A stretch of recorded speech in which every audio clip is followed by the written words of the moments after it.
You wonder if he just had to step away for a day or something like that. We will get an update from Andy. Still no Drew Tranquill. I thought, even though it was a veteran thing for a few days, I thought he'd be back today. A little same back spasm, so they're just going to give him a third straight day off. And then they have an off day coming up this weekend, too, so maybe they're just going to let that thing completely rest up. There's no reason to push it. Back trouble's always scary. He's an older vet. They know what they have in Tranquill. He knows the system. It's not like you're missing anything from that regard. And then still no Christian Fulton, Bossa, Snead, Gelati dealing with the hamstring. So status quo on a lot of the other injury front today. You guys can interact with us on the Jay Southland Tow Service text line, 913-586-7965. Video stream up and running on YouTube, Twitch, and X, along with Facebook. Coming up in about 30 minutes, we'll talk some Royals baseball with Jake Eisenberg as the Royals start a series with the Cubs this weekend. And something I know we'll discuss right before Jake, Cody, is Daniel Lynch going to get another opportunity to start for the Kansas City Royals. He has started 56 games in his career. They're going to give him another opportunity, perhaps the rest of the season, to see, I'm sure, whether or not he's someone that can be part of their plans in the rotation in 2027. So we'll get into that with Jake Eisenberg in just a bit. But I do want to get to something that has been on social media in the last hour and a half or so, and it's just a reminder of either there is a clear desire for Josh Allen to be the guy in the league, or it's just a reminder that it's August and people are desperate for clicks. Because Bill Barnwell, who I actually think is a phenomenal writer, we've actually had on the show, if I'm not mistaken, years ago. I've met him multiple times. Seems nice enough. He actually seems pretty level-headed. And he's not a Chiefs hater. He regularly predicts the Chiefs to win, right? He's picked the Chiefs to win the Super Bowl for 6 straight years, as a matter of fact. But he wrote an article predicting each team's future Hall of Famer, basically, right? Like who would be in the Hall of Fame class moving forward for every team. So, understandably so, he lists for Buffalo Josh Allen. We all agree. Josh Allen, of course, is going to be a Hall of Famer one day. I have no disagreement there. Is he in today, or is he at work to do? I think he'd be in today. I do too. I think Lamar Jackson will eventually be in the Hall of Fame as well. So that's not the issue. The problem is his first sentence in this write-up. Quote, Allen would be the quarterback on the all-decade first team if it were released tomorrow. Although there would be at least some debate about instead awarding it to Lamar Jackson or Patrick Mahomes. Now, I don't think this is the case for Barnwell because, again, I think he's a good writer. You're either a moron or you're just desperate for attention. If you actually think in the last decade or this decade, so the last 6 years, this decade of football, that Patrick Mahomes has not been the best quarterback. Josh Allen, I mean, it is as simple as this, Cody. 5 Super Bowl appearances, 3 rings for Patrick Mahomes, 2 MVPs. Josh Allen, no Super Bowl appearances, 1 MVP. Case closed. Case closed. I don't have to go into anything else. With literally 0 other stats. I mean, what? I like Bill Barnwell. And you know what's hard about this is, or I don't know, I liked Bill Barnwell. Because this part of it makes me worry, like, is something going on in your life? Or are you know, like, do you need to are you in crisis? Is this a sign that something's going on and you've lost your faculties? Have you started to slowly fall into dementia? Because this is an indefensible position, in my opinion. There's not a single person who can make a legitimate argument to me that the all-decade quarterback from the last 10 years is not Patrick Mahomes, unless you are an insane person. Genuinely. I don't understand it. I can't. It is indefensible of Bill Barnwell to type up, well, Josh Allen's no doubt the all-decade quarterback. And it reads like this. I guess you could make an argument for Mahomes if you wanted to. And you're like, I'm sorry, what? He said, I guess you could make an argument for Mahomes or Lamar Jackson. Like somehow they're the toss-ins in this scenario. If anything, you could make the argument for Lamar Jackson over Josh Allen if you wanted to over the last 10 years. Because I'll just point out that yards per play and a bunch of other things, Lamar Jackson also has an additional MVP. It's not like he's been any less successful in the postseason than Josh Allen has been. Josh Allen goes to the playoffs every year. He wins 11 games every year. Up until last year, so did Patrick Mahomes. In every single season, Patrick Mahomes had been a starter until 1 season ago. His shortest season, as we've continuously pointed out, was overtime of the AFC Championship game. He won the division all those years. So every time somebody cites this, well, Josh Allen's won 11 games and won his division every year. So did Mahomes, except for one time that he didn't. And in all those other years, he won Super Bowls and MVPs and Super Bowl MVPs and the AFC and a million other things. And so, I just can't. It has been the offseason of, I desperately need Mahomes to just go out there and throw 5,000 yards and 50 touchdowns again to shut everyone the hell up. Because I can't take it anymore. I can't take these idiotic takes. Even Drew, who we maybe go back and forth, and for a while I would say 1A, 1B with Burrow and Mahomes when they were healthy. Even he wouldn't make some idiotic argument that is like the all-decade quarterback is Joe Burrow or Josh Allen or Lamar I'm glad you guys Jackson. are joining the Josh Allen party, the Josh Allen see, we're hating party. different, I don't even though, hate Josh Allen. I think he's the second best quarterback. I don't hate Josh Allen either, but I think that there's some babying that goes on that is egregious to the level of what we've seen from Bill Barnwell. It's not just Bill Barnwell, though. There's multiple people who feel this way about Josh Allen, I believe. But see, I think there's a difference on hey, you want to have the debate about literally right this second who's the best quarterback? I still think it's Mahomes, but if you want to have that debate, I can have that debate. Saying, though, that over the last 6 years that Josh Allen is the best quarterback in football is just absolutely ludicrous. And so, yeah, your whole thing has been you think Burrow's better than Allen. That, to me, is a completely different conversation than what is, I thought, just common sense. It stems from this exact same thing, though, which he is babied. He's given a pass. Yeah. Look at how much he overcomes. He's never had anything. Where did that narrative start, by the way? It started about 3 years ago. When he had the best offensive line in football and a top 5 defense? Thank you. That doesn't make any sense. Thank you. After the 13-second game, I think, is where it really happened. I think that is what really started the entire thing of babying Josh Allen. Not to mention, somebody said he didn't have players like Hill and Kelsey. He had prime Stephon Diggs. He also has maybe the third best running back in the league. Always had a good offensive line. Never had a bad, incompetent organization. Easier division. You can just rattle all these things off. So here's some stats. Here's some stats just if you needed them for whatever, other than the ones you gave, which is 5 Super Bowl appearances, 3 Super Bowl wins, 2 MVPs, 3 Super Bowl MVPs. If for some reason you needed something additional to go with it, they have played nearly identical number of games, 128 versus 126. Patrick Mahomes has more passing yards, passing touchdowns, less interceptions, better completion percentage, better passer rating. He has less yards and rushing touchdowns. He has more total yards. They have pretty much an identical number of total touchdowns. And that includes all the BS ones he gets on the 1 yard line. Does he? He has more MVPs, all pros, Pro Bowls, Super Bowl wins, Super Bowl MVPs, and conference championships. And those are an ass kicking. The yardage is also an ass kicking. What the hell are we doing here? What universe? You know what? I got to be honest, and we don't normally get into this side of it. I think part of this is the great white quarterback hope. I think some of this is racial. And I think sometimes when we get into these conversations and people are like, he's not getting any help, it's the old lunch pail, clean, he's our idol, Josh Allen, because he's just shucksy, he just seems like an shucksy Iowa boy who just needs help from whatever. And I think that they just like him because he's nice. And they want to give him he's the best quarterback because he's a nice guy category. I disagree. That's why I got the MVP? I disagree with Barnwell's assessment. Yeah. I don't think Bill Barnwell thinks Josh Allen is the best quarterback of the last 6 years because he's racist. I'm sorry. Come on, give me a break. No, I just when we talk about all these conversations about whether or not I think there is a racial component sometimes when people rank out quarterbacks. And I'm not saying it's just Bill Barnwell. I'm just talking about maybe the general conversation that's happening around these guys. I can't understand it. Like Gold, you said, at least I could entertain a conversation where someone tried to sit down in the bar and they said, today, right now, Josh Allen is a better quarterback than Patrick Mahomes. At least we can kick it around. I'll say he's not. You say he will. And we can throw back the last couple of years worth of stats and we can have a good old-fashioned debate. We can kick it around for funsies, right? It's because people feel. I think it's because for best quarterback of the decade. But I think it's because people feel bad for him. I genuinely think that it's if Patrick Mahomes or if Josh Allen had Andy Reid as the head coach, or if he's lost these games where he's played so well, he's so talented. Look at what he does. He's not injured. All that. He's like a better version of Cam Newton. I think all of that stacks up. Over the last 2 or 3 years is really what it's been, in my opinion. They feel bad because he didn't get the MVP, so they gave him the MVP.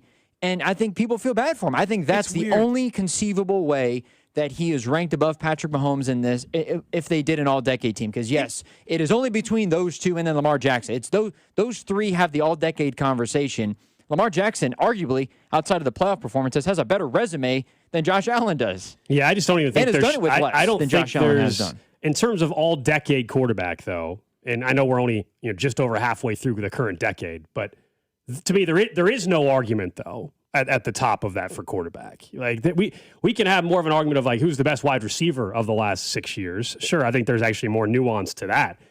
Quarterback wise, there is no debate. I'm all for having a conversation and debating. We do it all the time on this show. There is no debate to be had over the last 6 years who has been the better quarterback. There's none to be had. If you're arguing, you're just doing it to argue and to get clicks, which I think is what is happening here in Bill Barnwell's case. So somebody has like pointed out the thing that we know. It's like Josh Allen has 124 touchdowns over the last 3 years. Okay, yeah, great.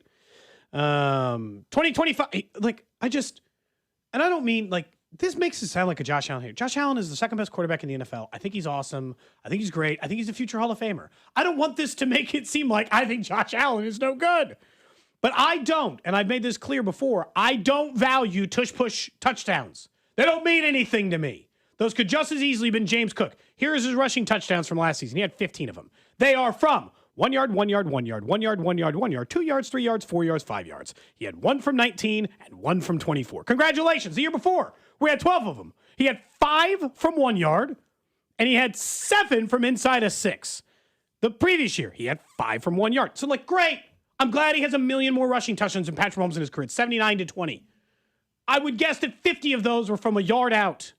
Cool, I guess. It doesn't. Great. It doesn't mean he's a bad quarterback because he's good at running from 1 yard. It just means they run a QB sneak and the Chiefs don't.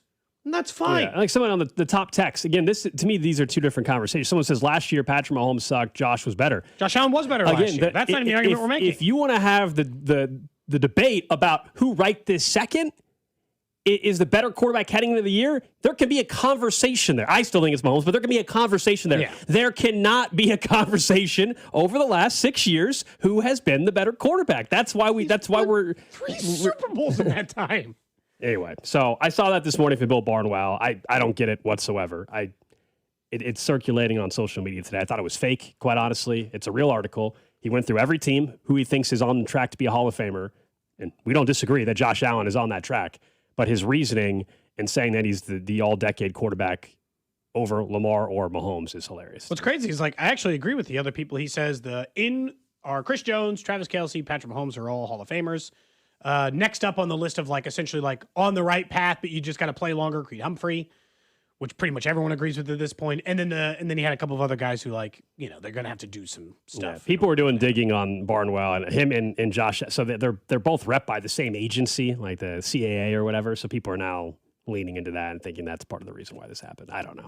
I do think there are multiple people, though, national media-wise, who would have the take that Bill Barnwell had. About the decade or just that, I think we see a ton. It might be both. I think we see a ton that people think Allen is better than Mahomes now, but how many truly believe over the last, I don't think there's many people throwing out there and arguing for the last 6 years or decade, because he said all decade teams. So I'm taking that as from 2020 moving forward, that Allen has been, I don't know how many people actually truly believe that. I do partially appreciate Bill Barnwell, though, because he at least has the guts to put name to comment, because the amount, I do think there are people who would anonymously say that Josh Allen is an all-decade quarterback based on the takes that they've had over the last couple of years. Second team all decade. No, I think that Josh Allen. Yes. I think there are some people like Mike Greenberg. I think Mike Greenberg legitimately, based on what he said over the last couple of years about Josh Allen, he might have him as an all-decade quarterback. I don't know if he's willing to put his name on it, though. If it was anonymous, I think there are some people who absolutely would have the same take as Bill Barnwell has. Well, there's a lot of idiots out there. That's true. That's been noted for a long time in there. It's just, is there a quarterback who's won an all-decade quarterback who didn't win a Super Bowl? Didn't even go to one. Let's just establish with winning one. Going to one. Because we know, like in the 80s, it was Joe Montana. In the 90s, it was Brett Favre. Brett Favre won a Super Bowl. Yeah, I mean, it just won't surprise you, but the all-decade team from 2010 to 2020, quarterback was... Tom Brady? Tom Brady. Who could have seen it coming? Man. I know. You're shocked to see that. Like, I don't know. It's so weird because I feel like sometimes... And guess who the all-decade quarterback was from 2000 to 2010? Either Peyton Manning or Tom Brady. It was Tom Brady. Yeah. At least Peyton Manning, again, I think he won a Super Bowl in that decade. Manning was voted second team. And so, like, that part of it is just, I feel like they're forcing us, Gold. Do you feel like this is a trap somehow? That they think that they're trapping us into saying that we think Josh Allen can't play or something? It's an all-decade team. It's just it's a very different conversation. But I will say, whoever, and kudos, legitimately, kudos to whoever on Josh Allen's team or whatever national media said, this narrative of Josh Allen has been doing it all by himself, rich. That is a really... That's been the narrative, Cody. That's been the narrative for the last 3 years. I would genuinely, and I do strongly, Joe Burrow has had significantly less to work with in their careers than Josh Allen. You mean because of his defense, not his wide receiver? No, the organization, the head coach, the offensive line. Much more is working against Joe Burrow in their career than Josh Allen. The division's harder. Their defense stinks significantly worse. The organization stinks. Their wide receivers are awesome. Until now. Their wide receivers are awesome. They've had good running backs during that time. I'm not saying Joe Burrow's been helpless, but like he's had less to work with than Josh Allen. I'm sure we'll get back to this later on in the show. Plus, 1 o'clock hour today. It's a Fan Club Friday brought to you by Jay Rieger and Circus Sports. CDot and Rob are going to join us in the studio in the 1 o'clock hour. We'll discuss this. We'll also talk about CDot's documentary that's coming out in a couple weeks around KU and MU. We know KU and MU are going to play football again for the second straight year. This time going to be in Lawrence, and CDOT's got his documentary coming out. We'll talk to him about that. Jake Eisenberg going to join us in 12 minutes to talk Royals baseball, and something I know we want to ask him about is the news yesterday, Cody, that the Royals are going to give Daniel Lynch another opportunity to start the rest of the season, it looks like, at least, assuming it doesn't go terribly wrong tomorrow night. But Daniel Lynch, who has been very, very good in the bullpen this year, one of the only bright spots, really, of the bullpen all year for the most part. Yeah, he's been awesome. Has started 56 games, though, in his career. You and I were at his debut many, many years ago. We were. He started 56 games, and he has a 5.19 ERA as a starter. He's been a failed starter. That's why he ended up in the bullpen. That's how that works. They're going to give him another opportunity. I have no issue with him giving another opportunity to him. Why not? Find out by the end of this year if he's someone that can factor into your rotation in 2027. I have no issue with that. That should be what the rest of the year is about, finding out what you have in your bullpen, in your rotation, anybody else you can count on perhaps to allow you to not have to make a particular move in the 2026 offseason heading into next year. So by no means do I think this is a bad idea. I'm not confident that it's going to work out for him, but this to me makes all the sense in the world. Give him an opportunity to start tomorrow night against the Cubs. He doesn't need to be John Smoltz, right, who transitioned from being a reliever back tonight. I'm sorry, I said tomorrow. Tonight, back into being a starter, right? It doesn't have to be that. But, I mean, they do have a success story on their own roster of a guy who was a reliever and then later became a starter, and that's Seth Lugo. Seth Lugo was a starter in the early part of his career, like really early on when he was like 25, 26. He came up as a starter. He started like 40 games as a starter, and then they were like, yeah, you're not a starter. You got to be a reliever for the Mets. And he spent all the way until he was in his 30s being a reliever. And then all of a sudden the Padres are like, want to start again? And it worked. So it can. I mean, the grandest example of the last 15 years of it happening. Sure. Well, yeah, because Smoltz is the greatest of all time of it happening, but that was 3 decades ago. So, but I think that's probably why they're tempted. One, they don't have a lot of starter options next year. And honestly, what is the harm in this? This is a great idea by the Royals. It doesn't mean it has to work out. And if not, what do? You convince, because here's the other part. You got to keep Daniel Lynch happy in a way. Daniel Lynch thinks he can be a starter. This, if it doesn't go well, he's under. I mean, keep him happy. He's under control. You don't have to keep him happy. There's clubhouse stuff. You want to keep players wanting to play for your team and happy to be a part of your organization. If he doesn't work as a starter here, well, then it's like, hey man, we gave it another shot. We gave you your dream. We gave you your wish. We gave you an opportunity. Didn't work out.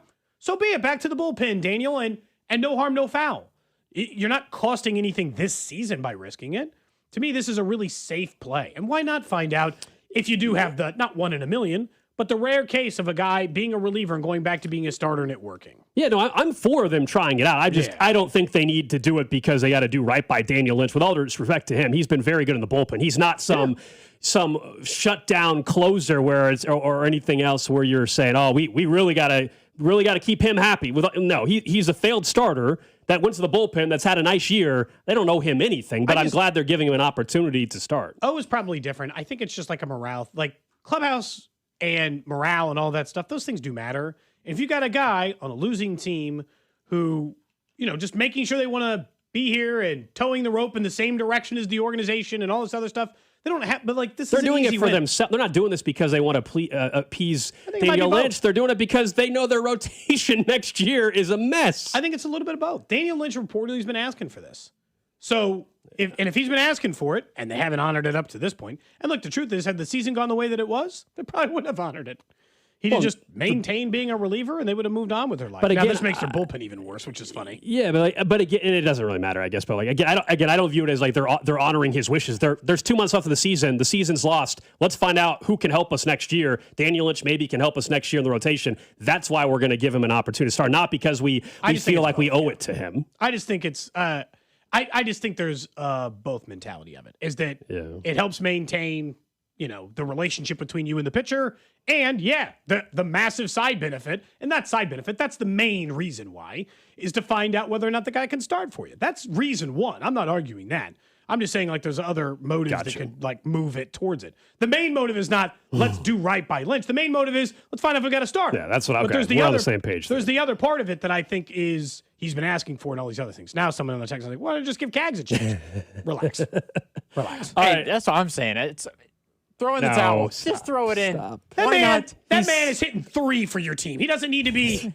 And I know that Shohei Ohtani does it, but Cags would be a reliever. Have him be the closer. It doesn't matter. That's crazy. Daniel Lynch goes out and plays 9 innings, kicks off a first base, and then steps Run him up. out there to enter Sandman or something like that, and then have him deal three Ks. No way. 3 up, 3 down. He's too important of a player now. His problem was that when he was less good, you actually could have made the argument more easy. Now he's too important. Uh-huh. He might be your best. He might be your second best hitter. Yeah. No. I think he is. Yeah, Bobby and then him. At the way it's going right now. No. Couldn't be me. Let's talk more Royals, including the decision for Daniel Lynch to start tonight against the Cubs with Jake Eisenberg. He, of course, will be on the call throughout the weekend here on 96.5 The Fan as well. We'll talk to Jake right here on 96.5. What's up, Kansas City? This is Bobby Witt Jr., and you're listening to Cody and Gold, weekdays starting at 10 on 96.5 The Fan. Brought to you by Heartland Men's Health, the leader in men's sexual health. Thousands of men have been successfully treated for low T, ED, and more, all with discretion and compassion. Make your appointment at heartlandmenshealth.com. And Doug. Limu and I created a trick to help you remember that you can customize your car insurance and save with Liberty Mutual. You see, the shirts Limu and I wear are yellow, and yellow is the color of lemons, and lemons grow on trees, and trees provide oxygen, and oxygen helps us breathe, and breathing is how you live, and you can live more life when you save money by customizing your car insurance. I agree, Limu. It's really quite simple. Only pay for what you need at libertymutual.com. Liberty, liberty, liberty, liberty. Men, if your energy is down, your workouts aren't producing results, you're gaining stubborn weight, losing muscle, sleeping poorly, or just not feeling like yourself anymore, it may be more than just aging. This is Jeff for Heartland Men's Health. Our low T and body composition treatments are designed to help men regain energy, improve focus, sleep better, build lean muscle, reduce unwanted fat, and restore confidence both in and out of the gym. At Heartland Men's Health, we specialize in helping men optimize their health, performance, and vitality. Using personalized medical treatments tailored to your health and goals, many men begin noticing improvements in energy, mental clarity, recovery, motivation, libido, and overall body composition within just a few weeks. Your initial visit is just $99 and includes blood work, PSA and T-test, and a medical consult. And if you start on treatment the day of your appointment, your visit is free. Call 844-447-6600 or go to heartlandmenshealth.com. We have 3 offices: Overland Park, Independence, and North Kansas City. Featured therapies are compounded and have not been evaluated nor approved by the FDA. Provider prescription required. See website for details. Red Eddie on hot. Football season is just around the corner, and just like your favorite team, you've got to fuel up to perform. At Break Time, we've got your training camp essentials, ice-cold drinks, protein-packed snacks, and all your game day favorites. Whether you're hitting the field or cheering from the sidelines, teamwork starts with the right fuel. Let's go! One team, one goal! Swing by Break Time, your home team for snacks, drinks, and everything in between. Download our mobile app and find a location near you. We're proud to be Missouri made. Hey, Mr. C, it's me. Well, I just picked up the ring. I actually went to Hellsberg. Thanks for that recommendation.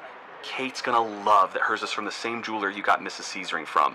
They were so helpful throughout the whole process. They even knew your family by name, and the ring looks great. Anyways, I just couldn't wait to let you guys know. Call me back and wish me luck. Hellsberg, Designed with care and craft since 1915. Shop in store or at hellsberg.com. I scream. You scream. We all scream. Because Wendy's famous small classic Frosty is just $1 for a limited time. More screaming, happy screaming, summer screaming, dollar small classic Frosty screaming! But please don't scream in the drive-thru. It hurts the employees' ears. Get a $1 small classic Frosty for a limited time, only at Wendy's. U.S. price and participation may vary. A la carte only, not valid for delivery. Limit 10 per transaction. Price may be higher in Alaska and Hawaii. You're still glowing, flirting, grooving. You've still got it. But your immune system weakens as you age, making it harder to fight illnesses like pneumococcal pneumonia and RSV. Vaccines are a key part of any health routine and can help protect you from getting really sick.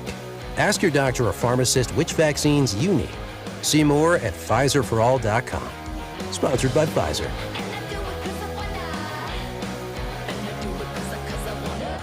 This is the Game of the Week report, brought to you by Hyundai.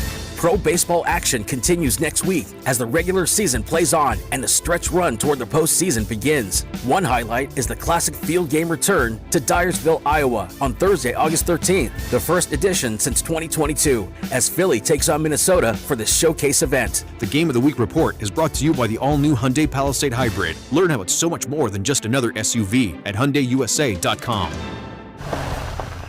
Oh, hey, Sarah. Did you hear my daughter Katie got Camper of the Week? That's a big deal. We got a big deal too, right, Mom? Honey, shh. What's that? Okay, that Hyundai Santa Fe, I only paid. Nice. Deal's so right, it almost feels wrong. The Hyundai Getaway Sales Event. Get 0% APR for 60 months, plus 0 payments for 90 days, or 1.9% APR for 72 months on the Hyundai Tucson, Tucson Plug-in Hybrid, Santa Fe, or Santa Fe Hybrid during the Hyundai Getaway Sales Event. Offers end September 8th. Call 562-314-4603 for details. Congratulations, Salvador Perez. Swing and a ball well hit. Left field, way back and gone. He's done it. Salvador Perez, number 318 in his career. He's now the Royals franchise leader in home runs. The Royals all-time home run leader plays right here on your home for Royals baseball. 96.5. The Fan. Brought to you by Duke's Real Mayo. This is the Duke's Country Song. It's a song about the best mayo. It has a yellow lid, and its full name is Duke's Mayonnaise. Get Duke's Mayo in store. It's got twang. You're listening to 96.5 The Fan from the DM Injury Law Studios. Mike's got this. Car, truck, or motorcycle wreck? Remember, Mike's got this. 816-888-7500. Mike's got this. Back here on Cody and Gold, Alex Gold, Cody Tapp, Drew Nixon with you. Reminder, coming up in the 11 o'clock hour, we should hear from Andy Reid as he addresses the media after practice. We are in studio today. We're back up in St. Joe on Monday to continue some of our training camp coverage. But let's keep talking a little Royals baseball. We go out to the Golden Oak Lending phone line as the Royals begin a series against the Chicago Cubs tonight. And we welcome in Jake Eisenberg. And Jake, we were just talking about Daniel Lynch. That seems to be certainly one of the things to watch tonight and this weekend is him getting another opportunity to start. What's your reaction to the Royals seeing if Daniel Lynch can get back as a starter maybe moving forward? Yeah, honestly, I'm pretty excited about it. I'd be lying if I said this wasn't a thought that I had kicking around maybe, a few weeks ago when, he's been so good out of the bullpen and he does still have that starter's mentality. He has done it before, and you combine that with all the starting pitcher injuries and some rotation uncertainty for next year. If there's a time to see what it looks like and if it translates back to what it once was, now seems like the time. Now, how far he actually goes in a game as a starter, given that, he's been pitching 1+ so far this year, that's going to take some time, but I'm intrigued to see what this looks like tonight and going forward. I think he's made it pretty clear, right, that this is something he was interested in giving another shot at, right? Like Daniel Lynch is also somebody who's been thinking about this, it seems like, for a little while. Yeah, and I think that's true for any longtime starter or professional starting pitcher that then transitions into being a reliever. That idea of being a starter is always in there and always a possibility. And there's obviously familiarity with that. There's comfort with that. There's also you want to be a starter a lot of times. Like, none of us, started in Little League being like, hey, I'm going to be the 7th, 8th inning guy, right? So I do think that there's desire for a lot of pitchers to be starters, certainly ones that began their career that way. I was too wild in Little League, Jake. I could throw hard, but I would just like plunk a kid, walk a kid, strike out a kid. I might have been okay with being a 7th inning guy at that age. Yeah, I mean, look, anything to get on the field, right? Yeah. Exactly. Cody was dreaming back then already of winning hot dog derby races, and he still hasn't achieved that yet. Though, one day. Well, hey, a boy can dream. When we look at like some of the other guys, because clearly this move for Daniel Lynch is, let's see what we have. Maybe he can be a starter for us next year. There were times, admittedly, this year, Jake, where with Noah Cameron, I was like, I'm pretty sure he's a starter next year, but there were times in which it questioned, hey, is this going to work in the long, long, long haul? The last 3 games, he is on fire. If you go back to May 1st, he's got a 4-point earned run average. So, it's not that he hasn't been consistent. He just has those random starts. What's been different for Lynch other than him calling his own pitches? What have you seen out of him confidence-wise or execution-wise? What's made him so good? I really do think that it's the conviction in calling his own game. I don't think that that's something that we can really discount as being a significant part of this. There's 2 things at play here, I think, with Noah Cameron. There's the conviction in his pitches when he's calling his own game, but also you notice, at least I observe, a very similar rhythm and fluidity to what we see with Seth Lugo. Now, Lugo and Cameron have always been 2 guys whose time between pitches with the bases empty is about as fast, as fewest amount of seconds between pitches with the bases empty as any pitcher in baseball. The big difference between Lugo and Cameron until now is that Lugo calling his own game was basically like signaling the pitch before he was getting onto the rubber and listening for a signal, because he was already thinking 2-3 pitches ahead. I think Noah Cameron has taken a leaf out of Seth Lugo's book in that way. And what we saw the other night was Noah's going to his left hip and calling his pitches. He has the ball, but he's not yet on top of the mound. And so, he's keeping that hitter even more off balance. You add that with the conviction, the cutter's been a great weapon. The curveball's been really good. It puts the whole package together. And, when you have confidence, you can double down on that and have a lot of really good results. We're talking to Jake Eisenberg here on 96.5 The Fan. We had JJ Piccolo on the show earlier in the week. We asked him kind of what they're going to be evaluating the rest of the way. And he highlighted the bullpen, of course, as they know they got to kind of revamp this bullpen. What are you, I guess, most interested to see the rest of the way? Maybe it is Daniel Lynch as a starter, but is there anything else that's going to have your attention the next 2 months? Yeah, it's going to be Steven Cruz. I'm so excited to see what Steven Cruz can continue to become. Throwing a triple-digit heater, yeah, you've got to be able to locate it. Otherwise, a big league veteran like Josh Bell could ambush you. But that cutter at 95 and the slider in the high 80s, getting the separation between those 2 pitches. Steven Cruz, we saw it when he first came up in 2023. We saw the stuff. The question was, do we know where it's going? And once we know where it's going, can it be harnessed into this incredible back end of the bullpen thing? We're starting to see that. And I do think it's kind of similar to Noah Cameron, that confidence breeds success. The more kinds of outings Steven Cruz has, like he had the other night, the more confident he's going to be in those spots, the better he's going to be in those spots. That's a big development for a team that goes into next year without, as of this moment, a bona fide closer. Carlos Estevez does have a club option. Hard to see, where that might go. But it's Steven Cruz right now, at least until the end of the season, at least from the way that I see it. I'm really excited to see him in that high leverage role. JJ Piccolo came on earlier in the week. He was talking about how Michael Massey and Nick Lofton have taken advantage of their positions this year in the sense that they've had more opportunity and have proven, I think the way he put it, to be part of their future plan. Between those 2 and Isaac Collins, do you think all will have a regular role next year? Isaac Collins, I feel like, has been slept on at least a little bit. The big power numbers aren't there, but certainly he's been getting on base a lot lately. Yeah, and look, that's what the Royals were excited about when they traded for him, right? It's not like they traded for Isaac Collins and said, oh, yeah, he's going to hit 25 to 30 home runs for us. No, it was the high on base. It was the versatility. We've seen him on the dirt a couple times, but he's a left fielder, really good metrically out there. Last year, he's made some really good plays over the past month this year that I think have the Royals really excited. He's been really consistent basically since about mid-June in Washington. And I did talk to Isaac. I think we forget that he did have an off-season knee procedure that did hamper him a little bit during spring training. I wonder if there was a little bit of that lingering when the season began. And now that he's got his legs fully under him, I think that's something that is worth, being aware of. As far as Michael Matthews concerned, personally, I've always been really high on Michael. The floor is so high because the defense is so good. We're talking about a guy that at bare minimum should be a Gold Glove finalist this year.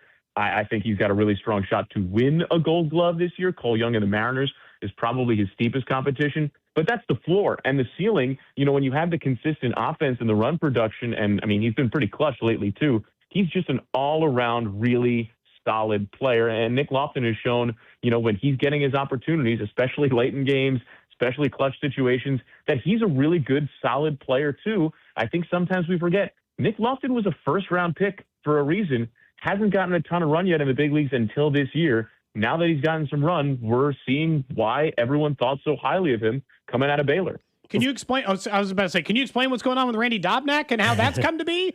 Because that's one of the more interesting stories of the year. He's off the street and all of a sudden spinning gyms. This is no disrespect to Randy Dobnak. I have no idea how to explain what he's been able to do since the beginning of July. I'm not so sure that Randy can explain what he's been able to do since the beginning of July. It's like an Angels in the outfield situation, and just he doesn't want to tell us. Yeah, I don't know if it's quite mystical or cosmic like that, but man, has it been fun to watch. Like it's almost kind of like a house money situation, Hey, I've got this opportunity. I've got this great sinker. I've got this great changeup. I've got this incredible defense behind me, especially up the middle. Let's put all those things together and let her rip. And man, has it been so much fun to watch. The rhythm's great. The consistency's great. The results have obviously been great. And he continues to do it start after start after start. I do think that the finer point that I'll make about Randy Dobnak, I remember talking to you guys last year about Noah Cameron. He got off to such this hot start, and then he faced the St. Louis Cardinals for the second time. You guys remember that? Yeah. It was the first time that he had faced a team a second time, and he dominated him a second time. Randy Dobnak just faced the Minnesota Twins 2 starts in a row. This is the team that knows him better than any in baseball, frankly, probably Royals included, given that Dobnak is with the Twins for the first 7 years of his major league career, first 9 years of his professional career. And he dominated him twice in a row. To me, that says so much about what Randy Dobnak has been able to do and what he should be able to continue to do, that it is sustainable, that this is not just a smoke and mirrors, flash in the pan thing. That was really exciting to see the other night. I was hoping what he's doing now is what we were going to be able to talk to you last year with Dick Mountain out there. I was hoping that was going to be the case for him, for Rich Hill. That I so badly wanted that a year ago, Yeah, I hear you. Look, it was pretty fun watching Rich Hill that start against the Cubs last year, and lo and behold, look who's in town this weekend. What a great segue there, Alex. That was great. I wish that was intentional. I wish that was completely intentional. Yeah. Pumped to see the Cubs this weekend. That's a team that got a pretty exciting win yesterday. If you ask me, at this current moment, I think Pete Crow-Armstrong is the National League MVP. I think there's a strong enough argument to be made that he's got an edge over Shohei Ohtani. And look, the Royals are going to see both of these top-tier MVP candidates now back-to-back series with the Cubs this weekend and then going on the road to the Dodgers starting on Monday. So pretty exciting couple of series ahead for the Royals. Yeah, I'll be out there tomorrow, Jake. So hopefully I'll text you. Maybe I'll see you out there tomorrow. Appreciate it, man, and we'll check in next week. All right, sounds good, guys. There you go. Jake Eisenberg with us here on 96.5 The Fan as the Royals do begin a series tonight, as he said, with the Chicago Cubs out at Kauffman Stadium. Vern's On Deck show tonight at 6 o'clock, 7:10 first pitch. And Daniel Lynch, look, if there's something you do want to see that has implications on 2027, Daniel Lynch starting tonight definitely has that. Yeah. So, it has me at least intrigued. Look, I assume the most he can go is 3 or 4 innings. He's not going 100 pitches in 7 innings tonight. He's been a reliever the entire year. So, what's the maximum he could go? 3? I don't know. That's a good question. They're not going to let him. No. He's not so far. He can. No, he's not stretched out to go 5+ innings. I don't know. That's a good question. I guess Q will be asked about that before the game. I think you're probably right, Cody. I guess if he's really locked in and efficient, could he pitch into the 4th? But you're probably right. Now I'm looking at Annie Rogers' article over at MLB.com, see if maybe she had the answer for how long, but it doesn't look like it. We'll see. My best guess is that he'll do it. And look, part of this is born in the fact that the Royals have, I think, 78 pitchers coming off of Tommy John surgery next year. It's an absurd number at this point. It's not actually 78, obviously, but after Kolek and Luinder Avila, got added 3 days ago. We know that the list is long. Yeah, tonight against the Cubs, tomorrow the Cubs as well. KU night tomorrow, and then also looks like the Royal Tees giveaway that with Bobby and Michael Garcia for the Gold Gloves from last year. Yeah. I believe it's the T-shirt giveaway tomorrow night. Well, you'll be there in action. It's going to be very warm. I did not realize that. It's supposed to be pretty warm today. I'm going mainly because tomorrow. a friend of ours is in town from London. So that's why. I'll be honest. Otherwise, I probably would not be going out this weekend. But I'm going to the game because of that. And it'll be fun.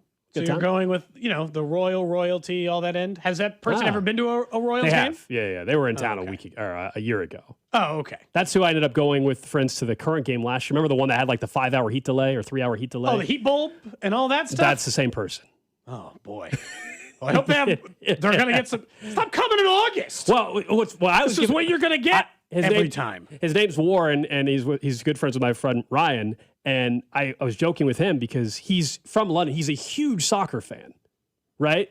And I'm like, you realize you should have come into town like a month and a half ago, right? We had this thing called the World Cup actually in Kansas City. I was like, you came in a month late.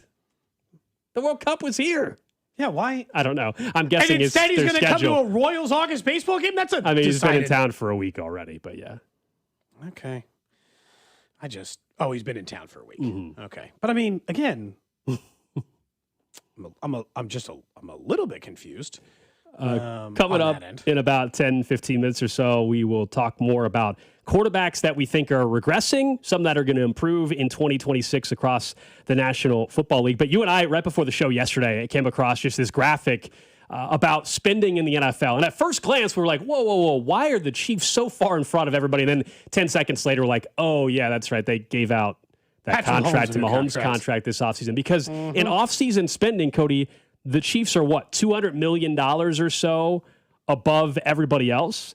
But there were some other teams that were surprising. For example, like the Denver Broncos were dead last in offseason spending this year. That to me is the maybe more interesting aspect of it because the Chiefs are number one in total dollars they gave in extensions and this $628 million they handed out. The next closest was the Eagles at $463. But look, when you give your quarterback a big pile of cash, that's certainly going to be the difference. But it also means that's not all Mahomes. They spent money on Ken Walker. They spent money on other extensions. So they have paid some guys and still don't have long-term answers we don't know whether or not they haven't paid a left tackle yet, right? They don't have any wide receivers under contract for any length of time.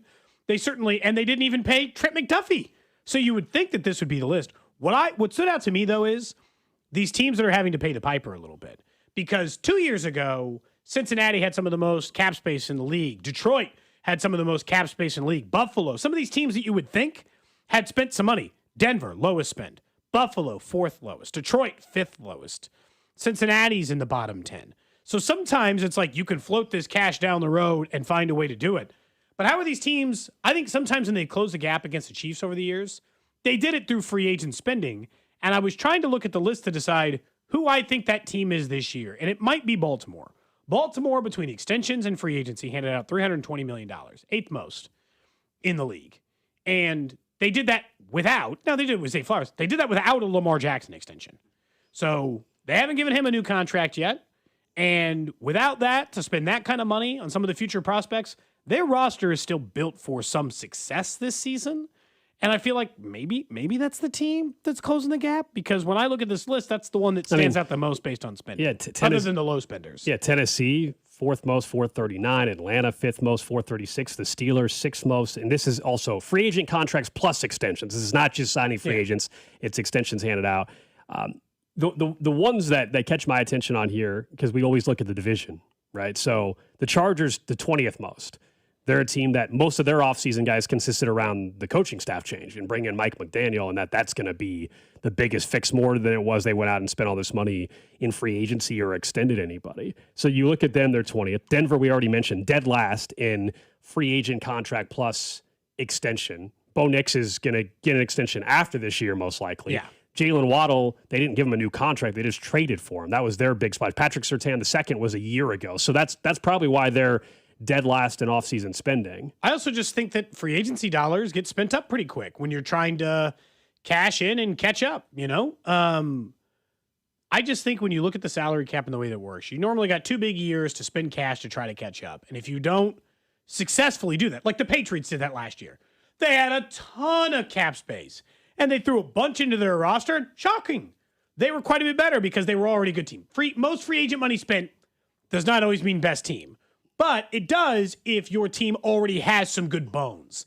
As in, I have a good place to start with. I have Drake May. I have a good coach. I have these things in place. That stuff will come into play, and then I can spend the salary cap going into the future. I can dip into that. I still think Denver's got like 1 year of this spending, and then everything's going to catch up with them. All of this money that they're spending on, Benito and Surtain, and then 3 or 4 years from now, they still got some time on Bo Nix's number getting high. They got like 1-2 years before a lot of that roster that's expensive. If they want to retain it, they're not going to have all this cap space going into every single year. Who has the most cap space going in right now? I think it's still the Niners or something. You mean for next year, 2027? Yeah, it's like it's a team you wouldn't expect. Arizona currently, I apologize. Atlanta and Miami are the 3 most. Chargers have the 8th most going into next season. The average being Kansas City below average. Think about it. None of those teams have so Arizona doesn't have a long-term answer at quarterback. Atlanta doesn't have a long-term answer at quarterback. Miami, they signed Malik Willis, not a long-term answer. The Jets don't have a long-term answer. The Commanders do, but their quarterback's on a rookie deal. The Rams are 6th. Matthew Stafford's deal is interesting, just in how they structure it. The Colts, Daniel Jones, but that's not a massive contract. The Chargers have Herbert. The top 5 or so don't really have a long-term answer at quarterback. Well, let me tell you some of the bottom 10 because this is what's going to happen to some of these other teams we're just talking about. Baltimore, dead last. They're currently $86 million projected over the cap. Buffalo, second to last, currently projected $53 million over the cap. Denver, currently projected higher than Kansas City, $27 million over the cap going into next year, and Kansas City, $21 million over the cap. So those teams who I felt, Houston, $42 million over the cap. These teams who have tried to buy their way into the conversation but have veteran quarterbacks, and in Denver's case, don't even have a veteran quarterback, that part of it, making it tough. Maybe, the Chargers, who are 8th, maybe they got another year to buy.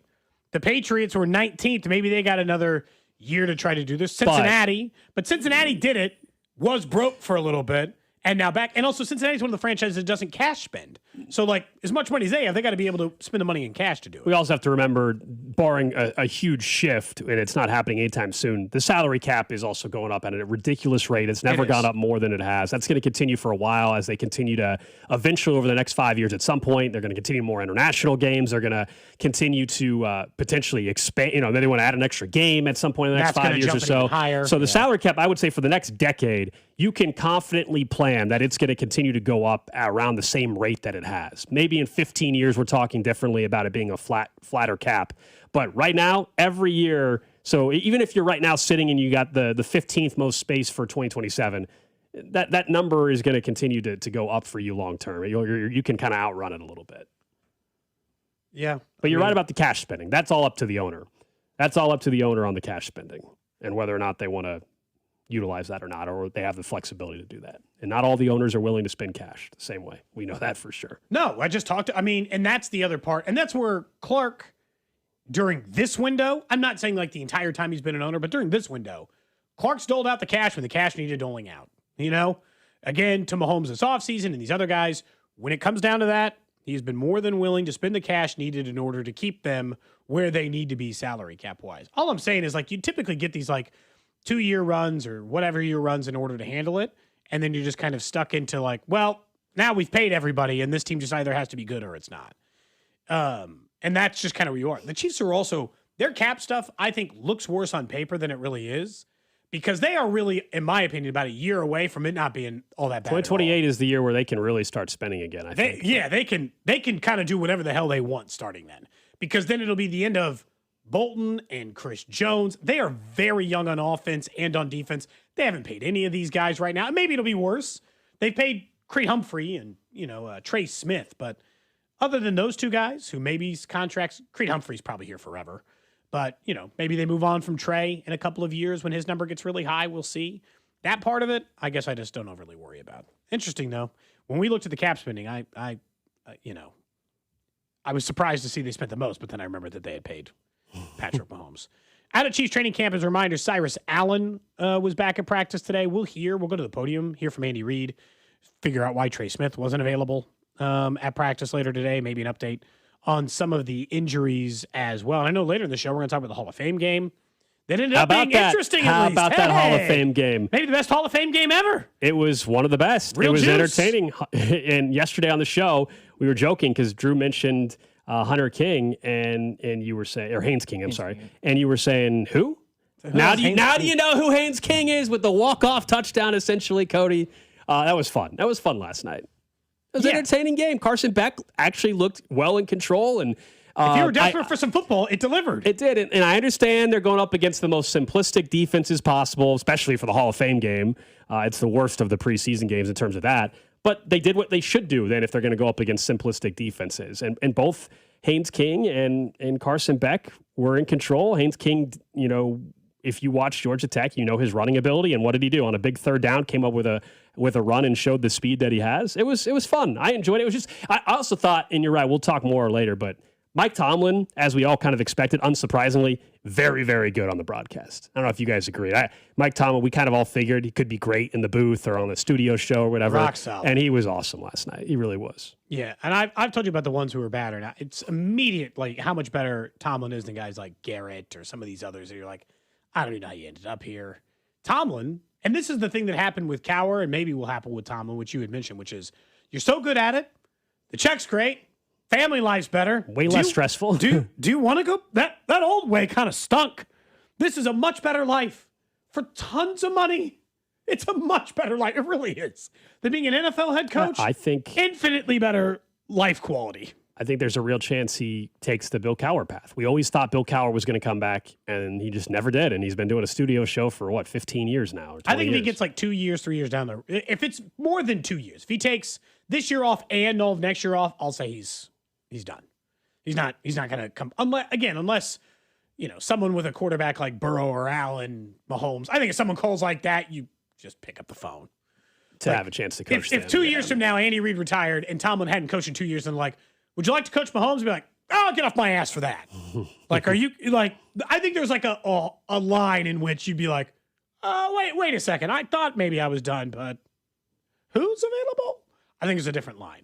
I don't know if you'd be interested in Tomlin or not if that were the case 2 years ago. I would have my concerns. I think he's a hell of a coach, but I would have my concerns you offensively. Want an offensive guy. Yeah. I would have my concerns just because of what that offense looked like in Pittsburgh. And I understand he had terrible quarterbacks, but that'd be my only hesitation. As far as just a leader, which you could argue that might be all you need in some cases, as long as you have the right staff. It's in terms Bill of Belichick leadership-wise, Mike Tomlin's as good as it gets. I think it would be the Bill Belichick model where he was the defensive-minded guy technically, and that by that point, it's Patrick Mahomes' offense anyway, right? Yeah. He owns it. He controls it. He has control of it. You're just going to find somebody who works with the way he controls it, I guess is how I... And Cody, we got off, I had to make sure the FanDuel app worked last night. Did you bet the over like I had suggested? Bet the over. All right. You were thinking under at first. Bet the over. Just a small wager. Drew, just $10. It was just a $10 wager. And we're 1-0 to start the season. You want to get it started on what did the total end up being? 34. The line was 34.5. It hit at halftime. Yeah. Oh, man, not even a sweat. Yeah, it was 17 at halftime, I think. Oh, so it didn't hit at halftime. But come on. It practically hit at halftime. Yeah. Now, look, it's preseason. They can tie. So, theoretically, there was a scenario where you still, That'd have been a sick. That would have been. Preseason loss, I got to say. Yeah. If you bet the over, it was 17-17 at half, and it ended 17-17. Oh, that would have been, you'd have been on SVP. It would have been a bad beat. All right. All time. Up next, let's talk more about quarterbacks. No, not the all-decade team. Let's talk about quarterbacks we think could be much better in 26 and some that are going to regress. We'll submit yours as well through the text line next here on 96.5 The Fan. This is Cody and Gold on your new home for Royals baseball. 96.5 The Fan. Brought to you by Heartland Men's Health, the leader in men's sexual health. Thousands of men have been successfully treated for low T, ED, and more, all with discretion and compassion. Make your appointment at heartlandmenshealth.com. $30 million in guaranteed prizes you can cash in this football season out in Las Vegas with 3 Circa Sports contests. Entries starting at $1,000, all with zero rake. Circa Million. 18 weeks of point spread action, 128 ways to win. Or Circa Survivor. You pick one winner each week, the last one standing wins. And Circa Grandissimo with a $100,000 entry. Enter in Nevada. Play from anywhere, $30 million guaranteed. Visit circasports.com for details. Hop in a John Deere Gator XUV for a day's work. Let's see what's on the to-do list. There goes the tree. And the fence. Not a problem. Because you've got a cargo box filled with solutions. Up to 4,000 pounds of towing capacity. And you're ready to roll. The power's out! Here we go again. The Gator XUV, built for every kind of workday. Learn more at johndeere.com/Gator XUV. Nothing runs like a deer. Hey, it's Rex here with Rex Buys KC. I get it. Selling your house can sometimes feel overwhelming or scary, right? I've seen it too many times. A homeowner thought they had a deal, only to have the buyer back out at the last minute. That's not how we do business at Rex Buys KC. I'm local, I know Kansas City, and I make sure every deal actually closes like it's supposed to. No hidden fees, no showings, no last-minute surprises, just a fair cash offer and a process you can count on. We buy homes in any condition and judgment-free. So whether your house needs repairs or you just want a fast, hassle-free sale, we can make it happen. If you want certainty, transparency, and someone local who actually delivers, call 816-330-6000 or visit rexbuyskc.com.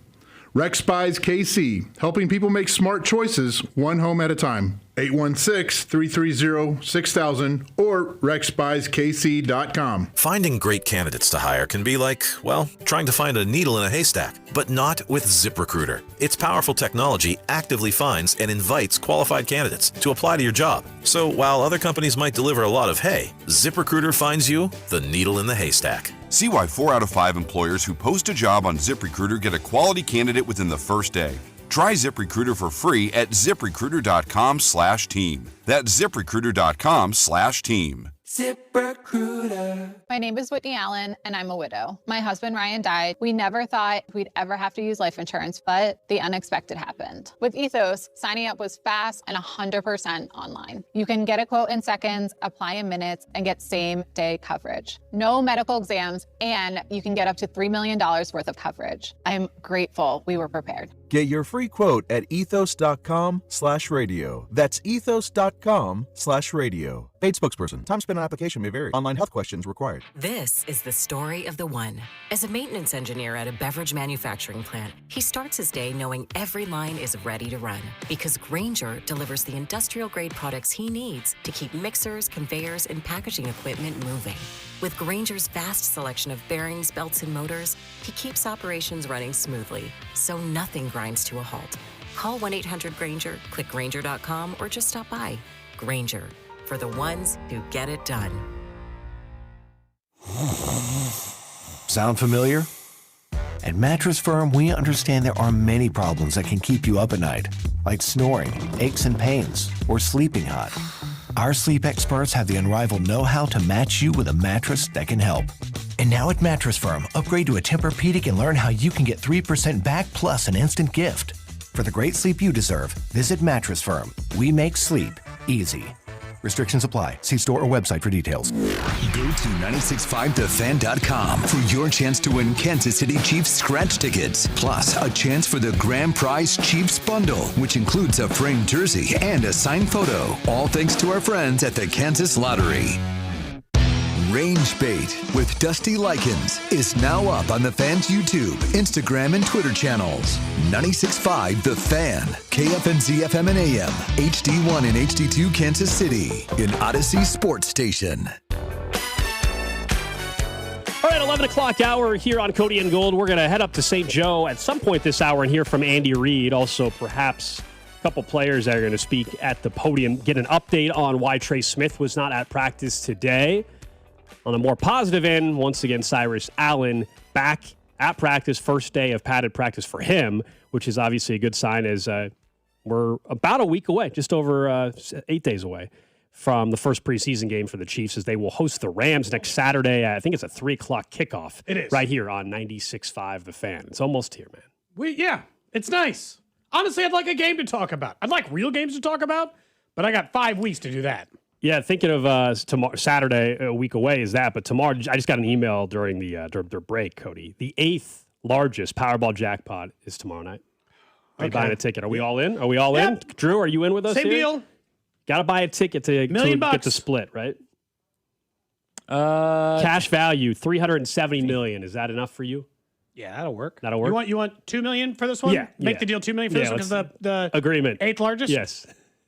It's on record. Now I have to prove, and he has to prove. Like if I win it, Alex needs to produce the ticket, or at least a proof of purchase. I just need you like a receipt or that you also bought, or I also bought a ticket. Yeah. That way, it's like I'm not just now. In fairness, even if you didn't, would it hurt me? And if you win, you're giving us $8 million in cash? I said $2 million. $2 million in cash. Two for you, two for me. Okay. Yeah. That covers all my debt. That gives me a lot of money. I would hope. That gives me a lot of money left over. You in. Oh no! I would hope $2 million would cover the debt. We got other covers. Gonna people come break his legs in the middle of the show. I would hope the $2 million would get you completely debt free and plenty left over. I would hope. I would hope. It would. Even if you bought a house. Yes, it would. So anyway, it's the 8th largest Powerball jackpot of all time, according to the Kansas Lottery. It'll be the 42nd drawing during this current run. So it's been nobody's won for 42 straight. I 41 straight. I would make a terrible decision though in terms of like purchase. I would be like one. You got to make one, right? You have to make one terrible purchase because just the thought of like going and like getting a car, but saying, all right, are we going to finance? I'm paying you in cash. All right, save this. We'll make. Yeah. I have going to like a Porsche dealership and be like, yeah, I know, I'm buying this. I'm buying this car right now. I'm buying it in cash. Think about that. We can make that since the Powerball. We can make that the random question today. Not the purchase you would make. Makes sense. The irresponsible one you'd make. Yeah. The one that you're like, I don't need this. There's no reason for it. The irresponsible purchase. That's the one I want to know later for the random question. Yeah, we'll get to the trash of the day in 20 minutes as well. But let's talk about quarterbacks. And I think we have a name or two in mind. But tell me one quarterback you guys actually think is going to just be a lot better in 2026 and one quarterback you think is in line for major regression. I think there's a few names that are floating in everybody's head. You can text in 913-586-7965. I think there's two obvious ones, and maybe you guys are a lot better. Maybe you don't think for just this entire conversation. The obvious one to get better this year for me is Kyler Murray. I think that's the obvious one. Kevin O'Connell, Justin Jefferson. I'm a believer in the Vikings this year.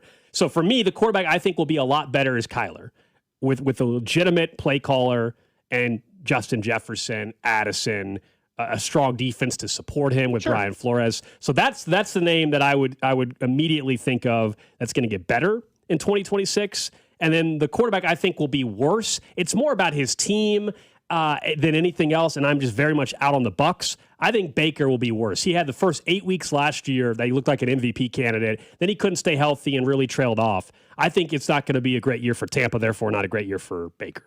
Somebody immediately in the text line said Josh Allen regression, missed playoffs. He's never shown any sign of statistical regression or winning regression, really. The Patriots got better and won the division, but he still won plenty of games. So, I'll just be honest. I could see why someone would do that, and we can talk more about what Bill Barnwell had to say during the Chiefs Red Half Hour.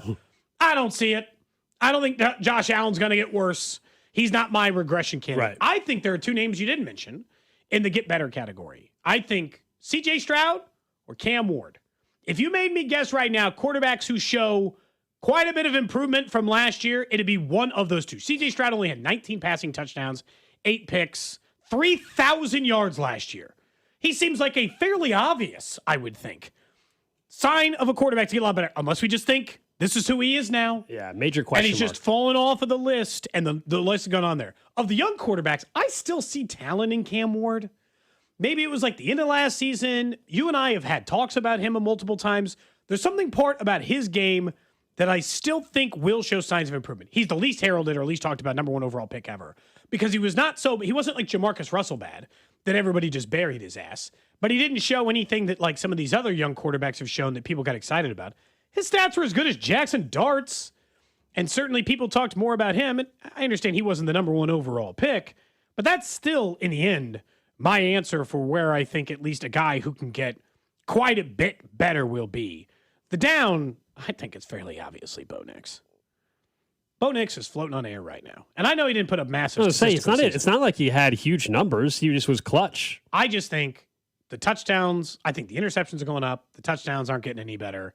And yeah, you're not going to win. He's just going to look worse because they're going to win less games and the numbers never are eye-popping anyway. I think they're just in for a worse season. Maybe not an awful season, as we mentioned yesterday, but statistically, I think those numbers are coming down. Other than Mahomes' numbers will obviously be better. But we know how good Mahomes is. I didn't even think he's eligible for this conversation. But you know what I mean? Yeah, I didn't consider Drew, him who comes to mind for regression and who comes to mind quarterback-wise that you think is going to have a much better year?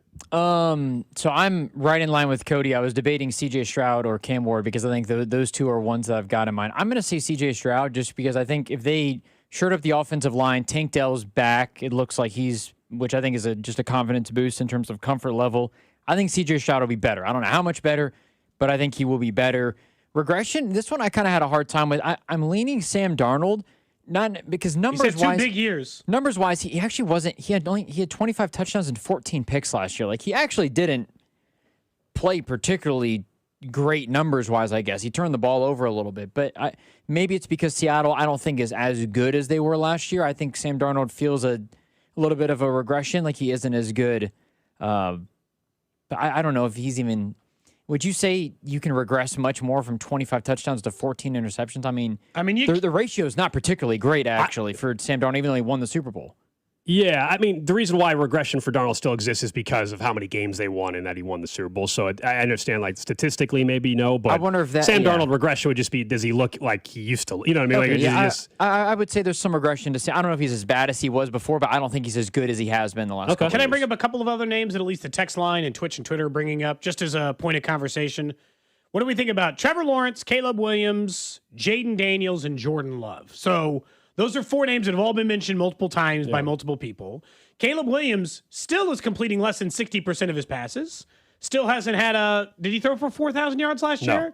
Still didn't get, so there's still no Chicago Bears quarterback who's ever thrown for 4,000 yards. He's thrown for more yards than any Bears quarterback ever, I think, but still not over 4,000. I think, is that right? His completion percentage also is not good. No, it's like 58%. So are you arguing for him to improve or regress? I don't think he's regressing. To improve. Okay. Trevor Lawrence regressed just because this is probably the best year of his career, I guess is the argument to make. Jaden Daniels is an obvious improvement candidate if you actually like their roster, which I don't. And then Jordan Love, who I think might have the biggest variance out of national people's opinion than any quarterback in the league. I see people who think he's a top 6 to 8 talent in the league at quarterback, and I see people who thinks he's in the wash with everybody else, 15 to 20. I think Jordan Love is still really, really good. I think the numbers didn't necessarily back it up, but like he's very good against the blitz, and he faces a ton of blitz. Like he's like top 3 in the league against the blitz. I think that there's inconsistency there, but I don't know if I would consider he needs to improve much more than what he has. No, he's certainly a top half of the league quarterback. I think he's top 10 still. Yeah, I know. Yeah, you and I had that whole thing last year, I think, about where he ranked. He's still better than Herbert in my mind. I think the Packers this year, this is more of a team than quarterback conversation, but the team, I'm kind of out on the Packers this year a little bit, and that brutal division. They were a wild card team last year, right? I don't think they're any better than that this year. I think they're either the same or going to miss the playoffs. Josh Jacobs is a year older. They obviously moved on from a couple wide receivers there. Can Christian Watson stay healthy? I like LaFleur, but I just have questions about the overall roster there, especially the run game. Yeah, it's weird because on paper they're not talentless anywhere, really. I mean, they've got qualified offensive linemen, defensive capabilities of like star power, good wide receivers. The whole team is just inconsistent. Like, the Packers have a whole bunch of number 2s, is what they have. Yeah, the wide receiver room. Like the whole roster, corners, wide receivers, running backs. They got a whole bunch of number 2s. Yeah, it feels like a roster full of like, what if you were like the 3rd best team in the Big 12? You got no stars, but you've got a lot of talent. You're not like bad anywhere. Yeah. But I don't know. It's like they're a team that I just can't figure. Gold. Someone said, should we have C.J. Stroud as a regression kid? I don't know how much worse. I don't know how much worse it gets for C.J. Stroud, and just in terms of how he looked, it looked so bad last year in spurts. Where I think he only can. Yeah, I'm kind of out on him. We'll see. I mean, yeah, he can certainly bounce back, but I'm a bit out on C.J. Stroud. We said this before the playoffs even started. He just seems to get impacted far too much for me for a quarterback in game, meaning he makes a mistake or a player gets injured and you lose him for the game. He makes a mistake early and he has no ability to get back on track. It's weird. It should deeply concern you that as your starting quarterback, he had, up to that point, Jaden Daniels eventually eclipsed it. Up to that point, it was the single greatest rookie season by a starting quarterback really ever. We were having debates whether or not after that year he was a top 5, top 7 quarterback. He got worse in year 2. He got even worse in year 3. You're like, what's going on, man? And the team, I just want to point out, the team has actively gotten better in that time, talent-wise. Defense is insane. So, like, how are you getting worse as time goes on? They changed offensive coordinators for him. They changed head coaches for him. They've gone through some effort to try to, like, make things smoother. You know what's weird about it? Like, they've tried some stuff. Or maybe they haven't changed head coaches. Maybe just offensive coordinators. Same head coach, but they're OC. You can use this as a not his fault kind of thing. They've had, I think, 4 different offensive coordinators, 3 different offensive coordinators. So they're making moves to try to make them better. The offensive line also was awful last year. They were so bad, where he only had, it felt like, half a second to even process anything. I think somebody said Bryce Young. For regression or for improvement? Improvement. If you look at last year, I think he's capped. He just got over 3,000 yards, 23 touchdowns, 11 picks. It felt like there was something, I don't know what it was. Maybe it was that Rams game when they beat the Rams, where all of a sudden it saw something hit where, okay, he has confidence in Ted McMillan. He's proven he's a good wide receiver. There was a confidence boost. He processed things a little bit better and in the pocket, whatever the case was. It felt like there was something that clicked where maybe it's not a huge jump, but I think Bryce Young could put up more than 3,000 yards. I don't know. Yeah, this upcoming season. He's gotten better essentially every single year. He has, and they got a lot better as a team down the stretch. Really I still struggle. Better. I still struggle to think there's another level. Look, the Panthers have the same question. They only exercised his 5th-year option. They did not give him an extension yet. This is a make or break year for him. If he takes another step forward, then he's going to get a massive extension in the offseason. If not, we're going to have questions whether or not the Panthers should pivot. Wouldn't it be kind of weird? Like if Jaden Daniels has another bad year, it'd be back-to-back quarterbacks who had all-time great rookie seasons who just got bad after that? Why are you guys getting worse? Like Jaden Daniels. The league figures you out a little bit. Jaden Daniels only played 7 games, but even if you paced out his 7 games into 17, he was going to be way worse than the year before. Less yards, less touchdowns, more interceptions, less yards per game. Like it was all going worse record, all of it. Because, like, he was completing 9% less passes per game. He was throwing for 30 yards less per game. He was throwing more interceptions. He was getting, it was all going downhill. And he was getting sacked way more. So maybe it was just offensive line. Their offensive line stunk. But I don't know. It's just interesting to see how are these. And that's maybe why I like this conversation is all these young quarterbacks, sometimes knowing after a year or two, when we try to just, like, pencil them in, it's a mistake. Every time we try to take some young Caleb Williams, we just try to pencil them in for what we think they're going to be. Unless they are just Patrick Mahomes bursts onto the scene, no questions. It is a difficult prediction measure until year 4? So I feel like I kind of know where you fit into the mix. Like maybe that's your point with Bryce Young, but the only one though that I think we could say confidently is going to pan out is Drake May. He might not be like consistently MVP candidate wise, but I think that from the standpoint of he got better from year not 1, year reaching 2. Patrick Mahomes level, obviously, but from a guy that came in, there were some question marks, but then year 2 showed something. He got way better. Obviously was in the running for MVP. It feels like he's the guy that you could write down as a guy that's going to be around for a while from a good quarterback play standpoint. Any quarterback under 25 you'd start your team with now, who would it be? Would it be May? Already been in the Super Bowl. You could have Caleb Williams, Drake May, Jaden Daniels. Oh, I'll pick Caleb Williams. I think Caleb Williams I would pick over Drake May. I still think long-term Caleb Williams is going to be the best of the bunch in terms overall. I understand right this second Drake May's been to the Super Bowl. Of course, Williams hasn't. We saw a great year from Jaden Daniels. I have questions about him staying healthy. Now, all of a sudden, moving forward, we just talked about Stroud. I would pick Caleb Williams in that hypothetical. I think I would take Drake May. You know what? Some of it's floor. Like, his floor is very good. And look, I didn't think anybody in here is going to take, Bo Nix. None of us are. Nope. Yeah, that name did not come to mind. You could have Trevor Lawrence. He's under 25. You want him? Is he? He's 26, I thought. Is he 25? Well, I don't know. This he's article still under says 25. That's crazy. He's been around forever. What if I gave you? Oh yeah, you're right. He's 26. He's 26. Now. This is from a year ago. If I upped it to 26, would you take Trevor Lawrence or Brock Purdy? Or would you still taking Caleb Williams or Drake May? Oh, between the three of them, I'll still stick with Caleb Williams. Yeah. Between Trevor Lawrence and Brock Purdy, I'll take Trevor Lawrence. Okay. Agreed. I just meant of the three. Like, would you still? I'll go Caleb on you that take one. the couple of years of youth and saying, hey, it'll get better. Yeah, I'd say Caleb. Interesting. That's all. That's our conversation. Lots of. By the way, this is what's great about it. There might have been 20 different quarterbacks listed for both, legitimately. Between the text line and everybody else is like, there's arguments for a lot of these different guys, and sometimes it's. Are there any? Do do we think Fernando Mendoza? Obviously, we have no idea, so I don't think any of us are taking Fernando Mendoza. We haven't seen him play. I haven't seen him play a single. And snap. I think Mendoza's, and I totally could be wrong, but I think Mendoza's ceiling is middle of the road quarterback in the National Football They need League. to get him some wide receivers. Yeah, it's a couple years of rebuild there in Vegas. Yeah, they just also need to get Bowers healthy all year. He was not healthy last year, so they got to make sure they keep him healthy. Yeah, to make sure that they actually like what it is. We can get to the trash today coming up here in just a couple of minutes. Can I ask a question about? We've been watching wide receivers at camp. Wait, hold on. Andy Reid said something. Hold on. Okay. A little bit more lead in his pants. Okay, sorry. Yeah. When you look at Rashee Rice, is it weird for me that, like, of all the wide receivers, even more than Worthy up or down, I'm the most worried about Rice? Because coming off the knee injury, he was never like a super speed, I'm just going to beat you with athleticism type anyway. It's been a really slow start to camp. He wasn't as good last year as he was the previous year. Even in the games in which he played, he didn't look as effective at getting open or as beating man coverage.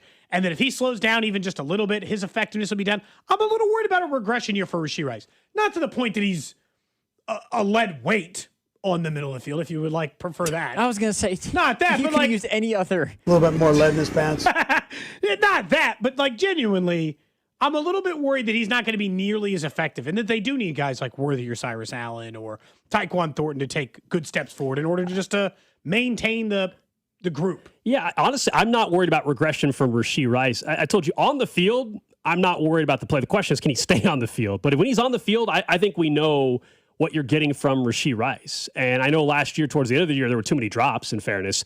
But the fact that at camp he looks out of shape, they got 5 weeks to get him in football shape. It's not out of shape as in he's put on a bunch of weight kind of out of it. It's just like he's not in football shape, as we were talking with Nate Taylor. Recovering from an injury. So I think by the time we get to, September 14th, when they open up Monday night against the Denver Broncos at Arrowhead, I think Rashee Rice will be in perfectly fine shape to play a full NFL game. Thinking of Andy Reid, though, let's go out to St. Joe and listen to Andy right now. As far as the injuries go, Jeffrey, one positive about these injuries is there's nothing that the guys aren't coming back from. So it's, but we got a couple little nicks and bruises. Baza has a groin strain. Gelati still working on the hamstring. Trey, his hip was bothering him. Sent him to a specialist just to have it checked out. Precautionary. He's going to be okay. Legarius, just like we did when he was here before, we're managing his knee. We know the problem, and we managed through that. And then Drew, like last year, he gets low back tightness. There's some soreness spasms there, so we're just calming him down. And then Xavier's making progress with the shoulder. Delane got good work today. Rashee got good work today. So good work all the way around. We got a couple different situations we were able to work on, and I thought it was a very productive day. So with that, time's yours. Coach, on Cyrus, we saw him come out. He was out early, and then he kind of went off. Is that part of the plan, just kind of ease him back in? Yeah, he did a good job when he was out there, so that was positive. When you see a guy who's young like him, who wants to be out there, what's he been like in the meetings and all that stuff leading up to finally getting back out there? Yeah, no, he's at all the meetings. He's focused in, wants to get out there, doesn't want to miss. None of these guys want to miss. I mean, they all want to be out there and going, so that's not an issue. And he's no different than that. So he's been working hard, with his rehab, and we'll just ease him back in, like you said. Still a decision a week away, but what will you factor in on whether or not you play Patrick in? Yeah, listen, there's a pretty good chance I don't play him, and percentages are leading that way. And I don't know if I'll play him the second or third game. I don't know that. So, but percentages probably lean against doing that and letting the other guys. We've got new people in those other positions and behind him that need some work. And so, the more reps they get, the better. We'll talk to Garrett today. I guess since you've had him, what has he shown you that gives you confidence that he could run an offense? Yeah, every time he's in, he moves the ball. So that's I look at that, and then any of the mistakes we'll correct as we go. But his pass production has been a real positive, and he gets it. He works hard at it. His dad, his dad's a coach, and he grew up that way, knowing about detail, and so he's doing a nice job. And we've loaded him up. We haven't pulled back on anything with him as far as volume, and he's handled it. So. Patrick, I've seen him go out a lot, run more, look at some design runs too. Is there just a growing confidence in him and his abilities coming off that injury? To play in a game, you've got to have that. Right? You have to have escapability, or you can't be in there. You just can't play that position and be a target. You've got to have some mobility back there. So he works on that. If it's not there down the field, he takes off and runs. Every time he does it, it builds a little bit more confidence in it, and the leg and all that bit. So, but that's an important part of it. Go ahead. Benson moved in and played some guard. I know you haven't looked at everything, but what do you think first blush? Yeah, you know what? I thought he did okay. There were a couple hiccups in there. Things move a little faster when you're inside there. Everything jumps on you quickly. And so when you go against Spags, you're going to get a lot of different flavors. And you got to be able to make those decisions like right now in an area that's faster than the tackle position. So, but I thought he held his own physically for sure. And then there are a couple things he's got to pick up from there. You've always said that you enjoy teaching the most. With this group, what have you gotten the most enjoyment out of teaching this group with their particular skills? Yeah, they want to learn. The best part about teaching is that the student listens. If you have a classroom that you're preaching to and their mind's somewhere else, that's no fun. So these guys want to get better, and everything you tell them, they're receptive to, and they'll try it. And then that's kind of why we're in the business as coaches, to teach. What you thought of Bashard? Go ahead. What you thought of Bashard? Seems to be massive. Yeah, so protection for the young guys is a big thing. So we've been putting him in positions there where he's got to, you got to know the rules. You've got to be able to step up physically and hold on to it, and he's done a nice job with that. And so with that, he's gotten more reps. We know he can run the ball. We know he can catch the ball, but that other part's a big part. And the more reps he gets at, the better he's got. Last couple. I was just going to follow up. I feel like we've asked you about a lot of guys. Bashard was someone you mentioned going into the offseason that you wanted. Did you see him put in that sort of weight gaining program? Yeah. He looks a little bit bigger, and he was skinny last year, but he looks like he's put some good weight on. Seems to be in good shape. I mean, he's out there running around and able to handle it. So it's been good. We're going to give him a couple of edge rushers today, Felix and R. Mason. Can you talk about how they look so far in camp? Yeah, so I mentioned Felix the other day, just his get-off. That's what jumps out to me. And then he's bringing power with it. So with that, it's one thing to run around people and do all that, but there's a point as a defensive end, man, you got to be able to blow things up a little bit, physically blow things up. And I feel like he's worked hard at that and doing a nice job. All coming from that core area, hips, hamstrings, where he had the issues, but he's done a nice job there. And then R. Mason's making progress. Every day is important for him. And you keep stacking and learning. And he's got a great coach with Joe, both of them do, with Joe. And Joe rides him. As long as you're listening and doing what he says, it's a good thing. But he's been hanging with him, so it's good.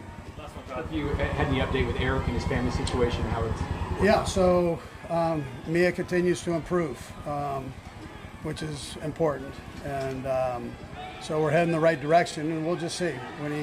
When he gets back here. But I know he's chomping at the bit, and Mia's probably wanting to get him out of there too, probably. But so anyways, that's you good? All right. So that was Andy Reid speaking to the media. Obviously, at the end there was asked about Eric Bieniemy's wife, Mia, and obviously continues to be good news in terms of her progress moving forward after the events from a couple weeks ago. Back to football side of it, though, Trey Smith, right now they're downplaying it, and I hope it is nothing, but they sent Trey Smith to see a specialist. So they didn't just think it was a nothing thing, give him a day to rest thing. Trey Smith did not practice today. Hip was bothering him. They sent him to a specialist. Andy Reid said it was precautionary. Quote, he's going to be okay. Still don't like that. Look, the Chiefs do not and have not earned trust as it relates to discussing injuries. We still don't even know how Mansour Delane got hurt. So, I don't have to just take the Chiefs' word at it. It should be concerning to us that he saw a specialist. Yes. Doesn't mean that he's got a serious problem yet. But if you're not telling me that I'm not paying attention if he's practicing 2 days from now, a week from now, 2 weeks from now, however long it takes him, the longer he's out now with whatever this alleged hip injury is, the more concerned I will be.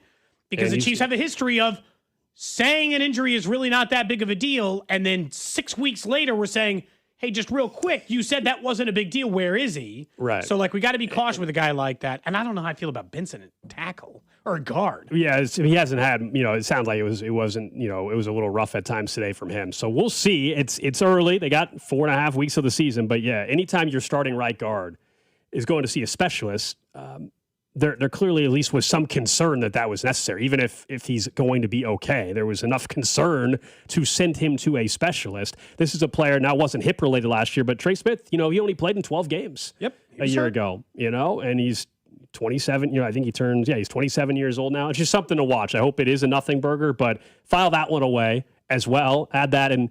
Andy mentioned at the beginning got a lot all of the filed other away injuries right now. Yeah, he did say overall with the injuries that everybody that's hurt right now, he says, will be back. Like, there's no injury where someone's out for months. Thank goodness. But, man. I guess, but Xavier Worthy hasn't practiced in a week. Yeah. Trey Smith's now out. Drew Tranquill hasn't practiced in 4 days. Like, yeah, they're starting to banged up. pile up some guys that haven't practiced in at least a while. Yeah, I'll be more concerned about some of those names. Like back spasms of Drew Tranquill, he's playing week 1. Okay. Yeah. I'll be more concerned. I told you out of all the injuries, and now maybe add Trey Smith to it, but the one I'm most concerned about is Xavier Worthy, just because it's the same shoulder. Correct. Believe it or not, even more than Mansour Delane, who we don't know the extent of the shoulder. Mystery injury. But Xavier Worthy, the fact that it's the same shoulder, we know what it caused him not to be able to do last year on the field, how much they're counting on him in this offense.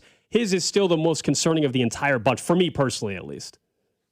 Yeah, I'd say so. At least at the moment. Up next, let's get to the Chiefs right half hour. I believe we're going to hear from R. Mason Thomas, maybe Felix Anudike-Uzomah as well, right here in the Chiefs right half hour.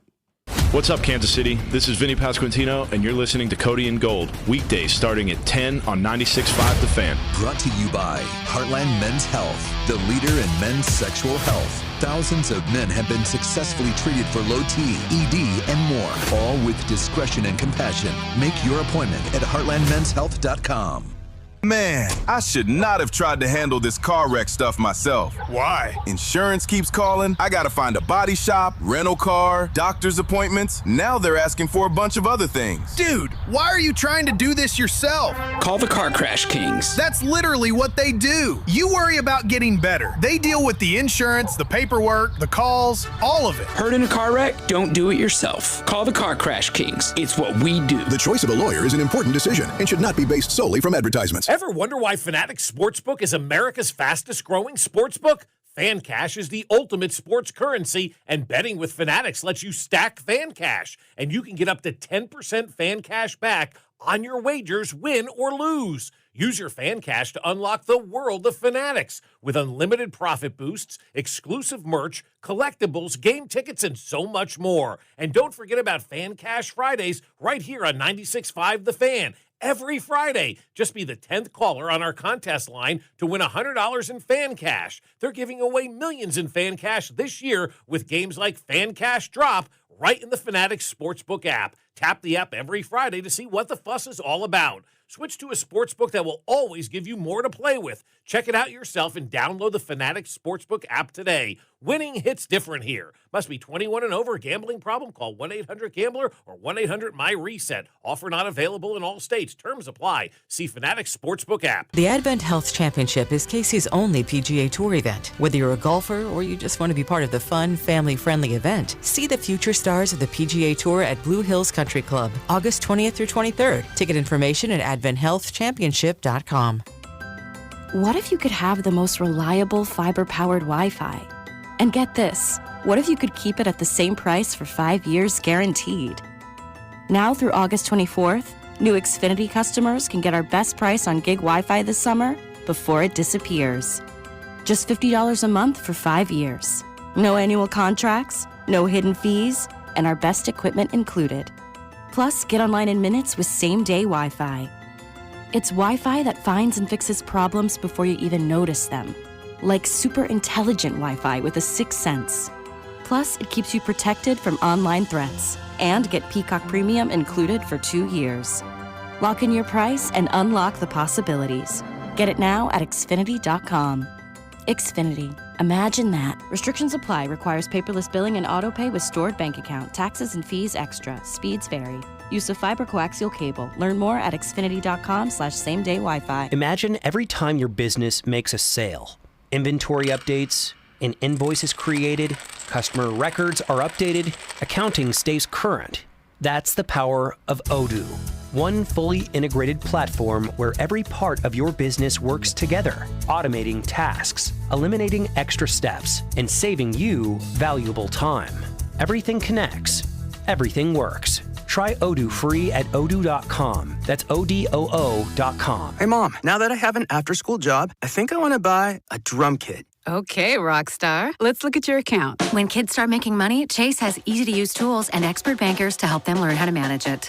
And next month, I'll buy the bass drum and the cymbals. Oh, and maybe some noise-canceling headphones for you. Aw, you've thought of everything. Help kids save, budget, and build financial independence, all with Chase. That's good for kids and good for parents. Visit your local Chase branch and get started. Account subject to approval. JP Morgan Chase Bank, N.A. member FDIC. My name is Whitney Allen, and I'm a widow. My husband, Ryan, died. We never thought we'd ever have to use life insurance, but the unexpected happened. With Ethos, signing up was fast and 100% online. You can get a quote in seconds, apply in minutes, and get same-day coverage. No medical exams, and you can get up to $3 million worth of coverage. I'm grateful we were prepared. Get your free quote at ethos.com/radio. That's ethos.com/radio.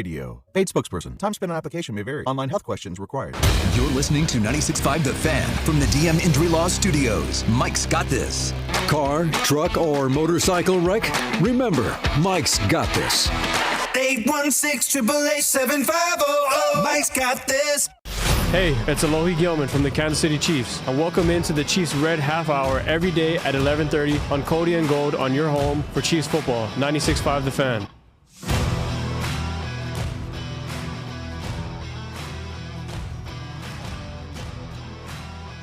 Chiefs Red Half Hour here on Cody and Gold. We will let you know as soon as we have our Mason Thomas and Felix Anudike-Uzomah out there at the podium. You just heard from Andy Reid again. A little concerning on the injury front, as we mentioned. Trey Smith did not practice, went to see a specialist for a hip injury, or hip was bothering him. Andy says he's going to be okay. So we'll see next week if he's out there practicing in pads. And ultimately, I don't know how much he would have played in the preseason anyway. Andy was briefly asked about, I think, playing time for Mahomes in the preseason and stuff like that. We'll have to wait till next week to get a better feel of how much he's going to play. Kelsey and any, honestly, Travis Kelsey doesn't need to play a single snap in preseason. But we've gone through this conversation for years and years and years. He plays more. He plays the vets far more than any other team and any other coach, I should say, when it comes to preseason. In fairness, I think some other coaches have changed. Like Cincinnati, for the first time, he's like, I'm going to play Burrow. Yeah. You can't just let him not play. Let's hear from FAU out in St. Joe.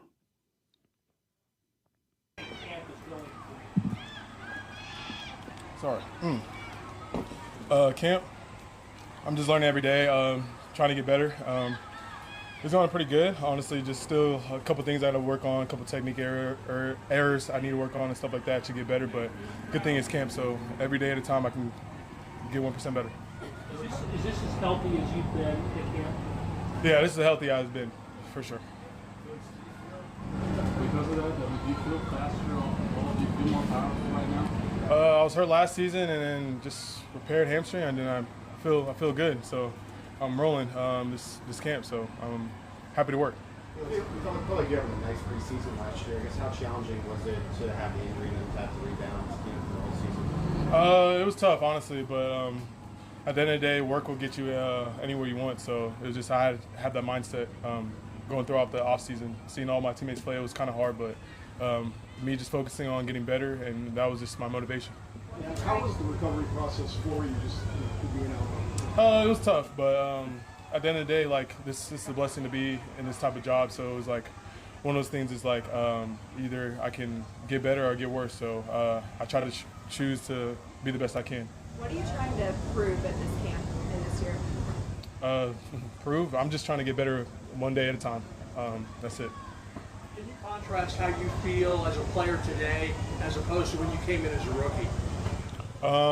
I just know a lot more, honestly. I think that's what it is. And I'm learning a lot, especially with the defense. There's a lot of things you can learn every year.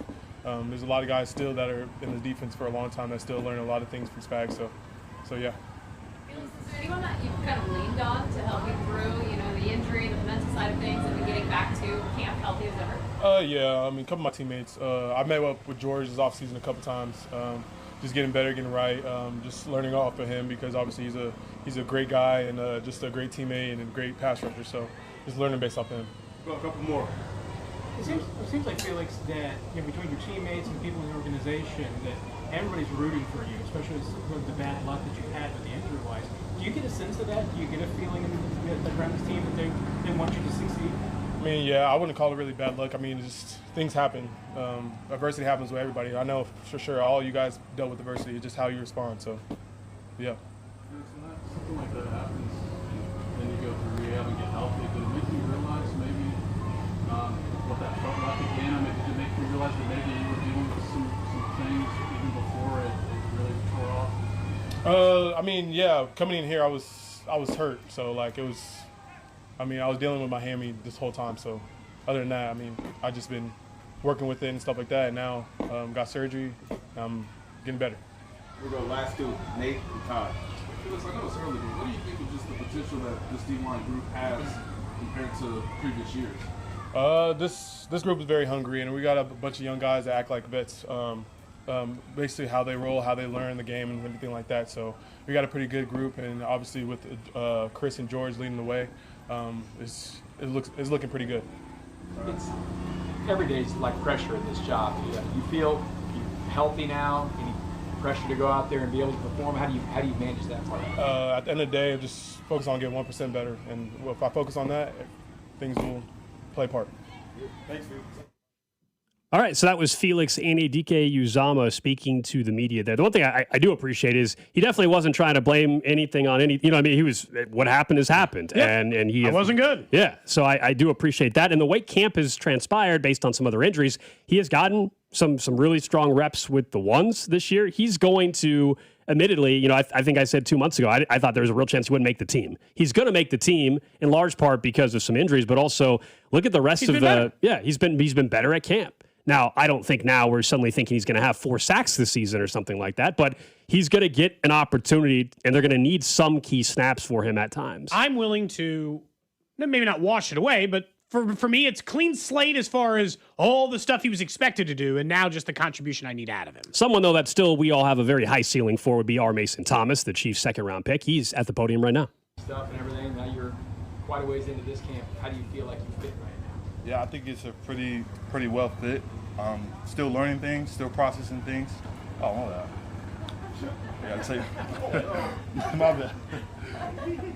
Still processing things. Sound like I got a list. My bad. Yeah, it's going great so far. Yeah, still installing. So I can learn something every day of practice. Physically, do you feel like you definitely belong in this? Yep, absolutely. Similar to that, we asked Josh about you the other day, and he said he almost has to go off sides to keep up with blocking you. He said that? He did.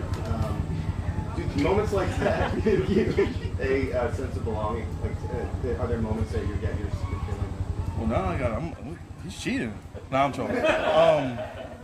No, that brings confidence because he's a great tackle to go against to get better with, and he gives me the hardest work out of the old line, so that brings confidence. Yeah, I'm kind of happy that he said that. Yeah. What makes Josh so tough to go? Yeah, he's seasoned. He's been through a whole season. Yeah, this is on his second year, so he just knows how to play people like my body type, play people like me. He's seen it before. He's done it before, so he knows what to eliminate, what to take away, and so that's what I have to find different things in my pass rush or my game to go against him. George said that he has feet like a ballerina. I know it's kind of an old school thing to do for linemen to do ballet or something. Does anybody on this team do anything like that to help with their footwork? You said George do ballet? No, George said that about Josh Simmons. Oh, he does ballet. He has footwork like a ballerina. Ballerina, yeah. Like a ballerina. Yeah. I mean, I wouldn't be surprised if they do. Yeah. They've been doing this for, I'm 21. They're like 24, probably 17 years. So, I mean, technique, stuff like that, they're kind of like second nature. So I wouldn't be surprised. That makes sense if they do. Mason, we see you with Terry and Joe a lot, some one-on-one individual time. What are you getting out of those little one-on-one sessions with them that really help you fine-tune your details? Yeah, they're really big on details, and it's the little things. It's not even that something that you would think I would do. I didn't know I was doing it when they would call it out. So it'd just be like little details like your step, your hand placement, where your eyes kind of help you play faster. So that's just little things like that. What have you seen from Peter, or what impressed you about him so far? Yeah, he's explosive for his size. Very explosive for his size. He has a knack for getting the football, and he does it smooth, he does it well, he does it quick, he does it fast, and that it's been causing problems for any O-line he go against. Dorm life. I mean, it's upperclassmen. You're not living in the dorms down in college anymore. What's dorm life been like here? How the rookie class get along? I mean, it reminds me of freshman year of college. Yeah, I don't know. Dorm life is funny because you got to share a bathroom. You can't touch the thermostat, so you can't make the room how cold you want it to be. That's really the big thing, the sleep part. I'm fine with the room. It's just the sleeping. The AC just doesn't get as cold. So dorm life's fun though. Who's the joker in your rookie class? Anyone pulling pranks or anything up there? Or is it all just to be honest, we be going to bed. No, to be honest, we go as soon as we get in the room after snack, go to bed. It's funny how you say that. I mean, I don't know. People don't have time to play around. Body hurting too much to play around. Yeah. How do pro O-linemen maybe emphasize the urgency to have multiple moves to get to the quarterback? How does the O-lineman? How does going against pro O-linemen emphasize the urgency to have multiple ways to get to the quarterback? Yeah, it definitely, because they know they've been doing this a long time, so they know what to take away. So you have to have a counter, a second rush, something else to continue in the rush, because if they take that away and now is your go-to move, well then are you just going to be out for the rest of the game? Are you going to be out for the rest of practice? So you have to find ways to get better, find ways to beat them. So you seem like a real student of the game. When did that develop for you? What kind of the process, and how do you go about kind of doing your homework? Do you take notes? Yeah. I mean, Oklahoma definitely. I started building those habits at Oklahoma because I definitely wasn't doing it freshman year because I just didn't know what I didn't know. But then once you start to, get in the coaching staff room, hear what they talk about, and especially hats off to my position coach, Coach Chavis, and Coach V, you start to get in their minds and see how they think, and it's like, well, 10 set on third down, pass, and then you see the tight end demeanor, the tight end swap, so it's like a lot of the things they see is what help us as players, because I know when I wasn't doing it, I wasn't playing as fast as I could, or I didn't know what I was doing. I was just running off like a chicken head cut off. So I think those habits started building at Oklahoma, and you can start finding those things, and it helps you better your game. Like if those things I was pointing out earlier didn't help me, then it'd just be a waste of time. But those things are the things that help you get better. All good?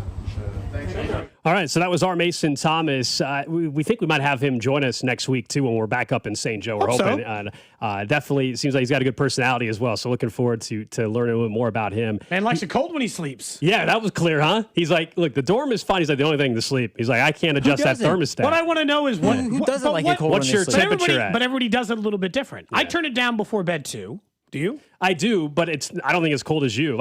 So in a hotel, you and I guess we've been on the road together a few times.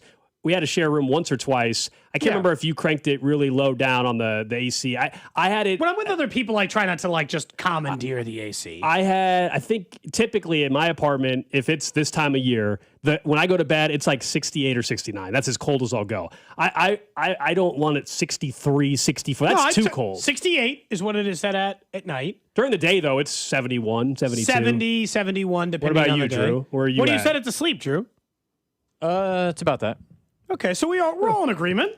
I know some people. I know some people that icebox. Like they go to Vegas, right, where you black out curtains and everything, and they'll have it down to 63 degrees. I'm like, that's too much. That's somebody else's money, I guess. Maybe I would crank it down that low. Like that's almost my nose gonna start running, man. Like I'm gonna get sick.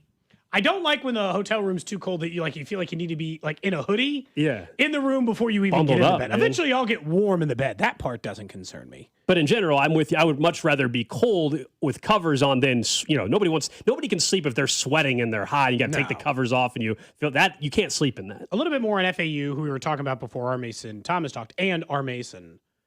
I will say I am optimistic about the defensive line, but can we just all admit that we have no idea how good it'll be? The defensive line. No clue. Is R. Mason Thomas the goods? I don't know. Omar Norman Lott, Gelati, they going to be better this year? No clue. Peter Woods looks like he's probably the goods, but how good? He's still a rookie. Like the entire defensive line outside of Chris Jones and George Karlaftis is a massive, and I do mean massive unknown. I don't know. No, that's the big the questions of the offseason when we went through those, and it doesn't change now. I know we've talked so much about the wide receiver room and the questions that exist there. The biggest concern I still have on the team is the defensive line and how they are getting after the quarterback. That to me is still the biggest question. It was why I wanted them to bring in Cam Jordan in the offseason. He now returned to New Orleans, but they have potential solutions. That's kind of what you were saying. They committed resources there. They spent their first-round pick, a second-round pick. They signed a free agent in Tonga. They certainly attacked the defensive line, but it's still a big unknown, unproven getting after the quarterback. Now, we're hoping that Chris Jones can be freed up a bit because of some of these other guys that can lead to Chris Jones being an all-pro type of guy again. Yeah. And Karlaftis, the broken hand thing. Maybe all that contributes, and it's not a problem. But R. Mason Thomas, the rotation there, and Gelati's coming off a rookie year, is he ready to take a next step? It's also it's not quite as bad. I don't want to comp it quite as bad as like how we talked about left and right field for the Royals. But the Chiefs' pass rush was bad enough, and the defensive line was bad enough. I don't know that they can go much lower. Dana was useless. Minihue was awful. They stunk. They had a lot of players taking up defensive line snaps who were no good. I mean, bad players. Gold couldn't get to the quarterback if they let him walk there. If they just opened up and said, "Go ahead, please be our guest." And so, it's hard for me to imagine it'll be worse. Really, it's just how much better will it be, or how good will it be, that at least changes. Some other people saying they've said it. They said they knew somebody who set theirs at 58. Oh, that's 69. I do like this. Yeah, go ahead. I do like this grouping of text from the 913. It said, "My apartment is always 68." New text. "It's small though." New text. "And gray." New text. "And depressing." New text. I thought you were going to talk about. That guy just went through it. He just said, yeah, I thought you were going to mention the. I thought you were going to mention that somebody said you can't set the thermostat on an odd number. That's bad luck. Really? I don't think anything like that. You like it on an even number? Huh. I haven't really thought about that. I don't think that bothers 71 versus 72? 71. I also I will adjust just depending on the it's too cold in this house, I'll turn it up one, or it's too warm, I'll turn it down a couple. I'll go with the vibe. There are sometimes. moments where I'm trying to save some money, so I'll turn it. Sure. I'll turn it on. It'll run down. I'll turn it off. A couple hours later, it's starting to creep back up again. That's got to be worse, though, right? I think they've proven that. That's worse on and off.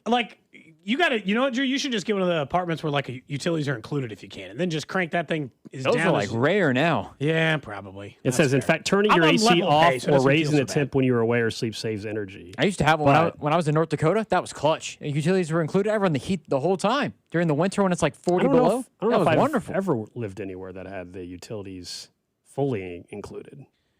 I had North Dakota for me. I've had ones where water was covered or power was covered, but not both. Water. I've had places where something was covered, but maybe not everything was covered. Yeah, most of mine have been water and trash are included, but you are responsible for your internet, for your electricity. Some said they have it at 76. Woo! 76? I couldn't. Don't ever invite me. I couldn't. I don't want to go to your house. So tomorrow, hold on. How old are you? 86? So that texter from the 913. Tomorrow, I think they said the heat index is going to be back above 100. It's going to be hot tomorrow. You're going to have your AC at 76. That tells me your house is going to feel like it's 78 in there. It's going to feel like 78 or worse. If your AC's at 76 and the heat index 100, your house is going to be like 78 to 80. Look, if I'm lucky, I got 80 years of living on this life. I'm not going to wipe my ass with sandpaper. I'm going to get this quilted soft stuff. I'm not going to sit in 76-degree heat. Just some things are worth money in this life. You only get to live so long in this life. Why? Why would you suffer being like, I buy one ply or I'm sitting in 83 degrees? Like, did you just ask him if he'd get a bidet? Yeah. Anytime someone says that again, it reminds me of the Zach Galifianakis SNL skit. The bidet. Bob and Mac were talking about that. Bob had me in yesterday morning to ask me about it if I would have one. I was like, well, I've never used one before. It's a very European thing. We're not used to it here. It's very bougie. I've never had one in my life, but I think if we just were accustomed to it, it wouldn't be a big deal. We think it's weird because we're not used to it, you know? Someone said they're 90, from the 816, my 91-year-old granddad has his house at 82. Crazy. Wow. Someone says it keeps my kids drowsy. You just essentially give your kids heat Xanax. You're trying to that's crazy. Wear them out. And I'm not kidding. I did not read that last part of the text, multiple places I grew up in when I was a kid did not have AC at all. We grew up with a box fan in the window, cold showers in the dead of summer. Maybe it's that. My parents would save money. I lived in places that didn't have AC. So we had AC, but my parents would want to save some money, so it was always box fans for us, or like the fan that turns a little bit. You put plastic on your window, you don't want to ever live that life again. Dead of winter, it's 52 degrees. Plastic on the window. Plastic on the window. It's no life. It's no life for me. Look, if you can't afford it, I'm not. I got it. You got to save the money because you got to save the money. Okay, but if you got a choice in this world, there are some things that are worth. Before I cheap out on anything else, it's not stuff like that. I don't want to live uncomfortable. I'm in my house more than anywhere else in my life. Yeah. That's it. That's the maximum place I am. I don't need being uncomfortable. Same reason why you want a good mattress and stuff. You spend more time on your bed than any other place for the most part. So I'm with you on that. There's certain things you don't cheap out on if you can. Yeah. If you can, if you can swing. I mean, we're at training camp, man. These porta potties, that toilet paper, that one ply stuff, my goodness, it's the cheapest toilet paper on earth that we're using at training camp. Man, I bet. I've not used the toilet paper roll up there, thankfully. We're up there for 8 hours and you're just good? Yep. Okay, good for you. I would probably be good as well because I would force myself to my body that's not healthy. to not go there. My body to says, not go there. Yeah. I don't prefer go there. Home before I leave or when I get home fine. We're not out here. I don't prefer it. In the porta potty. I mean, I do feel like it's 95 degrees inside those porta potties, though. It's like it's definitely hot. Trying to get out of there as quick as possible. Yeah. Someone says once you go bidet, you'll never go back. I've heard many people have said that. That's interesting. But it's just it's a change of lifestyle. I think the getting over the initial hump on that would be difficult. But once you used it for a while, you'd probably be okay. All right, up next, guys, let's get to what's trending. Let's talk more about what Andy Reid had to say in terms of their playing plan for preseason with Patrick Mahomes and all 32 right here on Cody and Gold. You're listening to Cody and Gold. We're going to try to tickle your tonsils. Brought to you by Heartland Men's Health, the leader in men's sexual health. Thousands of men have been successfully treated for low T, ED, and more, all with discretion and compassion. Make your appointment at heartlandmenshealth.com. DQ presents the Blizzard Double Flip Deal. For a limited time, when you buy one Blizzard treat, you get a second for just 99 cents. That's 2 Blizzards, 2 spoons, 2 flavors, and 2 flips.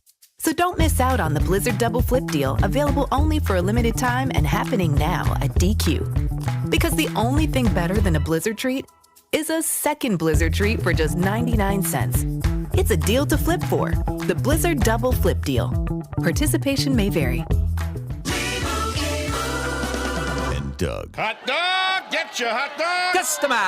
Customize and save with Liberty Mutual. Hey, what are you doing? I like your method. Direct. To the point. A little loud, but... Listen, people don't buy car insurance the same way they do hot dogs. Not yet, but both are customizable. Popcorn! Get your popcorn! Hey, this is a hot dog area. And customize and save area. Get a quote at libertymutual.com or with your local agent. Liberty, liberty, liberty, liberty. Men, when addressing the problem of erectile dysfunction, you want the right treatment for your specific medical situation because every case is different, and finding the right treatment can mean the difference between just an okay experience and an amazing one. This is Jeff for Heartland Men's Health, and at our practices, we offer the full range of ED treatment protocols and can even combine therapies to help make those intimate moments special both for you and your partner. At Heartland Men's Health, we take great pride in providing excellent care and treatment options for ED. Our medical providers specialize in men's sexual health and understand that no two cases are alike, which means you'll get the right treatment for you based on sound medical evaluation and appropriate applications of medical therapies. Plus, we offer treatments that are effective in well over 90% of cases, which means if you're like most men, you'll get your sex life back. So call us. Your initial visit is just $99 and includes blood work, a medical consult, and if medically advised, a test dose. And if that test dose doesn't work in the office, your visit is free. Call 844-447-6600 or go to heartlandmenshealth.com. We have 3 offices: Overland Park, Independence, and North Kansas City. This summer, the Honey Pepper Pimento Chicken Sandwich and Pineapple Dragon Fruit and Sprite are back at Chick-fil-A.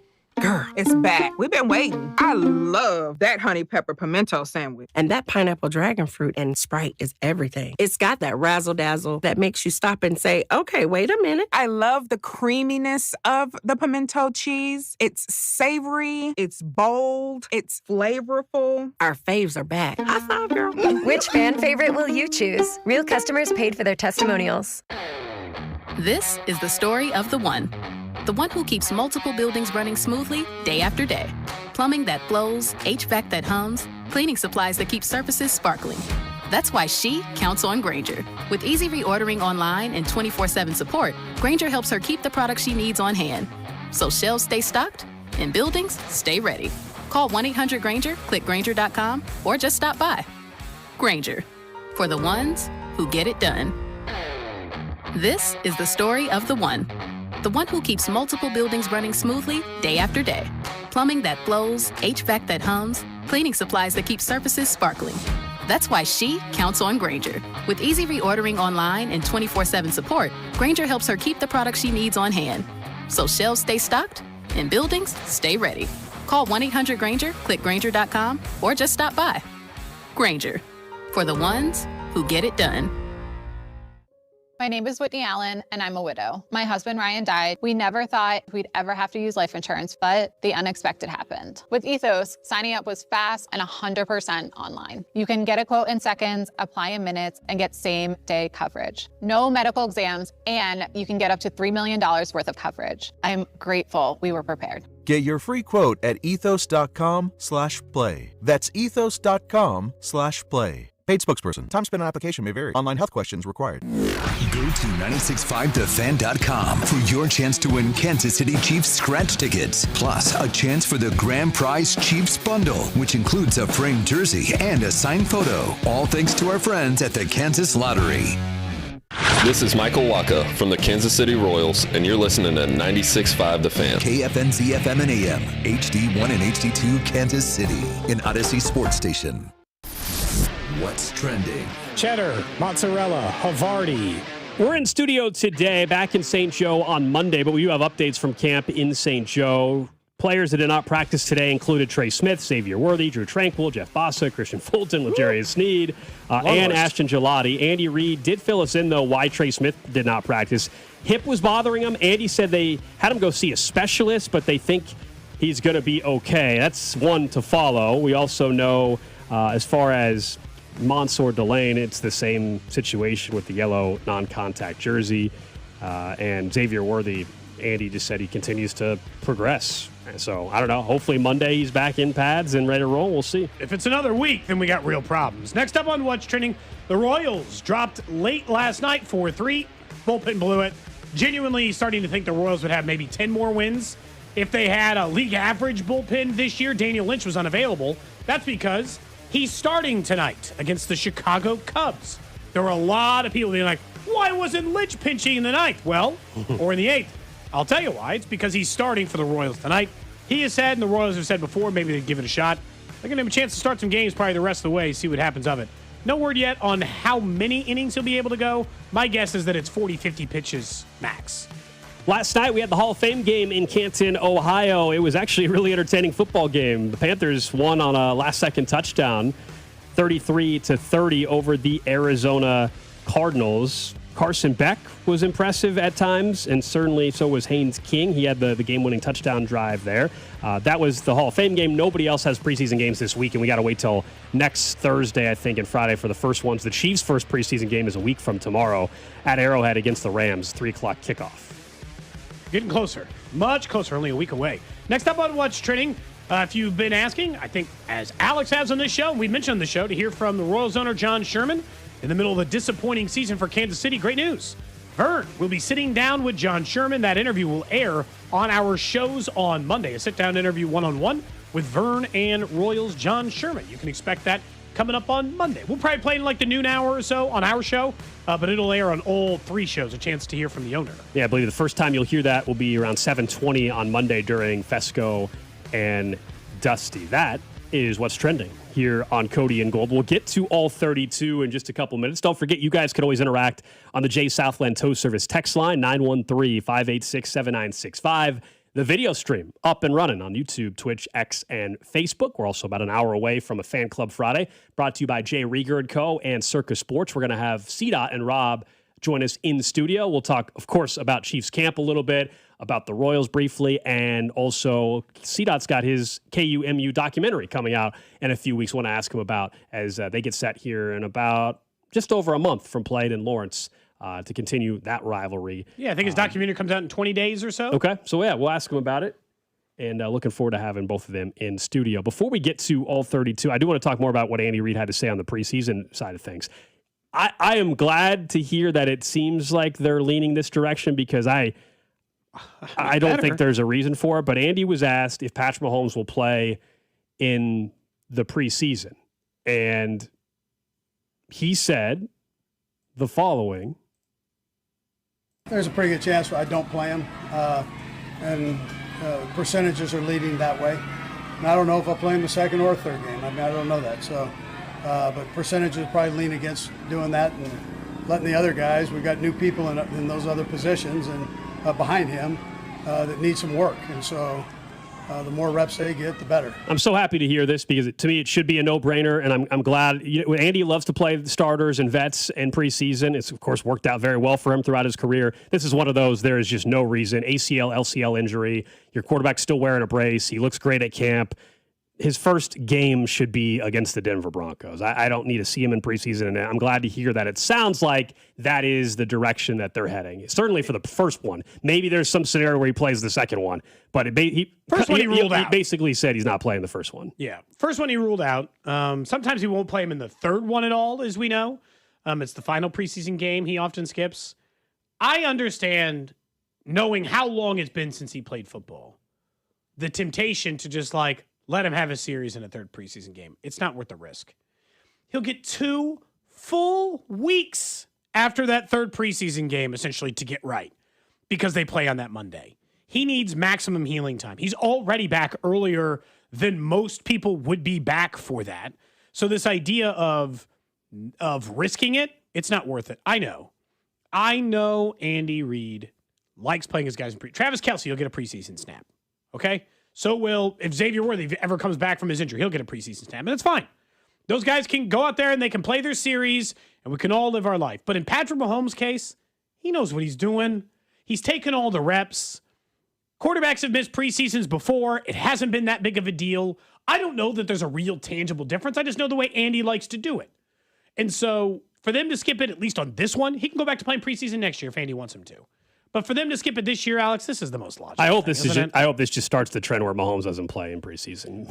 Frankly, the rest of his career, I just don't need it. Just don't need it. Not worth the risk at all. I am at the point now. I am so desperate for Patrick Mahomes to shut up everybody after what has been an exhausting offseason of nonsense quarterback ratings or top 100s or top 1000s or just straight up Mahomes slander. Bill Barnwell, the most recent one, who in his article talking about future Hall of Famers for each team decided to say that Josh Allen would be the, without a question, all-decade quarterback, and that there'd probably be a debate, for someone who would probably make an argument for Mahomes or Lamar Jackson. And it's just I'm tired of it. Because it's living in a world of delusion that I can't possibly understand. And at this point, and look, and to Mahomes' point, there were a report, who was it? Jeremy Fowler? Maybe it was Breer. That made the point of saying, Mahomes has been reading this offseason, the stuff that people have been saying. That's nothing new, though. He's done his entire career. He makes notes. But it's been a couple of years since he made everyone feel it in a regular season. He was 15-1 2 years ago, by the way. So it's not like he's been bad this whole time. 15-1 and went to the Super Bowl 2 years ago, following back-to-back Super Bowl trips. But it does feel like one of those, go ahead and throw a giant statistical season on everybody. Well, that's why, we got some time here, but I think there's a real chance Mahomes goes out there on the Monday night game against the Broncos and puts together an unbelievable performance just because he's Patrick Mahomes, and it would be very fitting for the way he usually goes about his business. He does also look great at training camp. I mean, he feels very confident, it looks like right now, in the knee. There's a big difference, though, when you are going up against a defense that's chasing you and trying to hit you. To actually hit you. Right now, he knows nobody can hit him. There is probably still a psychological impact that you haven't got over that hump yet until you get hit for the first time. That would have been the only argument for a preseason game. But let that be against the Broncos week 1. I don't need to see it against the Rams randomly in a preseason, or who was their second preseason game? The Bucks. I don't need to see Vita Vea tackle him in a preseason game. So there's no worry that he's going to be rusty against Denver. He could still be rusty. Because I think that would be the worry slightly, which is why I think the whole, don't play your quarterback sort of thing. You don't, and then they take a second to get going, and it's a struggle when a game shouldn't necessarily be a struggle, if that makes sense. No, I think it might be a real possibility. I think there's no doubt that there could be the injury stuff rust. is obviously different, but if game 3 comes around and he's technically good to go, does Andy throw him in there for a series just to see another defense? Forget anything. Like it could all be quick passes and everything like that. There could be no slow developing plays at all. It could be literally snap, quick throw, snap, jet sweep. But let me see a defense and get back into this rhythm, sort of a thing. That'd be probably the second preseason game if they did it at all. I know it's quarterback dependent. I think it's probably more quarterback dependent than it's everybody benefits from it. Patrick Mahomes played a lot of games in this league. A lot of postseason games. He's seen a lot of defenses. Their training camp is intense and detailed. Like Matt Stafford, who notoriously never plays in the preseason, essentially, starts the season well every year. Last year he started against the Houston defense. They only scored 14 points, but he completed 70% of his passes, 245, a touchdown, no picks. Went 302 touchdowns the following week. So he started fine. Joe Burrow's teams are notorious slow starters. Joe Burrow himself struggles, notably in week 1. He does. More than week 2 even. Joe Burrow notably is. So maybe he's the kind of guy who needs preseason. And look, with Mahomes, do we know? No. Because up to this point, Patrick Mahomes has played in the preseason. It's just, I guess some of this is just like the logical big picture. I don't care if they lose week 1. I care if Patrick Mahomes plays the next 10 years unbothered by his knee, I don't care if he plays bad in week 1 or doesn't play week 1 at all. I care if Patrick Mahomes is healthy for the other 16 games this year, for the next 10 years he's in Kansas City, for the entire run. If he's rusty in one game because he misses a preseason once, oh no. Fine, he can play in preseason next year. It just, for this year, I don't get the risk. I wouldn't take the risk. No, and I'm glad to hear that it sounds like Andy Reid kind of agrees that there's really no reason to do that. This is the earliest he's already kind of hinted at not playing somebody. Normally we have to wait till Friday before the game, and you find out, the plan is, we're going to play him for maybe a drive, or we're going to play him for a quarter, and then he ends up playing a drive. This go around, it feels like we're going to know pretty early, and we kind of already do, that he's not playing next Saturday. Yeah, he's already out next, because he said maybe preseason game 2 or 3. He said there's, quote, a pretty good chance I don't play him. Yeah, altogether. But he's definitely saying, I think in the way he said the sentence, definitely don't think he's playing him next week, which is fine. Again, those conversations are more than fair, and we don't want to, we don't want to worry too much, I guess, about that version of it. Back to the Bill Barnwell thing for a minute. I read through the whole article, and I think what's crazy about it is that quip. That's not even what the article's about. He didn't have to include that in the article. The all-decade part. It was just who's on track to be a Hall of Famer or not. Yeah, and everyone agrees Josh Allen's on board to be a Hall of Famer, and then all of a sudden he had to drop in, but I also think he's better than Patrick Mahomes this decade. This decade, Patrick Mahomes has multiple MVPs, multiple Super Bowl wins, and multiple Super Bowl MVPs. Josh Allen hasn't even played a game in February. The hell are we talking about here? The postseason stats are a massacre. I even looked it up. So their career stats, Patrick Mahomes leads in every category except for total touchdowns.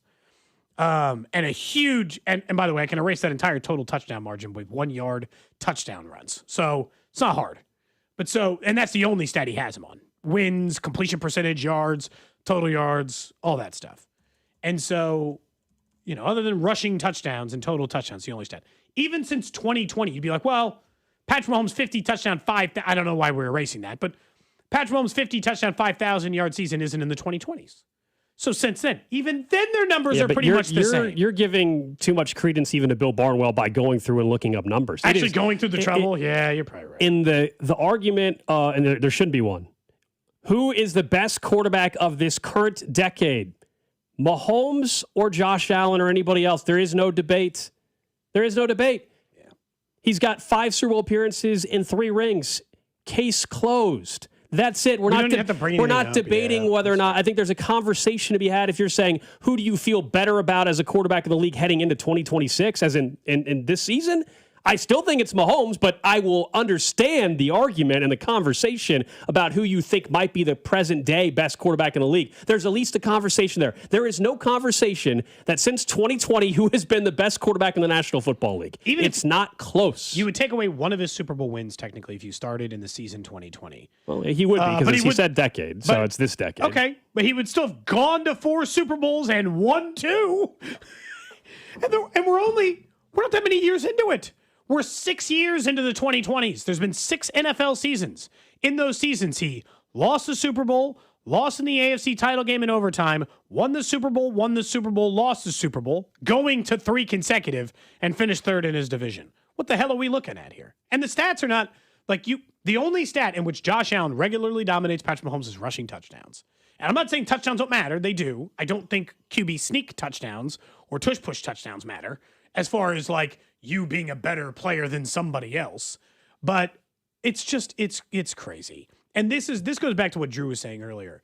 There has been a 2-year, in my opinion, campaign that Josh Allen is shaking his empty cup, asking for a couple of shekels. He's so broke. Oh, there's no help. The man's been just out in the wind. He's like, it's castaways on the island. He's got to make the raft all by himself. He's not down that bad. He's had a top 5 defense pretty much the entire 2020s. He has had good wide receivers during that time. He currently has an elite level running back. Like, he's not been just like doing it by himself, I guess. I'm still convinced fully that offensively, Lamar Jackson has had less than Josh Allen. Lamar Jackson has never had a wide receiver like Stephon Diggs. Never. He's had better defense. Well, he's had as good a defenses. He's had as good a defenses. He's had Derrick Henry, which you can, equal that out with James Cook. But in terms of throwing the football, he has never had a wide receiver as good as Stephon Diggs. Probably not. Probably not.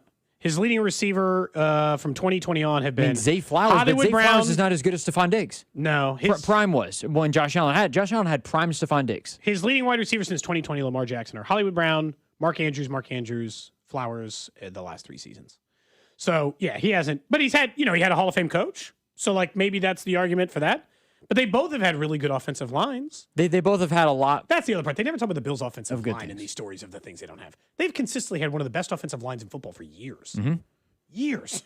Like, I bet that helps play football. I don't know. Yeah, I don't know why people have that reasoning. I know that reasons might be different, but in terms of just Josh Allen in general, he has been coddled more than anybody else has. Because Lamar Jackson, in fairness, this is the thing I don't understand. Maybe it's because Josh Allen's played better than Lamar in the playoffs. And he has, yeah. But other than that, everybody is so critical of Lamar Jackson. He's never made it to a Super Bowl. He's never done this. He's never done that.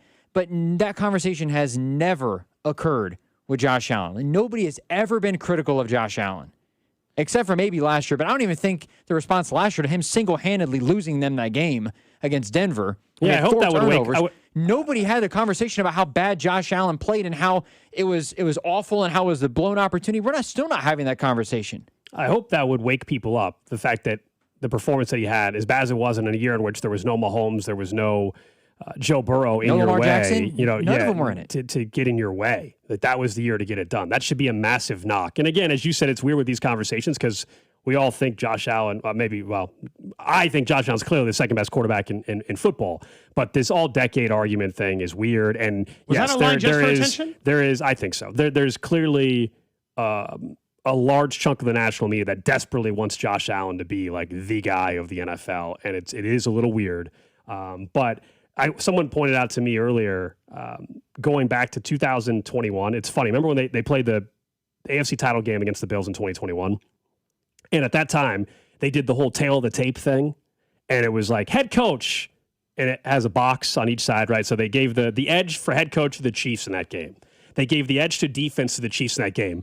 But they gave the edge to the number one wide receiver to the Bills in that game, which was Stephon Diggs versus Tyreek Hill. And they gave the edge between Mahomes and Allen, quarterback, to the Bills. So it's hilarious. Here we are talking about this. And back in 2021, ESPN had a graphic going into the game that said the Bills had the better receiver and quarterback. The Chiefs had the better coach and defense.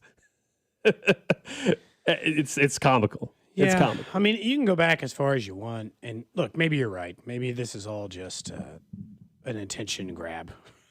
You know, like I'd like either. I people mean, to the read decade my... argument is either you are an idiot or it's attention. That's all it is. There truly is no argument over the last decade who was better at quarterback. There is none. So that's all it is. Congratulations, Bill Barnwell got some more clicks today. We did reach out to Bill Barnwell to see if he is not available today. Oh, really? I did hear back. He's booked up, which is no surprise because everybody's probably Bill's booked up today. He's booked. What cities? Yeah, you want to come on, Kansas City? I did not ask that question. Where you fired a shot across the bow? I did mention that I was in KC, that we were in KC, obviously. I don't know if that's part of the reasoning. I have no clue. Oh, well. But he's not available. All right, let's get to all 32. Dang. All right, all 32. Would have been fun. It would have been. I truly would love to, legitimately give me the argument that he's the better. I'm listening. Please try to convince me. So, watching the Hall of Fame class last night, the Hall of Fame game last night, we mentioned it was actually a very entertaining football game. But I think now, and I have not been to any Pro Football Hall of Fame or Cooperstown for the Baseball Hall of Fame. Certainly haven't been to the Basketball Hall of Fame in Massachusetts or anything. I think now, based off of the ceremonies and everything that takes place, if I go to one in my life, a ceremony for Hall of Fame, and pro sports or game, etc., the NFL is the one I want to go to. Obviously, when Kelsey... Even more than Cooperstown? Yeah, obviously when Kelsey, Jones, or Mahomes get inducted, that's the time as a Chiefs fan you want to go. So I will be reserving my first time going for maybe one of those inductions, 10 years from now or whatever it's going to take place for some of these, for Kelsey, maybe 5 years from now or whatever it's going to be. But I don't know about you. I have way more interest in going there the whole week, and you go to the game, you go to the ceremony on the Saturday or Sunday. That, to me, in Canton's the one to go to. Cooperstown would be very cool, but unfortunately, the reality is like the Royals, they have George Brett in there and then Salvi. That's Zach it. Greinke, I'll probably get him. I'd go to Greinke's because that speech alone. Would you rather go to Cooperstown than Canton, Ohio? Probably. Maybe because of baseball's just big in its history, and so and its numbers and its records. So in a lot of ways, it feels that way. Not that I'm anti going to the NFL Hall of Fame. I do want to go to. ceremony. I do want to go to. I'm going to wait till one of these Chiefs from this era. That's the weekend I want to go. I'm sure everybody listening would have the same answer. Duh, that's when you want to go. It's going to be a few years. Yeah. Travis will be closer 5 because years from now. he'll be a first ballot guy, no question. But we'll have to wait 10 years plus the 5 years from Mahomes in order to get there. But certainly interesting. My All 32 is about a team in the NFC, that is the Detroit Lions, who I think have successfully, maybe on purpose, maybe not, really flown under the radar as a team that we should be talking way more about. They're an obvious candidate to be much better again this year. Despite numerous issues, in my opinion, last season, they were still viable in a number of games. They had issues across the board, and I'm not saying they didn't. They still have a top-end wide receiver, a top-end running back, a quarterback who can sling it, an offensive line that can absolutely hang. They're kind of I don't know why we talk about, hey, Dallas just needs to get a little better on defense, or Cincy needs to just get a little bit better on defense. The division. If Detroit got a little bit better on defense, division's that's a tough team. I guess it kind of depends. I don't think Chicago's going to turn into a 13, 14, 15 win team. I think they got a lot of really good teams in their division.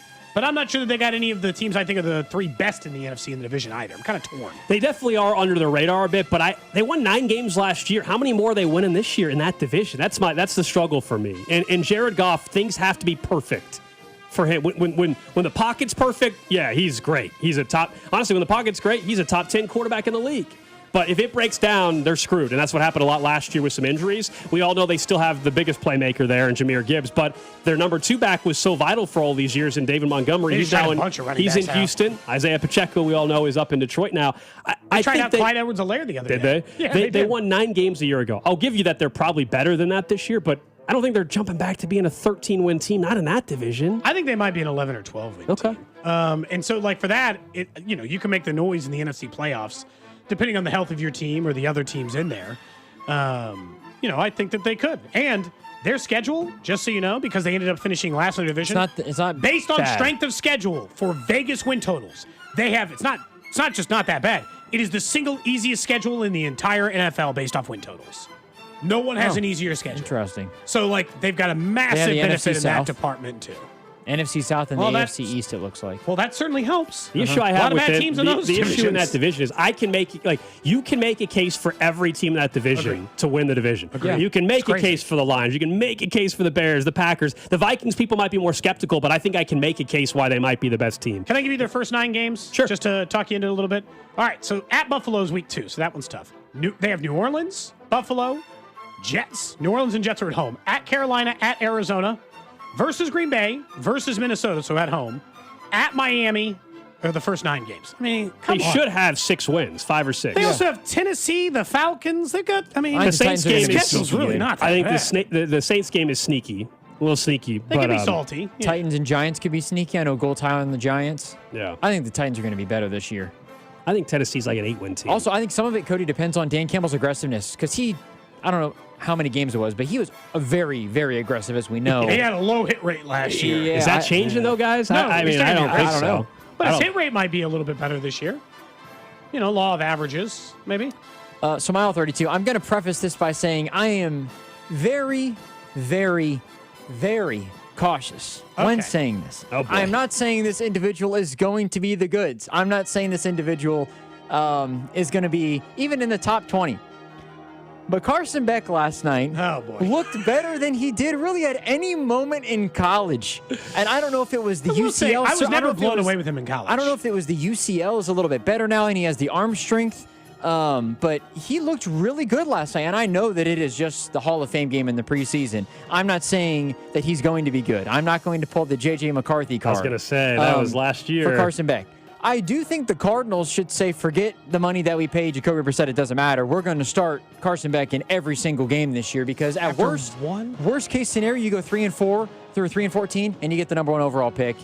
Best case scenario, he actually shows you something and it might actually work in your favor. I know the division's tough, but I know that it's only 1 game, but Carson Beck individually, just the performance, he looked better than he did really at any moment in college. He looked in control.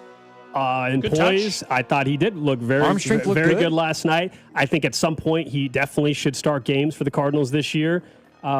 Definitely got to be cautious. The first thing I thought of when you said this was the J.J. McCarthy stuff from last year after he had that fourth quarter comeback, and you said he was more in control and better than Sam Darnold ever looked. And then, I try to douse the flames on that. It's an all-time take. That really turned out to be It was bad. an all-time take. So much so we don't have a cut of it. Yeah, where's the cut of that I don't take? know. We need that one in the don't system. know. I do feel like after my comment yesterday, maybe I should have spent my L32. Maybe I owe an apology to Haynes King.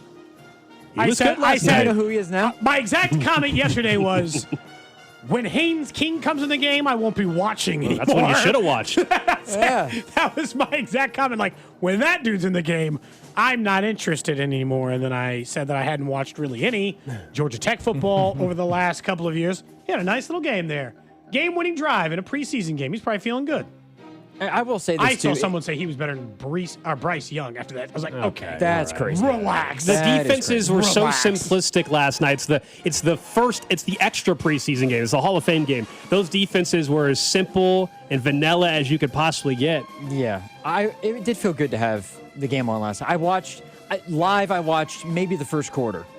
And I was going back and forth between the Fever Aces game, which was great, so I was more locked into that than the game. But I watched some highlights. It was just nice to have football back on. Yeah, Though. it was nice to Seeing hear Tirico Tirico. and Collinsworth. Yeah, it was nice. Yeah, the graphics, the sounds of the game, all of it. Mike Tomlin, I thought, as we expected, he was very good. We all figured he'd be pretty darn good on TV, and he was already. That's all 32 here on Cody and Gold. Up next, though, let's talk more about quarterbacks. Who's in line for regression? Who could really improve? Plus the random question of the day next on Cody and Gold.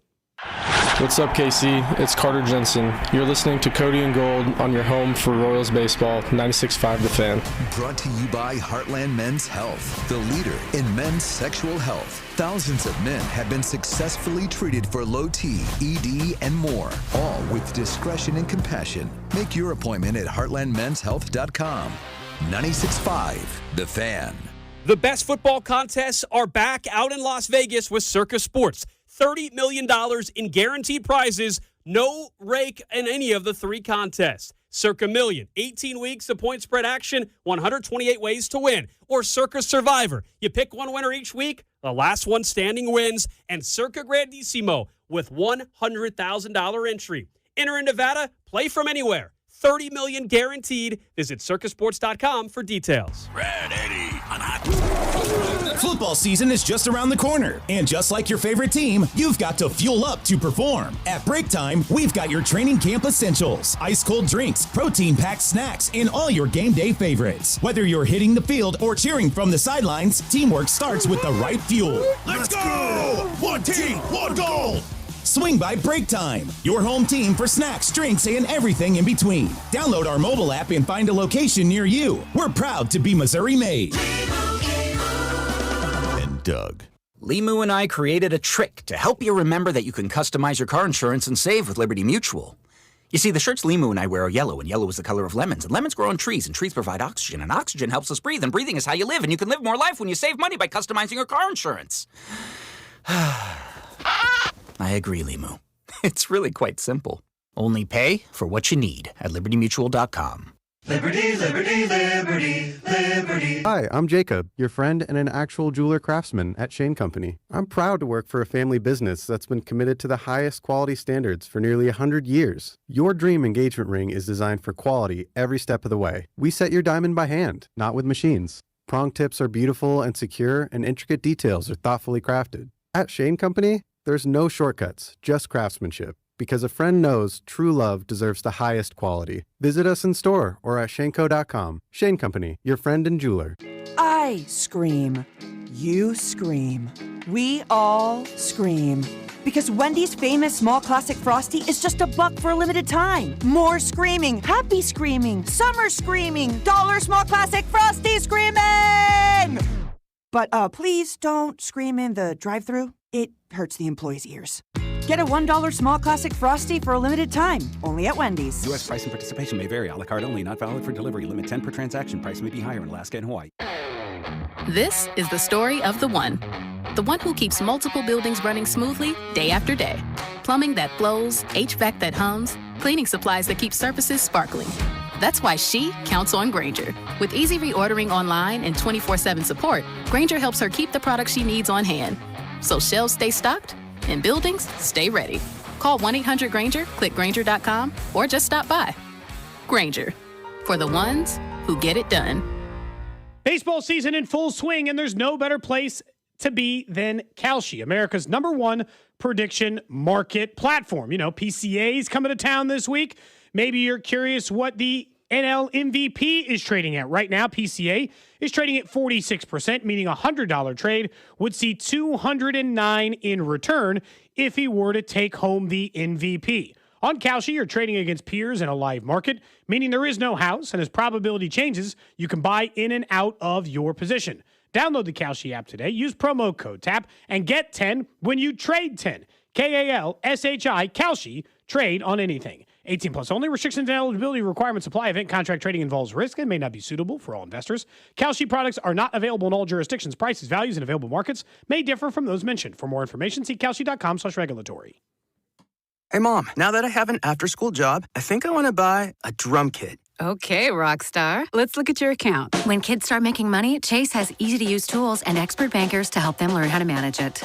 And next month, I'll buy the bass drum and the cymbals. Oh, and maybe some noise-canceling headphones for you. Aw, you've thought of everything. Help kids save, budget, and build financial independence, all with Chase. That's good for kids and good for parents. Visit your local Chase branch and get started. Account subject to approval. JP Morgan Chase Bank, N.A. member FDIC. Hey, it's Brew, and I feel like everything in my life depends on being connected. Whether I'm uploading a video, hopping on a call before my show, or video chatting with my family back in Michigan, I never have to think about my Wi-Fi. And that's why Xfinity stands out. You get the most reliable, fiber-powered Wi-Fi with the best equipment at one price for 5 years guaranteed. No contracts or commitments. Plus, you can get online in minutes with same-day Wi-Fi. Restrictions apply. Not available in all areas. Use of fiber or coaxial cable. Learn more at xfinity.com/same-day Wi-Fi. Xfinity, imagine that. J. Rieger & Co. Oh, so good. Quality crafted in Kansas City. J. Rieger & Co. Straight Bourbon Whiskey. Winner of Best Craft Bourbon at the 2025 Ascot Awards. At 90 proof, it's rich, well balanced, and oh so good. Quality crafted in Kansas City. You're listening to 96.5 The Fan from the DM Injury Law Studios. Mike's got this. Car, truck, or motorcycle wreck? Remember, Mike's got this. 816-888-7500. Mike's got this.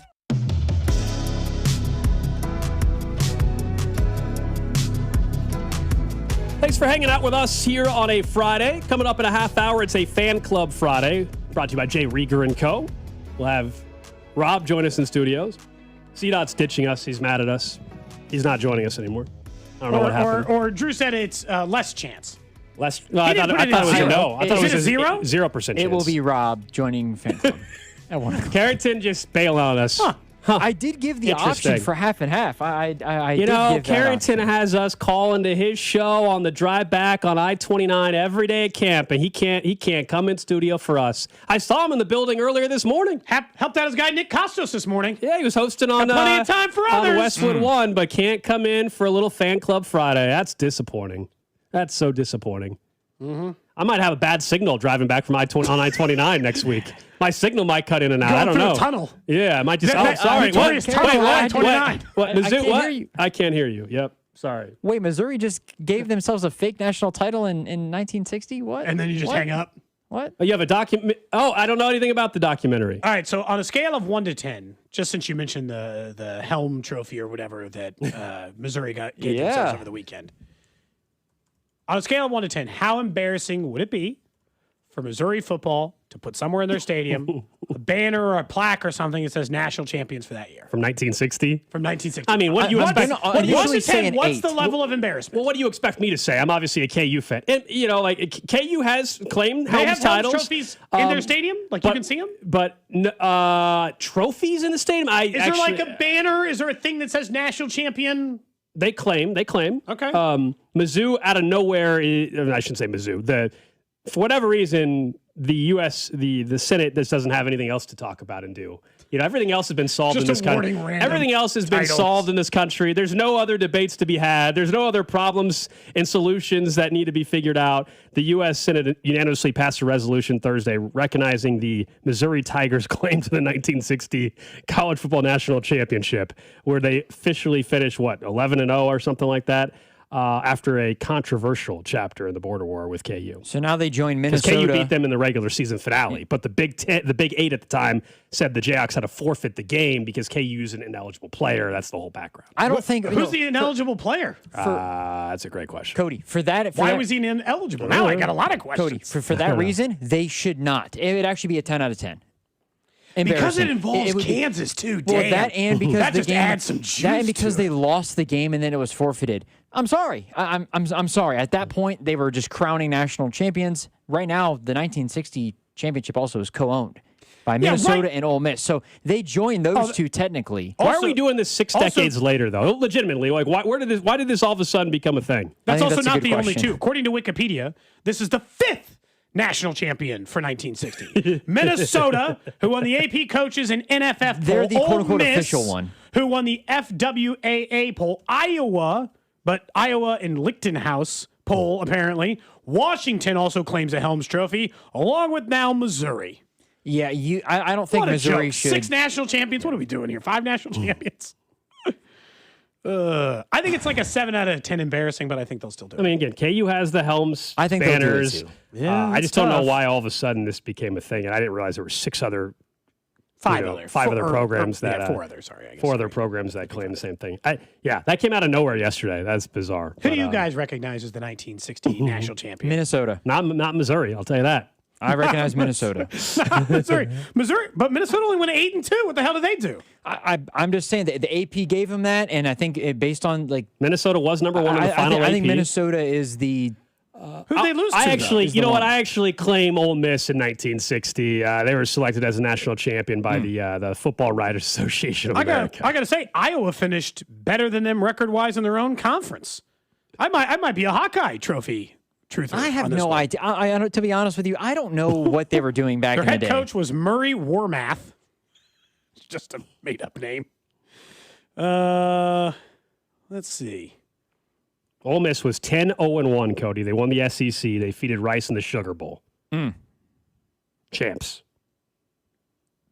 Shout out to Rice. We mentioned them yesterday. That's two mentions in 2 days. Shout Who knew? out to Rice. Anyway, it's funny. Honestly, it's kind of comical, the whole thing. I truly don't know why this was a thing yesterday, but it is official. The U.S. Senate is recognizing the 1960 Missouri Tigers. That was the craziest part about it, too. I finally come down to my actual answer. I've put some real thought into it over the last couple of minutes. The 1960 national champion is actually the Washington Huskies, in my opinion. Both Iowa and Minnesota, the two teams we were talking about, had one loss in the Big Ten. So they had the same record, same conference. Tiebreaker went to Minnesota. That happens in college football, so be it. They went to go play in the Rose Bowl, which I'm deciding is the de facto national championship game, in which they lost to Washington. One of the other teams, they lost to Washington. So 1960 posed a Big Ten teaser between Washington and Minnesota then. All right. Washington finished 10-1 that year and won the Rose Bowl against the AP number one team. I mean, that's the national champion. Okay. Right? I think that's fair. Led by senior quarterback Bob Schlort. SCHLOREDT. Someone said hang the banner. The other person said as a Mizzou fan, I do not condone this. Damn, they won 10 games and Schlort broke his collarbone in the 5th game and kept playing. You know? He had that dog in him. Anyway, yeah, it did happen yesterday. Yeah, good like stuff. I said, at least they have nothing better to do. You know, I'm glad all the world's problems are solved. What the hell were they like? That was the craziest part about it too. Gold, you know that this has been my long stance. Anytime we get one of these like stupid proclamations from city councils, go fix a pothole or something. Stop wasting our time trying to decipher who the 5th national champion in 1960 was. This isn't even like a local level, though. This is the United States Senate. That was the craziest spent part about time the out whole of their thing. day yesterday to recognize Missouri as a national champion. I don't care if it was 5 minutes or an hour. You wasted everyone's time in life.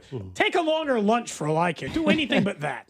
I mean, that's why they sent Senator Eric Schmidt to Washington to tackle the real issues of 1960. I do personally feel like anything that happened in 1960 is still affecting me today. Anyway. I like those things squared. All right. We'll get to the random question of the day in about 8 minutes or so. But let's get back to the NFL, talk some quarterbacks.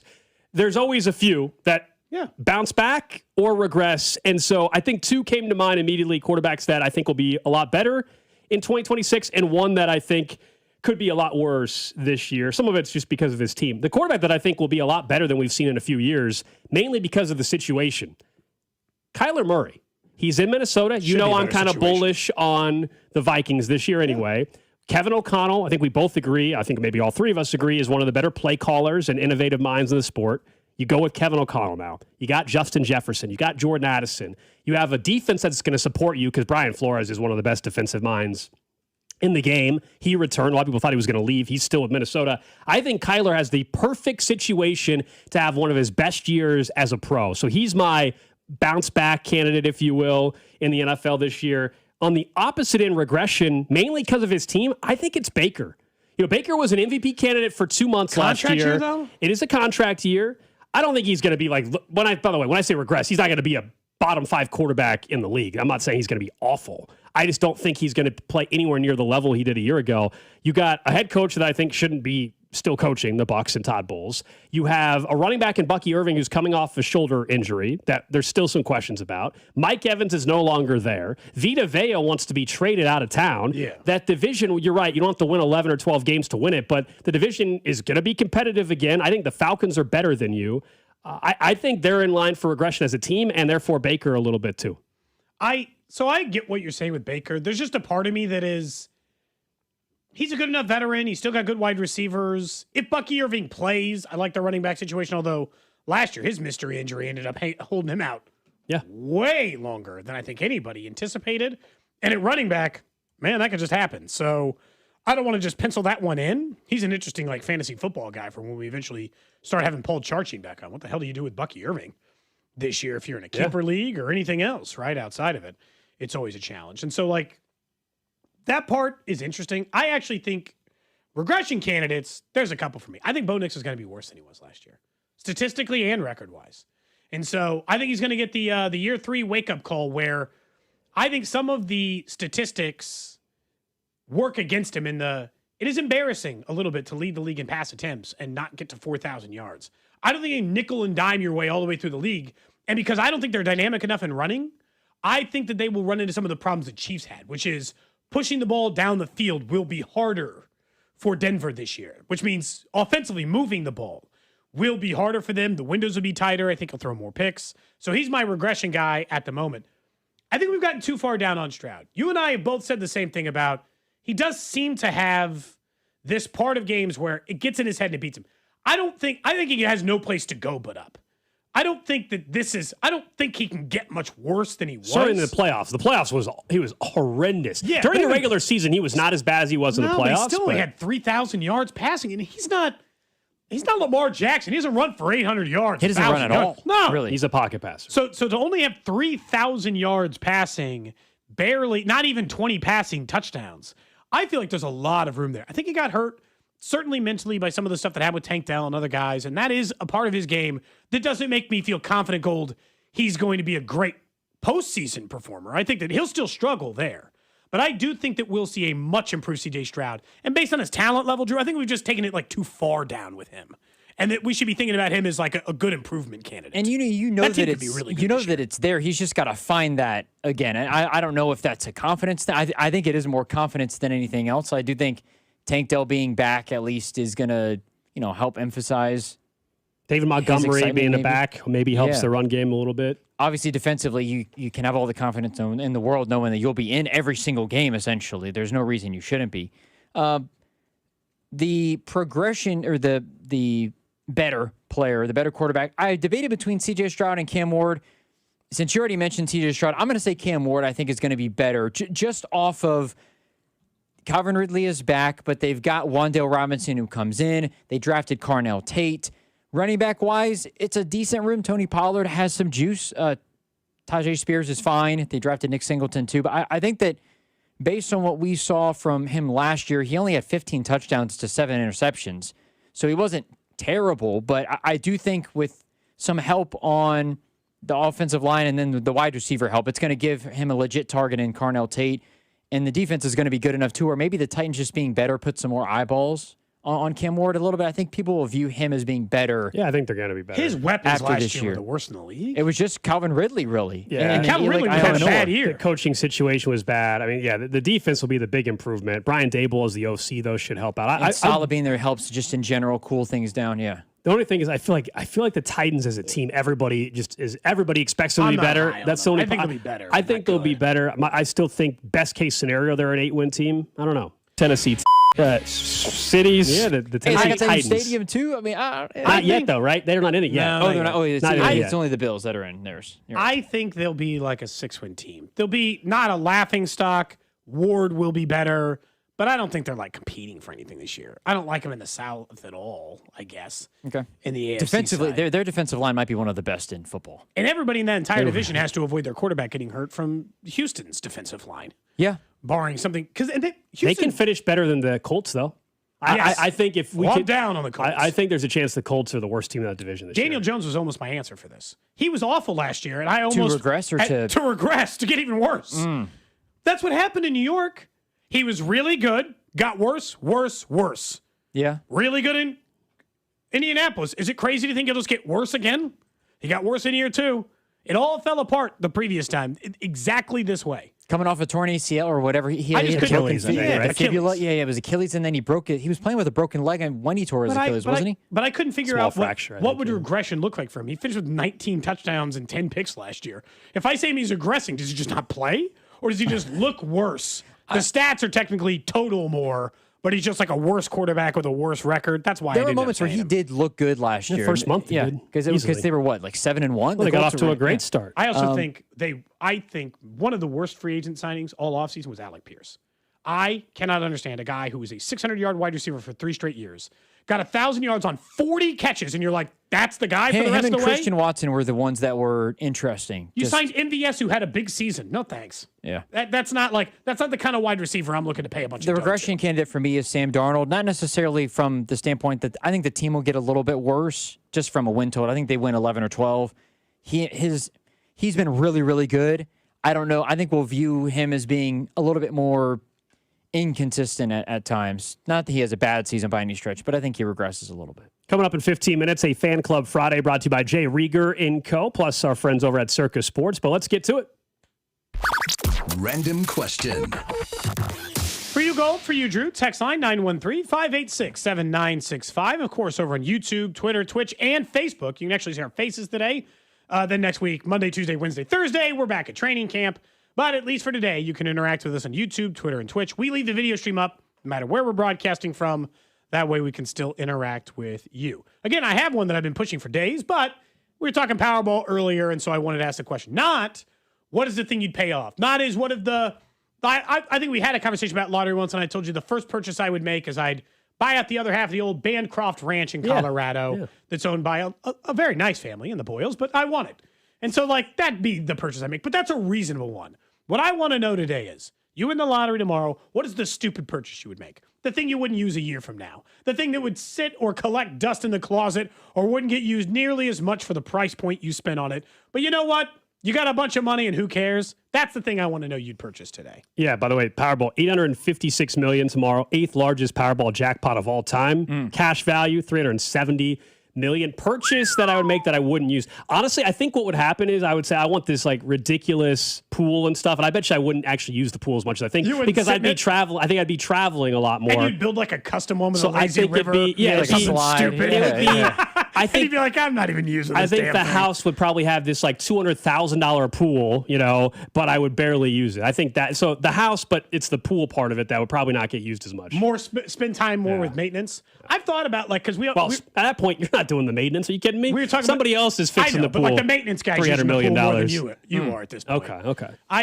We were talking the other day about toys, and it made me think.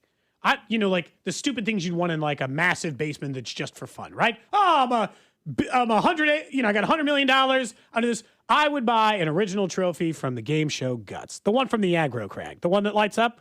I want one that somebody won. I want them to cough it up, and I want to have the kind of dough to force some kid who was 10 years old, who climbed to the top of the aggro crag and said, "Give it to me. Here's $5,000. I'm putting this thing in my basement to remember my childhood," and then there'd be no point to it. $5,000. Well, it's got to be enough money for someone to give up their childhood. You got to offer. It's a stupid purchase. I got to offer a dumb amount of money in order to acquire it. I've never seen one for sale. Have you? No. So this is something that we wouldn't use, or this is something that we would use? He's saying stupid purchase. You buy it, you use it one time, and you think it's going to be great, and then he just sits there. It doesn't get used as much. Man. Somebody says a pet tiger. They said they always wanted an exotic pet to buy a tiger, and then be like, "What the hell do I have a tiger for?" That's a great answer, honestly, because if you've always thought you've wanted one, there it's it. Zero G massage chair. Someone says an Ohtani or Charizard card, one of those ones that just sit there and gain value. But that's not a terrible purchase. Yeah, if it's gaining value, then it's not a bad purchase. The memorabilia one is tough because it's very cool, but you technically don't do anything with it. I do think but it's not a dumb purchase, if that makes sense. My aggro crag, that's an insane purchase for a person. I do think there would be That's like an adult money. I got nothing to lose. I don't care. Here's some cash. I don't know if it would be a dumb purchase necessarily. I would only use it one time, but I wouldn't use it as much as I would spend on it. I would go to one of the Meekum shows. I'd go to the one in Kissimmee, Florida, and I would buy. I would buy some car you never drove. I would buy a $200,000 '69 Camaro or something like that. That's just totally pimped out and everything. Man, it's crazy though, because if I bought a car like that, I know for a fact I would just make it my daily drive. I'd be like, it has 13 original miles. Not anymore. Yeah, those my ass is in the car. It'd be like a 1961 Mercedes. It'd be like 27 original miles. I'm about to run that up. I was going to say, the people those are collector cars. So they don't even use them. Damn thing. Yeah. Because I know I'd be bad about a car. That can't be my stupid purchase.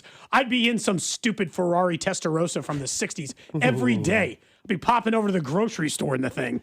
Yeah. I'd be absurd with it. A lot of people on the text line, 913-586-7965. Someone says a lifetime supply of the ingredients to make Chipino, Cody. Okay. Someone else says they would buy the Cooper Flag Logo Man 1 of 1. Again, that wouldn't be a bad purchase, though. You buy it for $2 million, it's probably going to go up in value. Probably, just as long as he maintains his... Someone said they'd buy a golf course. I don't think you got that kind of I don't know if you could, with that money, you could... I don't think so. How much you might money? build a couple. Maybe Drew would build a hole or two at his house. Someone else says they would buy golden tea for their basement. Sounds good in theory, but they don't think they play it enough. Yeah, that's fair. That's a good answer. They would buy a Someone says that Argentina shed. Oh yeah, you absolutely would have bought that. Yes. Yeah. The shed is still for sale. Spoiler: nobody actually wants it that bad. and has the money to buy it. Somebody asking Cody, you wouldn't pull a Joe Flacco and just let the car sit in your garage and just rot? No, I'd be in that thing. Thinking of buying cars and just letting it sit. Did Joe Burrow ever get his Batman car that he spent a ridiculous amount of money on? No, remember he changed his mind after he got robbed. Yeah, he changed his mind after Wanted to go the low robbery profile. happened. Okay. Yes. They allowed him to cancel the order? I feel like you're stuck. I believe he's... Isn't that custom made? I believe he did not actually get it. This is terrible. Multiple people in the text line are telling me the Aggro Crag Trophy was only for the show. They never gave the winners the real thing. That's disappointing. Way to ruin my childhood. Way to ruin guts for us. What? Could you imagine though? Like, all right, so let's You can imagine, make a replica, Cody. You can get a replica made. I got $300 million, and then imagine I would just do childhood stuff. I know what my dumb purchase would be. Alex, I got $300 million. You come into my house, be like, hey man, we're gonna have a great time. I got this badass basement, and you're like, what's in there? An exact recreation of the Legends of the Hidden Temple, including temple guards. Your backyard is just the Legends of the Hidden Temple. Go make your run. Olmec's talking to your ass. You find out if you can get to the Shrine of the Silver Monkey and run this thing back before you get there. That would be you crazy. Imagine all of us sitting out there on a Saturday, and I spent It'd be fun the first few times. Recreating the set. It'd be fun the first few times, and then you'd be like, And the next time you come over, you'd be like, Cody, I don't want to run the Legends of the Hidden Temple track anymore, man. Yeah. I can't do that every time I get over to your house. Someone says, be careful, guys. You're only getting $219 million after taxes. Yeah, I know. I will, heaven forbid. I will find a way to make that work. It's going to be tough, but I will find a way. How much money would you blow through in the first year? How much would you set aside to just, I'm going to spend I would buy all a $5 or $10 million house. Absolutely. I would custom build a $5 or $10 million house. He's just saying, like, the first year, you're like, I'm going to have a little funny money, Vegas, whatever. Blow money, right? Just like whatever you're going to. Is that like 5 million, over 10 million? $100 million of I think it's $1 million. Over $100 million of that is going in various investment accounts and things like that. Well, sure. That's what's. But I would in year one, you probably spend $20 million. In year Including one. the house? Yeah, probably. Because the house is the big chunk of that. Half of that's going to be the house. Yeah. I'm not going to go out and buy 5 Ferraris. That'd be stupid. Yeah, out of but all I the might have things- a Ferrari, Cody. Not 5 of them, but a single one, sure. You have that 5-car garage. Yeah. Someone says they'd want to buy enough stake in the Royals to get to choose who to hire and fire. I don't think you can't buy. You don't have enough cash for that. Yeah, it's still not enough. Yeah. You can own 1%. You can 1% of and the that's team. not enough to go in there and be like, yo, I want. They're not going to I want listen some to you. changes. They're not going to listen to you. Nah. You can sit in the suite. You can yuck it up with everybody, but you sure as hell can't get anyone canned. Yeah. Or trade. So again, tomorrow, the 8th largest Powerball ever, $856 million. You take the cash value, it's $370, then you take your taxes out of that. That's what you'll have. And we're all in on it. As long as you buy a ticket. The rule on the show is in order for you to agree to the split, Cody has to buy a ticket, I have to buy a ticket, you have to buy a ticket. You each get $2 million. on this one. $2 a ticket. I'll probably buy 3 tickets tonight, and we'll see what happens. I won $7 on Wednesday. I didn't win. I won $7. I stand by this too. I've long stated that if I won this lottery, I'm not going to work this show forever. I got too much money. I'm not showing up to this work. I'm not even going to say the hardest part about it would be disappearing, but to a level of, I would have to, like Cody, if you won and you give GoldenEye the $2 million, like we would know that you won it, but at the same time, we couldn't say that. Like, I mean, you could on the air after like we got all of our ducks in a row. Okay, and after you fully disappear. Because what I've said is if I win the lottery, my final week on this show is going to be setting up this show for success, which is we're going to do Cody's epic giveaway week. Yeah, but and it's gonna be day too one will obvious be then. Exactly, Drew. Exactly. Day one will be I'll get security to take me home. By that, You're gonna get a valet. In Missouri, I can't hide it anyway. They're going to know my identity anyway. I can do the show for a week with some security. And day one giveaway is going to be a speedboat. And day 2 is going to be $100,000 cash. And you guys we're going to get everybody listening to this show for 5 straight days. I wouldn't quit right away. I'd work at least for another year to get everything settled up. But I would not announce on the radio that I won $300 million. On my final day. That'd be the dumbest thing you could do. They're going to find out anyway. No, in not Missouri, the same way. public. Sure you you're in disappear Missouri. first. I'm on In the Missouri Missouri, side. it's public. People are On going the to know Kansas anyway. side, you don't have to reveal your identity. The worst thing, security would be you can't announce on a radio show that you just became multi-millionaire. That's a terrible idea. Can I still do the giveaways, but I'm just not on the show anymore? Yes. Yeah, that's better, but still. Like once I just want to come on. I just want to be on the phone once a day for a week. Once a day, we can. We'll look out of the window here, and a new Mercedes Benz will be getting airlifted to the Odyssey parking lot. Yeah. For a somebody to go in. helicopter. We're gonna just land a helicopter. We're gonna have a nice, smooth, paved parking lot here very soon. How about that? My friends over at Gator getting ready to do Do the parking lot at Odyssey. You know we've made a number of jokes about our parking We're lot. finally getting a brand new parking lot with lines and everything. It's like a real parking lot, you guys, you know? No more potholes. See you later. That's right. We have 2 weeks left for someone's car to get sunken up, you know? I'm worried about it. Yep. Someone said 2 more weeks. Someone said Amazon pallets. That's what you would waste your money on, Cody. It's like, you know what? I have $1 million to blow. We are just going to try the Amazon pallet and just see what happens. Or you'd build, I guess it wouldn't be C&G Pizza at that point, but... Oh, you'd have to get a hobby that took time. Yeah, you would find a way to... Yes. That's why golf is everyone's hobby when they're rich, is because golf is an incredibly time-consuming hobby. Mm-hmm. If you want a hobby that takes forever, well, congratulations. 5 hours are gone when you play 18 now. Yeah. Anymore, you walk onto a course with cart on a busy day, it's five hours to get out. And that doesn't include if you hit in the range before. That's why everyone plays golf. They got money. All right, up next, guys, let's get to a Fan Club Friday brought to you by Jay Rieger and Circa Sports. Rob going to join us in studio. We'll talk some training camp, some Royals, and maybe a little bit about the documentary that CDot's coming out with. Although, if CDot doesn't come in studio, then I don't think he were allowed to talk about his documentary. That's the deal. We'll do that next. Cody and Gold, brought to you by Heartland Men's Health, the leader in men's sexual health. Thousands of men have been successfully treated for low T, ED, and more, all with discretion and compassion. Make your appointment at heartlandmenshealth.com. Follow the station on Instagram for ticket giveaways and behind-the-scenes content from the show at The Fan 965. The WNBA season is here, and if you're looking for a W, FanDuel's the place to get it, because with same-game parlays, you can build your bet your way. Just pick your WNBA players, your props, and stack it all into one play. From big performances to game-changing moments, you're in control of how you play it. Go to FanDuel.com/local to get started today. You can build your WNBA same-game parlays now. You just select props like player points or made three-pointers, rebounds, assists, or even the first basket score. Then combine them into one custom wager. You can keep track of the action with live betting and game tracking in the app. So whether you're backing your favorites or calling your shots, FanDuel makes every game feel bigger, because this season, it's not just about watching, it's about going for a W. Visit FanDuel.com/local to get started. That's FanDuel.com/local. FanDuel, official sportsbook of the WNBA and 96.5 The Fan. 21 in President, Missouri. Gambling problem? Call 1-800-GAMBLER.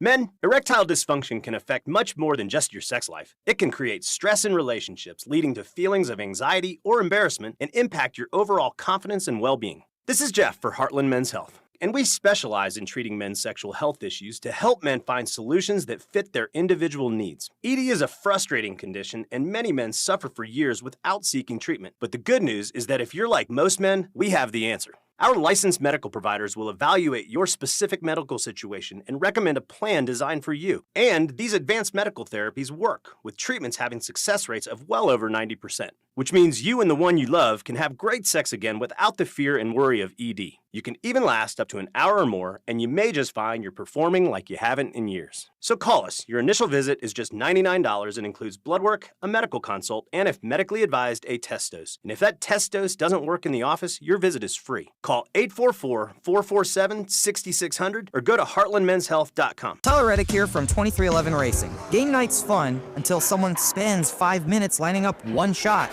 Chalk, breathe, re-chalk, still aiming. While they figure it out, I fire up Chumba Casino. I can spin anywhere, anytime, and there's always a new social casino game every week. Spins happen way faster than that shot. Play now at ChumbaCasino.com.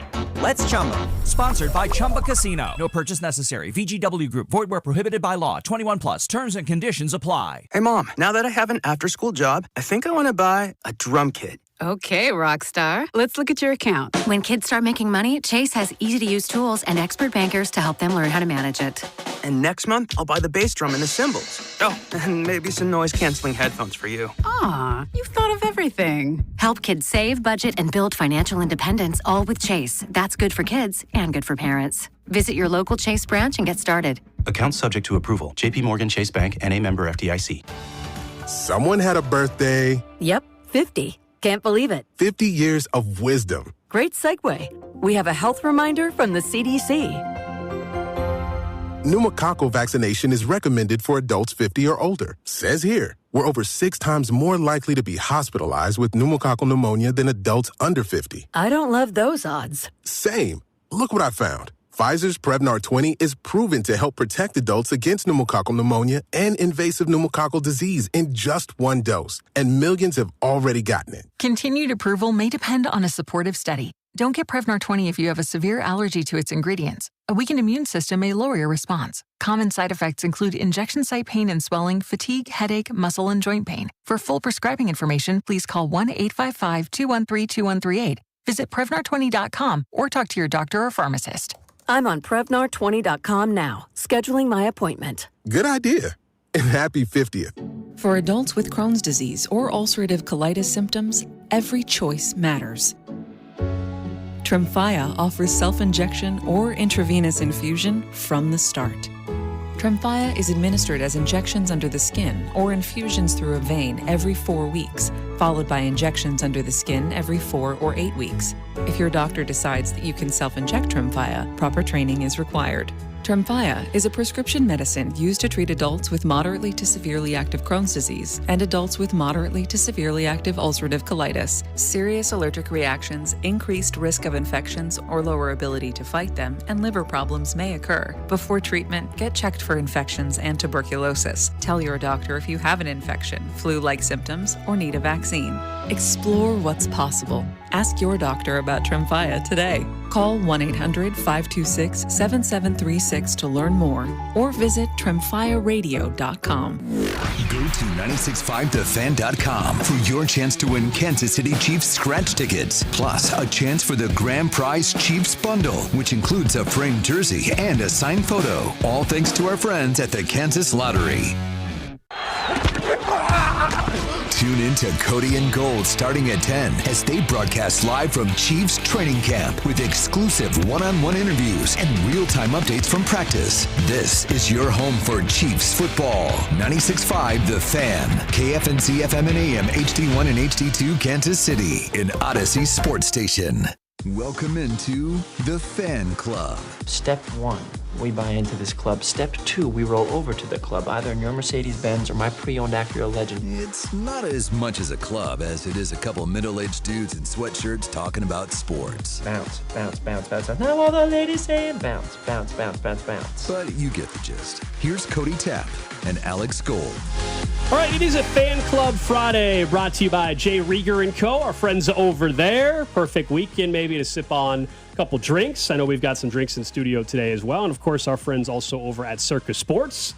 Getting ready to head out to Circa here in a couple weeks as well for contest weekend. Someone that was part of our contest group last year was Rob Britton. He joins us in studio. We got to figure out if we're doing Circa Survivor or Circa Millions, man. We got to get it. Our group, Bink was calling me about it the other day, too. No way. Bink called you out of nowhere? I didn't tell you, Bink.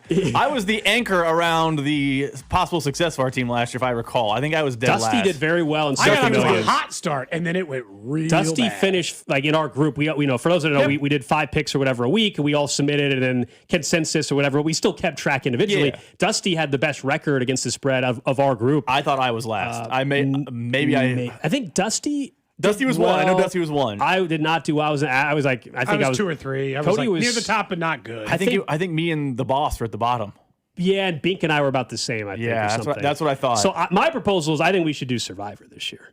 I think we should do. Now it's tough. I get it because we got a consensus and we have to map out. We got to map out the year because Survivor. It sounds simple, but in the Circus Survivor, you end up having Thanksgiving's its own separate week. So is Christmas. So it's you got to make sure you save a couple of those teams for Thanksgiving week. Otherwise, it's great you made it to Thanksgiving, but if you're stuck with if you have no teams left, you're eliminated. No teams, you're done no matter what. So we got to figure it out. I don't know. Are you in for one of them at least? I'll be in for either one. I'm in. All right. Good. Unless the buy-in's gotten a lot higher. It's the same. Okay. Same as last year. Same as last year. It'll be depending on how many people we have, I guess. Yeah, that's true. Right? If we knock it down to only 3 of us, well, then, of course, it's going to cost us some more. The proxy guy texted me 5 minutes ago, want to know if we're going to sign up while we're out there. Back. There you go. Hey, that proxy guy worked fine.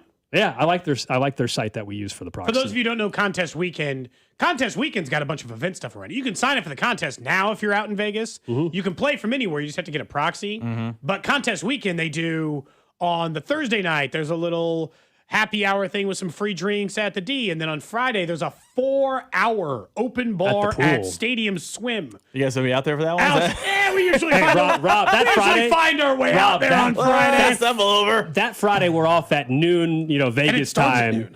Noon Vegas time, and then you guys do the show from the we're pool? done. No, we aren't for this one. Okay. This you guys one have in the past, right? We will if we're back out there for Raiders week. I'm That's going to the one. start wearing my trunks to the show on that Friday. I'm just going to walk right up. I was just thinking, if you guys have if it was Friday at the pool and show ends at noon and the open bar starts at noon, I wouldn't even bring my laptop for that show. Just do vibes and walk over.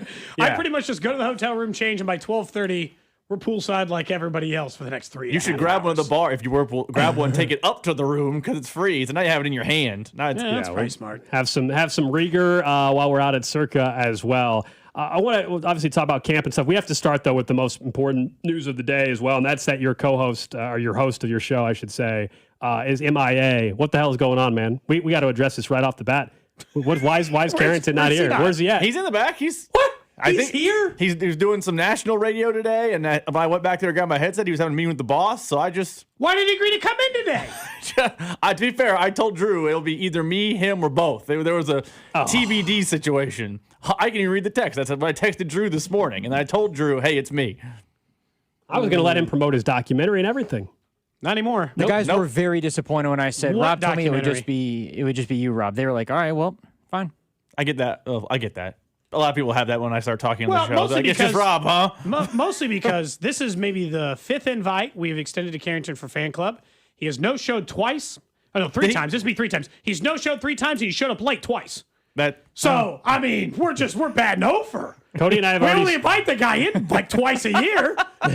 So what you're saying is that KU guys are reliable, but Trustworthy. MU guys are That's right. not. That's Is that exactly Rob's right. here, you know? That's exactly right. Rob did. It's no shade Talking about if towards it'd be Rob. embarrassing to hang up that Helms trophy they got over the weekend. Yeah, with that little fake trophy they gave themselves. Which, by the way, Kansas does celebrate their Helms trophy in their They building, do. but They have a Kansas- banner. They have a banner. But They have do 2 Kansas banners. fans? But I don't I don't tout think them. Kansas No. fans tout them. I think the school KU does. fans don't tout them, and I don't know why. Why now? 1960, and then now all of a sudden, Well, Missouri's the U.S. Senate is also involved in this. Some other team recently claimed it, and it has become a feeding frenzy. I saw this online. Was it There's Washington, Iowa? I think it was Washington. Okay. Some other I team. think Washington's the rightful winner. Some other team recently claimed, and then has now become a feeding frenzy for all these schools to be like, wait a second, we also have a claim to the title, and Missouri is one of those teams. Do you know what happened in the 1960 game? Because he said it was a Kansas player was ineligible. KU won the game, but they reversed it because of that. I was just going to say, if we're going to continue claiming stuff, then I guess KU won the COVID year. They were going to be the number 1 team and the number 1 seed, National so title. National title in 2020. Put the banner. I think any year that the I do think that was a great BCS team. the BCS has a title, you should just all claim it, like UCF does. UCF has a title on their stadium. That's so bad, though. Is there anything you want to claim for UMKC, Cody? While we're at it, Give yourself a tournament appearance. Be a real stretch. I gotta say, I don't even know how to make it up. I just said that UMKC should be doing what Akron's doing. Let me draw up some sets. Yeah, it's so cool. Get a raffle going. Get some NIL money going together. I will say, and let me come out there as a UMKC fan and sit in a meeting with Turgeon and like plan some stuff. I will say, I think Akron is it. I think it's fake. I think it's a real promotion, but I think the person that wins it is going to be heavily coaxed into. It's gonna be like a staffer. It's gonna be like, oh, I don't think so. I'm gonna be like, hey, the basketball support system guy who has season tickets for football. No, he no, won. I don't think so. I at don't all. think it's gonna be section 321, row 1. I think so. I don't think it's gonna be that at all. I think so, but I also think the plays, like it already sounds like the coach will meet with you and basically tell you what they're running, and you kind of just go along with it. But no, I think it'll be a real fan. It's genius. It's perfect for that level of football. Especially against the FCS team, Drew and too. I agreed on this. Cody kind of disagreed. We were saying you can't do this if you're a Power 4 school or something that's embarrassing. You can, if you're Akron or anybody at that level, perfect. Sell all these season tickets. They sold out their suites. It's perfect for that. KU should never do that. No, Power. KU, Yeah, MU, no way. K-State, BYU, Purdue, whoever. Rutgers, whoever. Not even like your Washington State, Oregon State, unaffiliated. No, none of it. Like, I would even argue just because they've had success, like Boise State shouldn't even do Nope. it.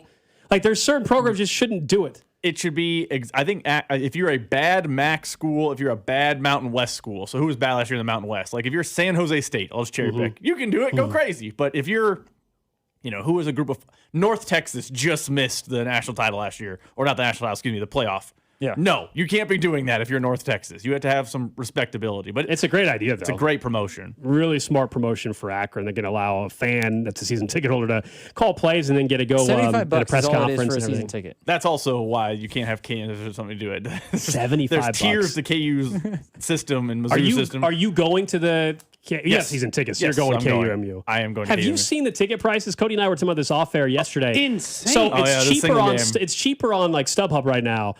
But through KU, they had some single game tickets. Oh, yeah. I got an email. They released yesterday or Wednesday? Yeah, 2 days ago. So I got the email. I pop on there, and I'm like, let me look at single game tickets for KU football, MU. And I'm like, okay, upstairs, 50-yard line. What is it? $350? I know it's dynamic pricing, but holy crap. Well, they've been my guess. I don't know. I didn't talk to anyone over there. It's my guess.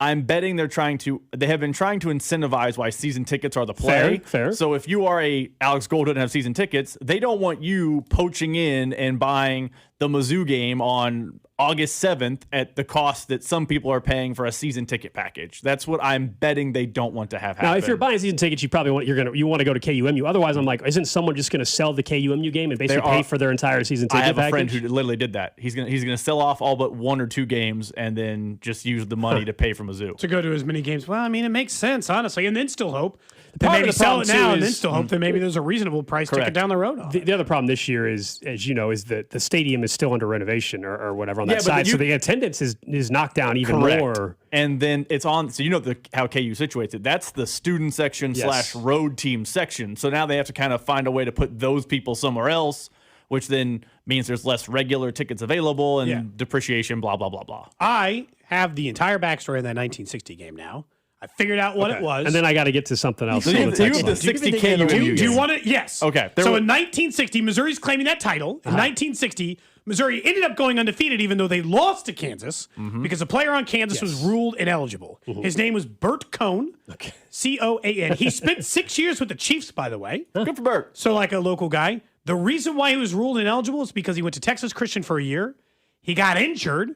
And then he just started going to University of Kansas and played football. And at that time, he couldn't go play at a different school.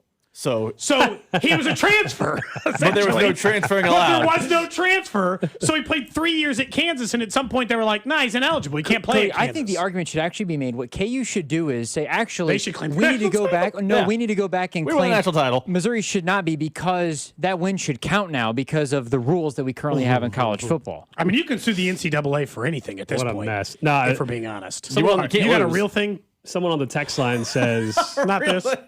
Someone did say, Cody, I'm enrolled in your class at UMKC. Okay. Not even quite. They're saying not even. They're actually enrolled in one of your classes. A listener is in one of your classes coming up this. That's terrifying. This fall. I can't. By the way, whoever this is, when the semester is over, you have an official invite to come into Fan Club Friday. Whoa. Absolutely. I got to be done teaching him for good. Yes, I'm saying. When they take my radio TV performance class? Are there rules about? I got to be done teaching him for good. But I think, there's no rules. Are there hard and fast rules about you can't go get a drink with a student? One class. That feels like a rule that should exist, by the way, societally. This guy. I'm drunk with a lot of professors, though. Yeah, that's probably not great. One class with Cody. This is all the person needs. Okay, they don't need 2 classes with Professor Tapp. So they're in my class. Someone said they were excited for the course. Then they saw your name pop up, and now they're not excited anymore. Is that what they said? They said I was excited for the course. Then I saw your name pop up. Well, then drop. How's your rate my professor score? I don't have one. I've told people we need to make a page for them. We need to make a page. Nobody's actually rated me. I'm curious what your number is. I want to make a page. I don't teach enough classes for somebody to go through the trouble to rate me.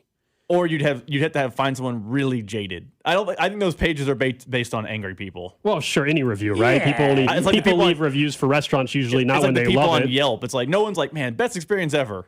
But I don't think anybody's ever actually bothered to get on there and actually do it. But there are now 4 teams claiming a 1960 title. Minnesota, Ole Miss, Missouri, and Washington have all claimed the title in 1960. Yeah, I looked it up. I think Washington's the rightful winner. They beat them in the Rose Bowl. They beat Minnesota in the Rose Bowl. Minnesota will claim they finished their number 1 in the AP poll, though, despite losing to Washington. That doesn't make any sense.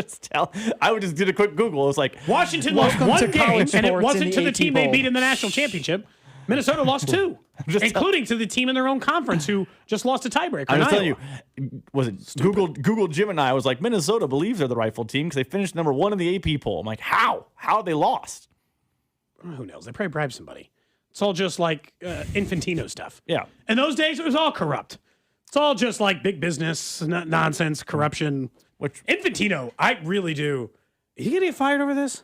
Oh yeah, but they'll hire another version of him. But he's gonna get canned over this, Yeah, right? he'll get canned because he's trying to like lock up support of like, hey, don't get me fired now that he realized how bad this was. He lost Europe. He's out. But this happened in the past. Sepp Blatter got canned. We all thought, ooh, FIFA's corrupt. They ran out the corrupt people. And they hired Infantino. And nothing changed. So they will fire Infantino. A name you don't know will get hired, and you'll find out he's corrupt in like 6 minutes. Yeah, sounds about right. That's par for the course. Yeah. I looked it up. Rate my professor. No reviews. That can change very quickly. Well, it sounds like one person's already building a page just by enrolling. You can't say you dislike my class before you've actually been in it. That's too. I think that's unfair judgment. That's probably a foul. Also, if you're in that class, the second one's canceled. Just so since you're listening, I have to go to Vegas. So class 2. Yeah, when does school start? Class 2's canceled. The Tuesday before we go to Vegas. Oh, Thursday we'll be in Cody's Vegas. canceling class, the first class of the semester. Second class. Unbelievable. Second class of the semester is canceled. So there's syllabus day, then a canceled class? Mm-hmm. What a start. Good start. What a start. It's a good start. That'll help the Rate My Professor score a little bit. We'll get after it on Tuesday. And you know? So you do a Thursday it's like class a bye too? week. It's just Tuesday, Thursday. Is there a Tuesday we'll do the Is there a syllabus, UMKC Thursday's equivalent to Dollar Night at the Hawk? Because if a Thursday professor canceled when I was in school, I would have been in heaven. Oh, yeah. That's about as good as it gets, right? I would have been like, Dollar Night that first week, No class Friday. Thursday? Oh, let's go. Yeah, no class And on it's Friday. it's later it's probably your last class of the day because That's a win, yeah. Because it's like 4 to 5:15. It's probably borderline the last class of the day. If that one's done, That's a happy hour now. that's a win. I'm helping them out. What am I going to do? I can't You're teach not it from helping Vegas. them. You could record a Zoom Yeah, and just can you send not do a everyone. virtual class? Virtual class? Yeah, you can record like a video. We're in 2026, Yeah, Cody. yeah, You yeah. definitely can do You one. can record a video of the lecture and just send it to them. Neither of you, the three of you don't have kids. I've had my kids try to do virtual school. Waste of time.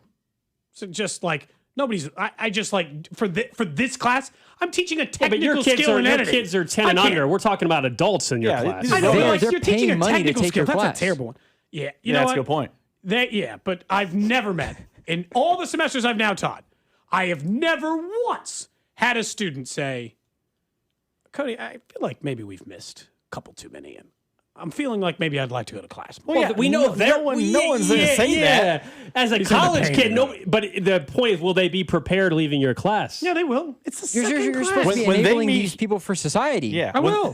When they sit down with a Steve Spector about an internship, is he going to say, way behind the curve? No, we have the rest of the semester. They actually, UMKC, this is the only problem I haven't factored in. UMKC added a fall break in addition to You guys their didn't have fall break Thanksgiving. before? Nope. In addition to Thanksgiving break. So now there's fall break and Thanksgiving break. Is Thanksgiving break shorter now? Have you don't cut? think People want so. to know, have you cut down your syllabus? We've given you a hard time. No. You had like an 8-page syllabus, which is ridiculous. I tried, but all the legalese they make me put in there. That's what it is. They make me put all that stuff in there. So how long is your okay? It's like 15 pages No, long. I know, but how long is your class part of the syllabus? Can make that is the digital, by the way. question. Oh, a couple pages. Oh, okay. Yeah, are you still printing this thing out? Or are you saying, hey, go to my, No, it's up on Canvas. I was All at right, Blackboard, but we had dated me. Blackboard back then. It's on Canvas. Whatever your portal is. Everything's a portal now. I still actually have to technically, start the class so they can see everything. But I'll do that this weekend. 2 weeks is enough time for that, right? 3 weeks? Yeah. Somebody looking back at this at June? Did I need to put my syllabus in at June? Somebody you can scroll through?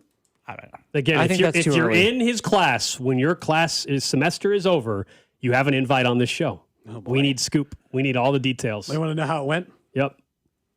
What level is it? Like 100, 200, 300? 300. I didn't know. Both my classes All are... you've said is you can Even teach. more the I've reason you met them shouldn't when be they- canceling classes. Both of what That's I a teach... good. When the people come in here, they're not like, "Hi, I'm so and so from something 304." They just say, "Hey, I'm with Cody." They randomly stand behind me one time. Both the classes a I year. teach are 363 and 311, I think, are the courses. So 300 level courses. So there is some pressure on you then, as a professor, to make sure. pressure. I mean, we're talking Pressure. 300 level.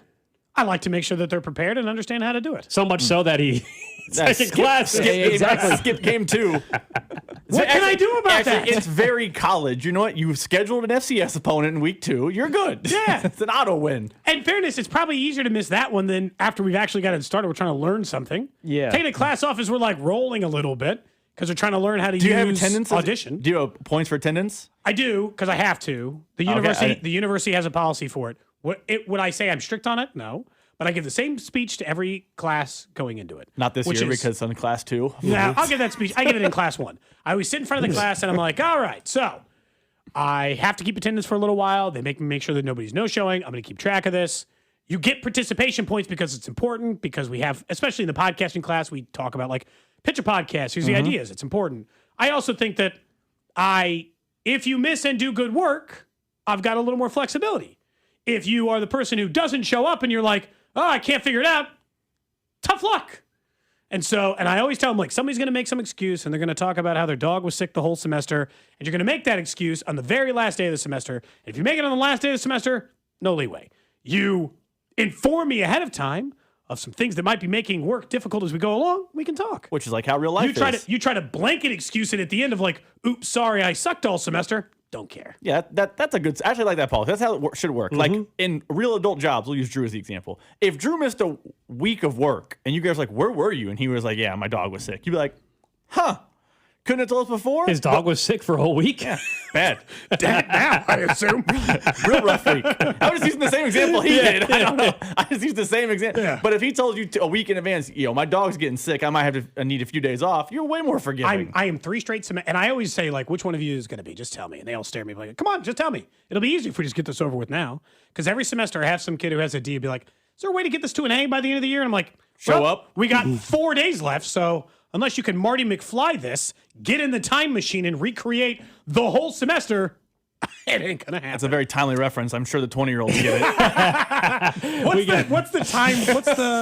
What's the updated? I'm sure they're like, Marty McFly. I don't know what that is, but I got you. What's the time machine reference? You have to use like a hot tub time machine. Pull a Doctor Strange and go to a different multiverse and then come back again. I don't know. It's close. Create a multiverse. Create a multiverse. That's probably the way to do it. Create a multiverse is pretty strong. Use the Marvel example. What's the most recent time travel? I mean, Endgame's probably the answer for Marvel. They go back in time. Use the time stone. I still need to see the new Spider-Man. Have you seen fantastic. it? It is good. It is very good. You've seen it too. I saw it on Friday of last week. It was very good. We saw it on Friday last week too. Okay. Did you guys go together? No. Wow, you guys were both definitively not going together. I thought to myself, I'm like, where's Drew live in town? We could have been at the same theater just by happenstance. He probably went to the Legends somewhere. Yeah, the Legends one. Yeah, then I'm like, there's no way I would have been at the Legends. Fair enough. We got Rob Britton hanging out with us. It's a Fan Club Friday.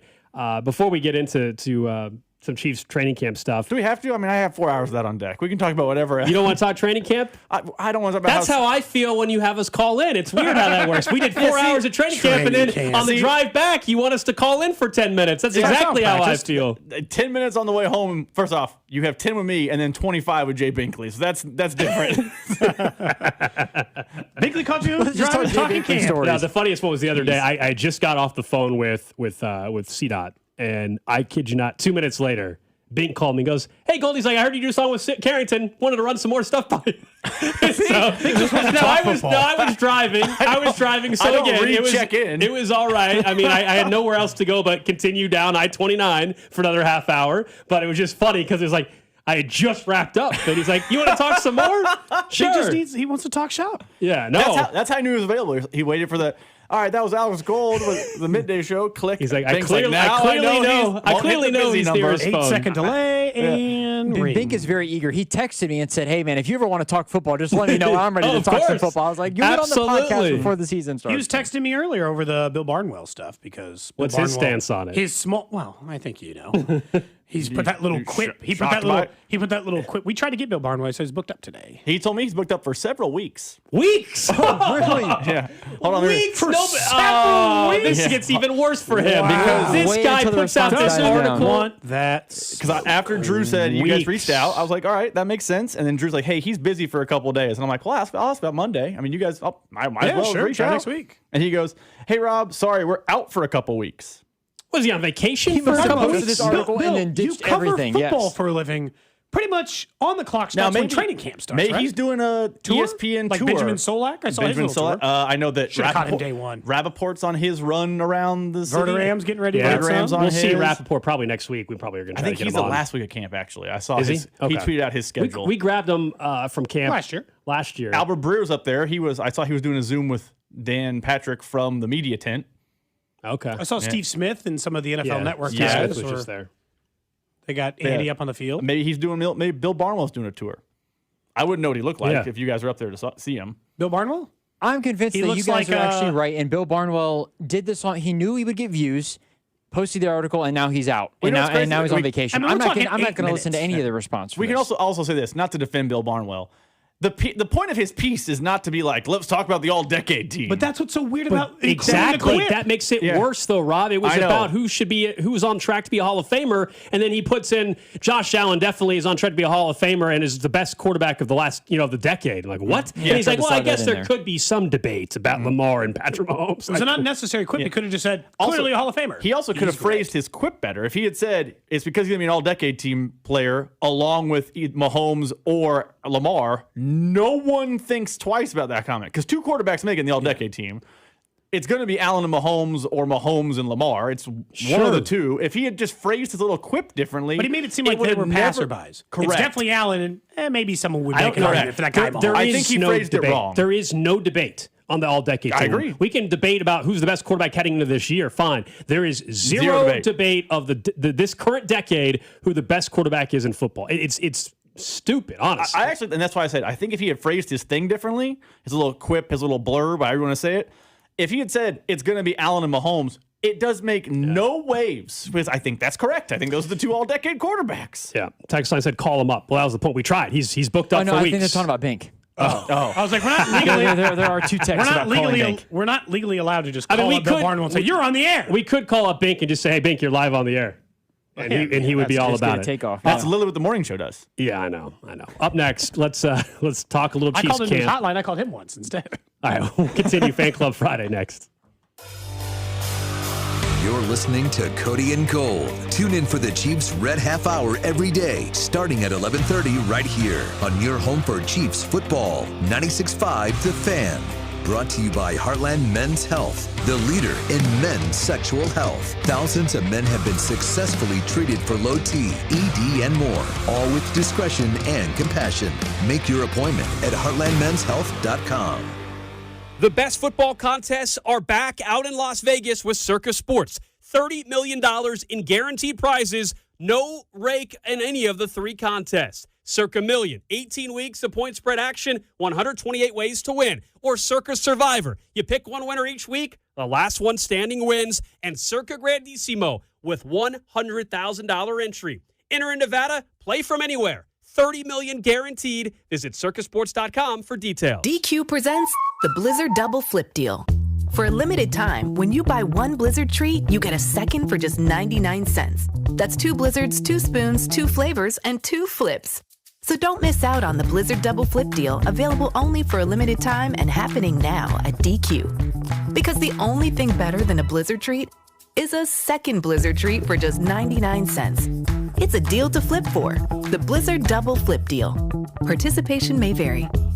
Hi, I'm Carter. And I'm Charlie. We'd like to share a quick story about a homeowner named Jack. Jack had a home he needed to sell fast. And Jack thought he had it all figured out. So Jack talked to multiple cash buyers. Jack chose the highest offer. But the day before closing, guess what?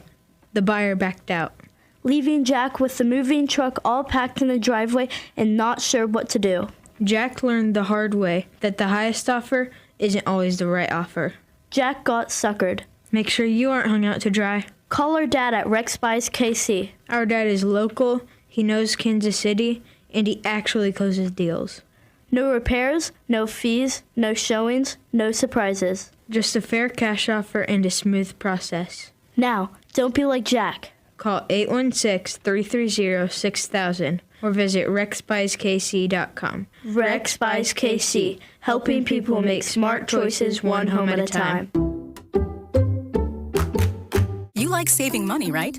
We all do. That's why Allstate just lowered the price of car insurance. Not, but wait, there's a catch. Lower. Actually lower. So if you're shopping around or just want to see how much you could save, check Allstate first for a new lower auto rate that could save you hundreds.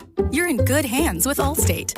Not available in every state, only applicable for new auto insurance business. Rates will vary by several factors, including how you purchase the policy. Potential savings vary. Allstate North American Insurance Company and Affiliates, Northbrook, Illinois. This is the story of the one. As a maintenance engineer at a beverage manufacturing plant, he starts his day knowing every line is ready to run because Grainger delivers the industrial-grade products he needs to keep mixers, conveyors, and packaging equipment moving. With Grainger's vast selection of bearings, belts, and motors, he keeps operations running smoothly, so nothing grinds to a halt. Call 1-800-GRANGER, click Grainger.com, or just stop by. Grainger, for the ones who get it done. Indeed presents hires you can't afford to get wrong, like head administrator for a state-of-the-art surgical center. What can I do for you, Doc? We need to talk about the lights. Ah, the mood lighting, relaxing, right? Much better than those old hospital vibes. A hospital's supposed to have hospital vibes. You seem tense. Let's dim the lights a bit. This is your job for sponsored jobs. This is what happens when you don't sponsor your job on Indeed. Next time, get matched with quality candidates with Indeed sponsored jobs. Visit Indeed.com/hire now and sponsor your job today. Chiefs coverage is brought to you by Peter's Clothiers. The last 3 days of our summer sale are here. Save from 30 to 50% on suits, sports coats, and sportswear at Peter's Clothiers. Find the look you want at the price you'll love. Visit Peter's Clothiers at 124th and State Line. Sale ends soon. You're listening to 96.5 The Fan from the DM Injury Law Studios. Mike's got this. Car, truck, or motorcycle wreck? Remember, Mike's got this. 816-888-7500. Mike's got this.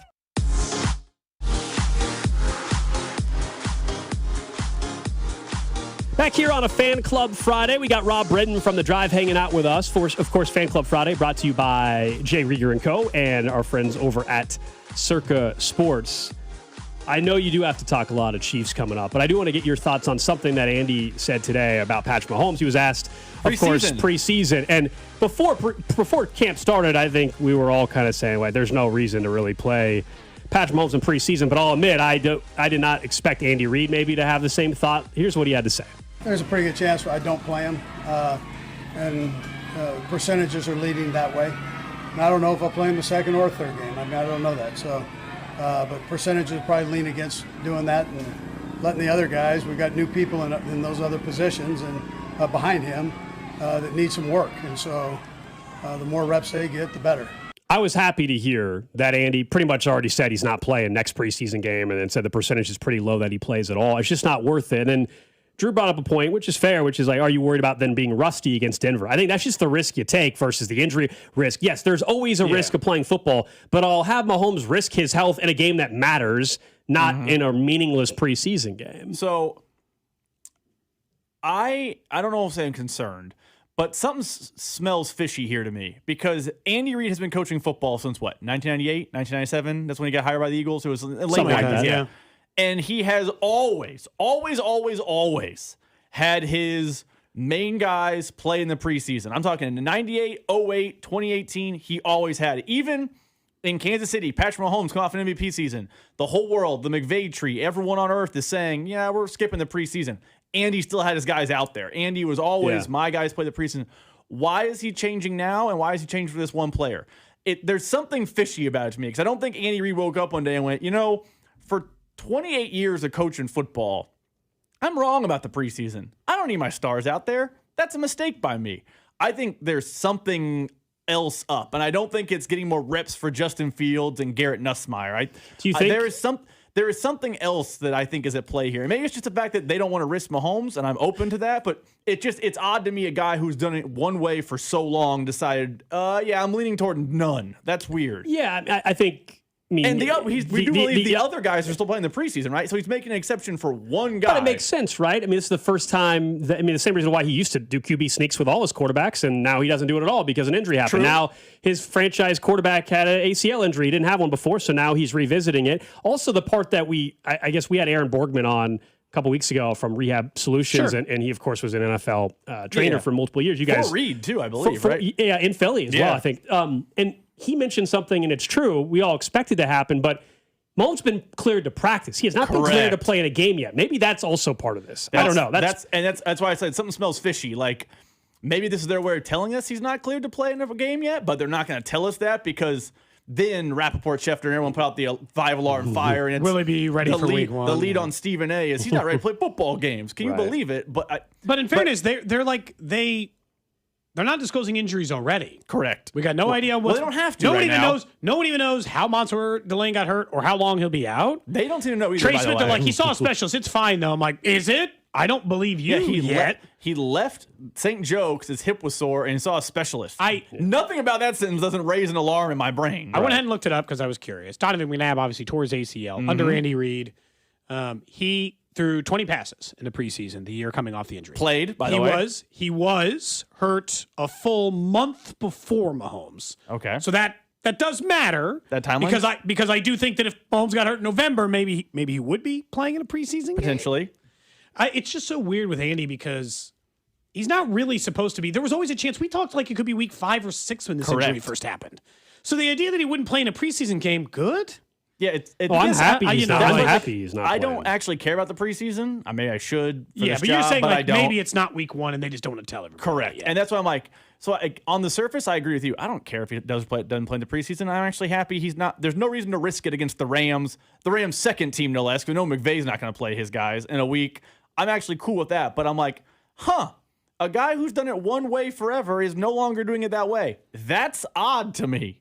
Well, he plays everybody in the preseason, as you know. Like Ken Walker will play next Saturday. Correct. And you're like, what? Yeah. I don't think he needs to see it, but Travis Kelce will play. Mm-hmm. And the first one. Now, the second and third, he gets a lot more come and sit next to me Third, energy. he'll let everyone. Yeah. He'll let Oladokun start that. Correct. He doesn't care. But the first one, he even last year, he had everyone out there. You were like, The offensive lineman sometimes played the whole first half in the first or second preseason game. Like, I mean, legitimately, he'll play like D-line a half. too. He's outside like Jones. He's got the main D-line. We got to get better in the trenches. That's the only reason I'm scratching my head. He made this massive, philosophical shift for one player. But it's not just, as you know, it's not just one player. It's the player. it's the player for everything for them this year. I'm not comparing Mahomes McNabb. I understand Mahomes is light years better than McNabb. But there was a time in the NFL where we viewed McNabb as that guy. And he was still out there throwing the ball against second teamers for the Ravens. Like that's a thing. I hear you. I just think he has changed his thought process on things he always did for Mahomes. At least 2 other times, injury related wise, right? Mm-hmm. The QB sneak deal, which I think is dumb, but that's agreed. But that's a dumb change. For sure, we ran that Josh Allen run the other day in practice. I'm like, what the hell? They're putting that on the Chiefs Twitter page just to really show off they can do it. It drives me insane. Mahomes does look great out there. I mean, he looks comfortable. He looks comfortable. Yeah, I know it's different when he knows he can't get hit. Mm-hmm. Right now, still wearing the, as all the quarterbacks wear the yellow contact. I still think he'll be ready for week 1. I see stories like Dan Graziano, speaking of camp car wash, he was up at camp the other day and he was like, all systems are go from Mahomes ready for week 1. I'm like, is that still even a story? But now I think it's back in the news because of this preseason thing. He's playing week 1, but I still don't think as of August 7th, he has not been medically cleared to play in a game. I think that is absolutely happening. It's still like 40 plus days, right? I mean, we got a long. I'm saying that also might be why Andy's doing the preseason the way he's doing, though. Yeah, and that's my point about he wouldn't come out and say he's not clear to play yet. Mm-hmm. No, if that were the case, and you're right, to your point, like they don't tell us anything about injuries. I don't think they have to at camp. I don't know. But like other teams, rules there. They got to hit. This is an Andy Reid thing. Oh yeah. They. Like somebody on the text I know said, Eric Berry's still day-to-day. Andy's never given an injury update on him. I have, in the last 3 years, watched Andy Reid say a guy was close for 6 consecutive weeks. Yep. You're not that close if you miss a month and a half. You were never close. You're still not close, apparently. Well, it's like how Andy Reid's anytime he gets pushed on something. We'll clean that up. I don't think. Haven't. I'll be honest. I think it's less likely Mansur Delane plays week 1 than Patrick Mahomes. We'll talk about. I would agree with that. We'll talk about Delane on the show today because we did a scale of 1 to 10 on Monday. What's your concern level? I was like a 2.5. Then you hear Nate Taylor on with you guys, Nate Taylor on with us, Matt Verderame on with us. You start, Spags up, to start. You're like, this number seems ticking up and up and up and up about concern. Concern for week 1, yes. My long-term outlook of Delane is not changed. No. But like for as a playing week 1? Playing week 1, yeah. Absolutely. I think he's going to be a good player, but like, if he's not playing week 1, like that suddenly, and also L'Jarius Sneed is not. It's the same knee stuff that they knew when they traded him. By the way, speaking of a player and their injury history, he's something to keep an eye on. Gets to Tennessee and immediately they're like, his body is broken. In fairness, I will say, at least in the L'Jarius Sneed case, Andy's already given him a full year pass. His final year in Kansas City, he didn't practice 2 days a week. Yep. Andy doesn't do that for anybody. They'd get to Tuesday and they'd be like, "That's good, L'Jarius. You're done. Nice work." And they would just shut him down until game day and then let him. It was actually the opposite. It was like they'd let him take Monday, Tuesday, Wednesday off. And then Thursday, Friday, they're like, get out there in a shell. Don't hit anybody. He'd be LP Thursday, FP Friday, play on Sunday. For a whole year. Very close. Yeah. Real close. Yeah. He did it for a whole year. We should ask you our random question of the day. Cody had a random question. We're talking about the Powerball 8th largest jackpot ever is tomorrow, Rob. It's over $800 million. I think cash value is $320 million or something.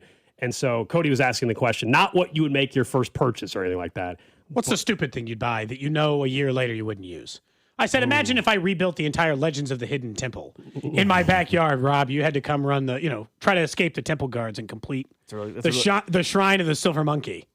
I wanted a piece of the aggro crag. I'm trying to think how, there's practical stupid where I would probably put a Papa Shot in my house and use it 3 times. That's not that expensive, though. I know, but I'm trying to think it's part of an elaborate man cave. I'd have an arcade or something. I probably somebody mentioned an arcade, Golden Tee, and then you play 4 times. Yeah, I even said you go and build up this on your custom home, and you've got this $200,000 pool. You probably won't even use it as much as you think. Yeah, you'd be like, it's the same as the $100,000 pool. Or it's if you're at home by yourself.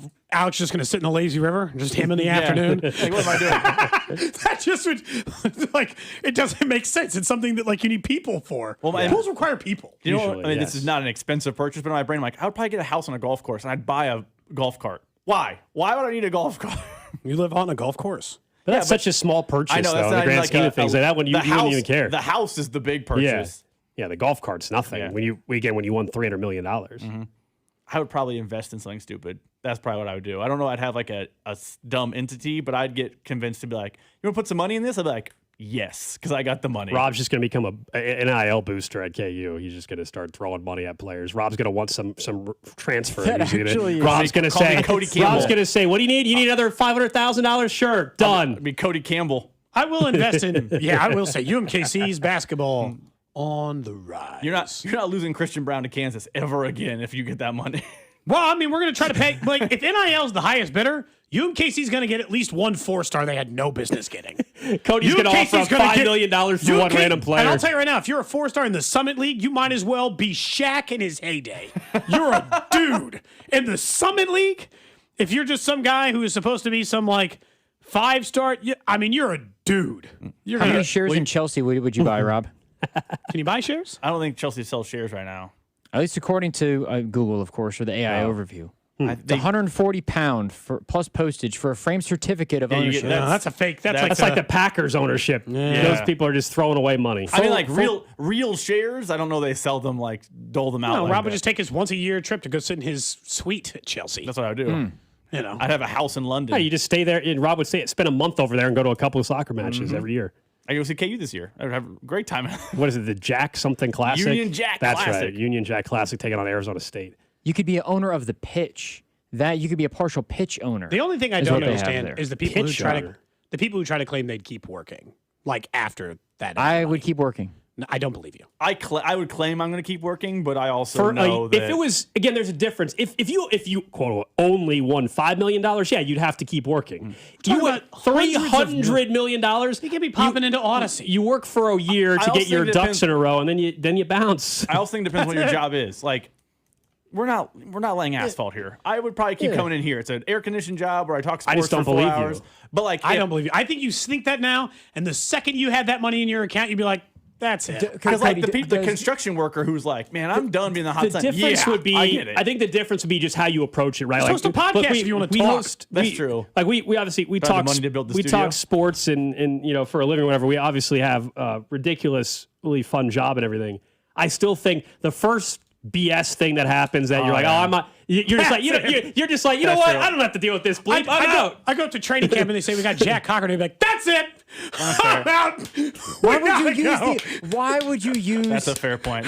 Why would you use the example of the player that we just had yesterday?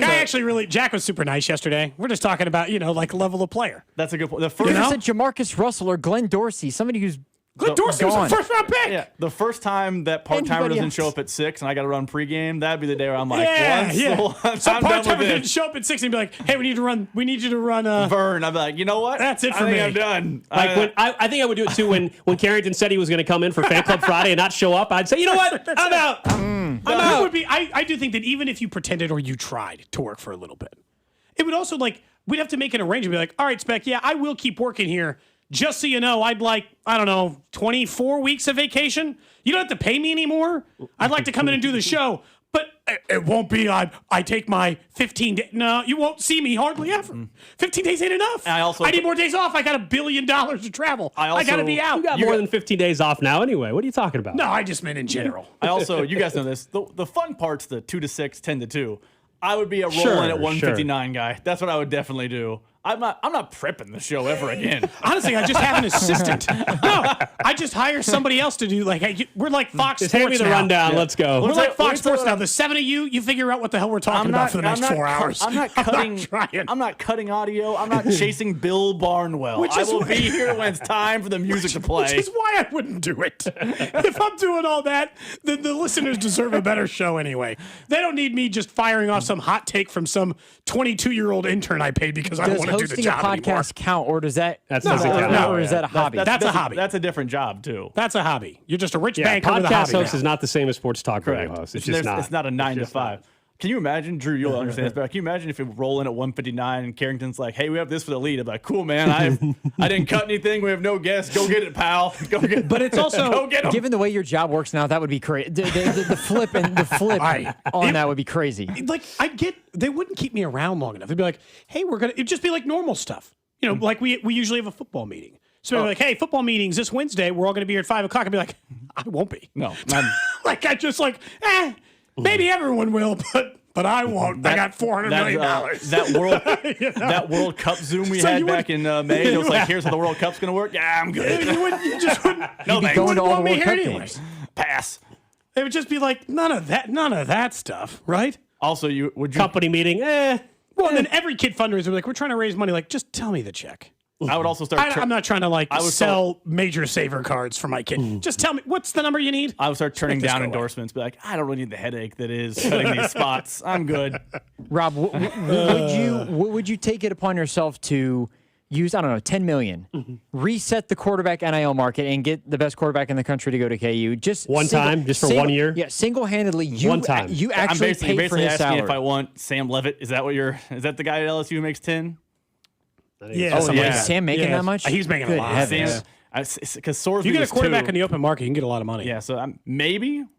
I would definitely have some Cody Campbell energy. How much I'll tell say you this, do you my have seats in at their... KU basketball would be better. I wouldn't be up into the rafters anymore. How much say do you have in their playing time? If you were like, I'm literally paying you myself, would you, like, if that player... Well, if you're paying $10 million for the quarterback, that dude's starting week 1. Yeah. I feel like I'd make it clear before I paid him. It's not like I'm like, man, $6 million is what Eastern Sam Levitt's Michigan's making. backup. Let's throw $10 million at him, see if he can compete. Oh, yeah, the of course guys not. in the open market who get $10 million are starters. If I had $400 million, can I buy UMKC to an NCAA tournament? Yeah, because is that enough money to buy UMKC into a tournament? $400 million to a tournament? Oh, I'm sorry. Yes, 100%. Yeah, if you said here's Grand Canyon, right? Cody, I mean, it's like Cody, that. You said with $10 million. If you went to Mark Turgeon and said, "Here's $15 million, build a roster that can make a tournament."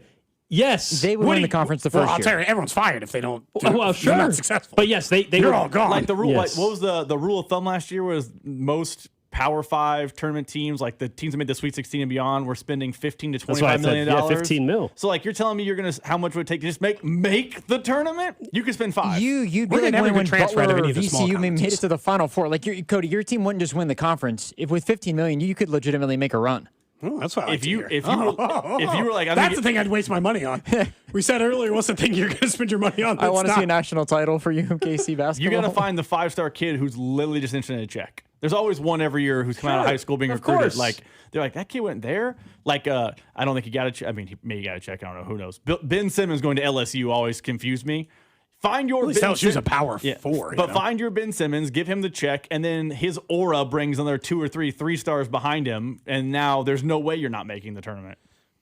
Although as I say that Ben Simmons didn't make the tournament, but you get my the most expensive non-power 4 roster in college basketball buy out history. any coach that you want to. It doesn't matter who it is. You can buy out the best coach in the country. You wouldn't waste your money on Turgeon anymore at that point. I'd give him a shot. That's the best coach UMKC's had ever. You'd have Jay Wright. I'm a Maryland fan. At least Turgeon's run a Power 5. Yeah, I mean, I'm not saying Mark Turgeon's a bad coach, but if money was no object and you could hire any coach to UMKC, you're not picking Turgeon. Like now I'm just trying to look through. Now I'm looking through the lists. You'd be like Brad Stevens. Tell me the number. Now I'm looking through the top recruits and where they all went. Call. Brad Stevens. Like I think like the way BYU. Could be a rule. But like you got Kevin Young. Actually, Kevin Young might be a reasonable person. Actually, like could Jason Crow, the top 10 recruit that Missouri got, would he have come to UMKC if I just said, hey, whatever they're offering you, triple? Yeah, but you got to pay his dad. His dad's assistant coach at Missouri Fine, now. he can be the head coach. Oh, I care. Okay. No, I care. There you go. That's it, Cody. That's the exact energy that you need. Are you kidding me? That's the exact energy. Cody Campbell energy. We're paying off Turgeon to hire a AAU high school coach because his son's Jason Crow. We're going to have talent. We're about to have talent in this Give him that Cody Campbell energy, Cody. That's exactly what you need. We're doing this thing right. That didn't sound like a bad shot at Turge. He's a good coach. No, he's the best coach they've had. If you're telling me money's no object, you could hire any coach because you can give him a blank check. I don't think you're picking. But the problem is, I don't think there's a blank check that Jay Wright takes. Not within reason. If I say I'll pay you $50 million for this year, he takes it. But there's no. He has to say yes at $50 million. Yeah, he probably says this at 25. At 25, he takes the UMKC job. 20. I don't $25 million. I'll give you a 3-year deal, $25 million a year. Yeah, and then you can retire. I don't need you any time after that. Just 3 years to turn this program into. You can pick your staff. You can pick. You can pick everyone in the athletic department. Just you're the coach, and you can pay them borderline whatever you want. I don't. And then here's your budget. Your budget's whatever you want it to be for NIL. I think he would take it to 15. Man, I don't know. College coaches make a lot of money, but they don't make like Patrick Mahomes money. Jay Wright's just out here at Swinney for $15 million. By the way, I think it's more than 50. If you were a $400 million person, you would also buy a stadium. You get a new arena built. Get yourself an arena. Get a new arena built. Don't be having Jay Wright coach in the rec. No, you got to get start with the on-campus arena. The one right next to it, just next to the Whole Foods or whatever, I guess. And they need a tax break. That's the ticket. Well, that's you got the money, you got influence. Then you know, you got money, you got wealth, power. You know, isn't the UMKC they're back at the Muni this year, right? Mm-hmm. They are. They're making a few updates. They had to. Any good non-con? Any good games? I don't know. We're going to go to a game or two for sure. There was one year they played at the Muni. I went and saw Malik Newman's Mississippi State take on UMKC. Okay. Oh, not bad. I actually saw UMKC beat Malik Newman. The Roos open up. I watched them beat Missouri. There's only see the conference schedule. In a year. I only see the conference schedule, guys. I don't see a non-con schedule. No I don't think UMKC's home non-con is going to be great. No, they're going to be on the road at all these Power Fours to make some. Oh yeah, they're not doing a home and home with Iowa State. Occasionally, that would be actually really fun if they did a home and home with Iowa State. They're probably going to play like at. They're probably going to play at Tennessee and at wherever. Oh yeah, you got to cash the check for sure. A home and home with Iowa State would be fun. They'd be playing 2 road games, one in Kansas City, one in Ames, but that'd be fun. Oh yeah, UMKC somehow even Iowa State fans would take over. Even they'd take over. Put it at Sprint Center and be like, we're playing a road game.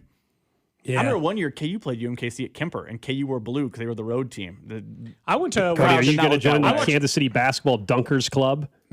I can't dunk, so I don't. No, but I think it's the name of the little. Yeah, I don't have that. I mean, do people still call it the pouch of ouch? They went with that for a while. I don't know if that's what their pouch of ouch. Do you remember that? That was I don't remember that. It was like how KU calls it the I just fog. remember Coach Coach Zavosik doing all the commercials back in the day. For Metro Sports. Yeah, all the commercials. That was a fun time, you know? This is a big year for UMKC. You don't remember the pouch of ouch? I don't. It really stands out because I remember thinking it was really dumb.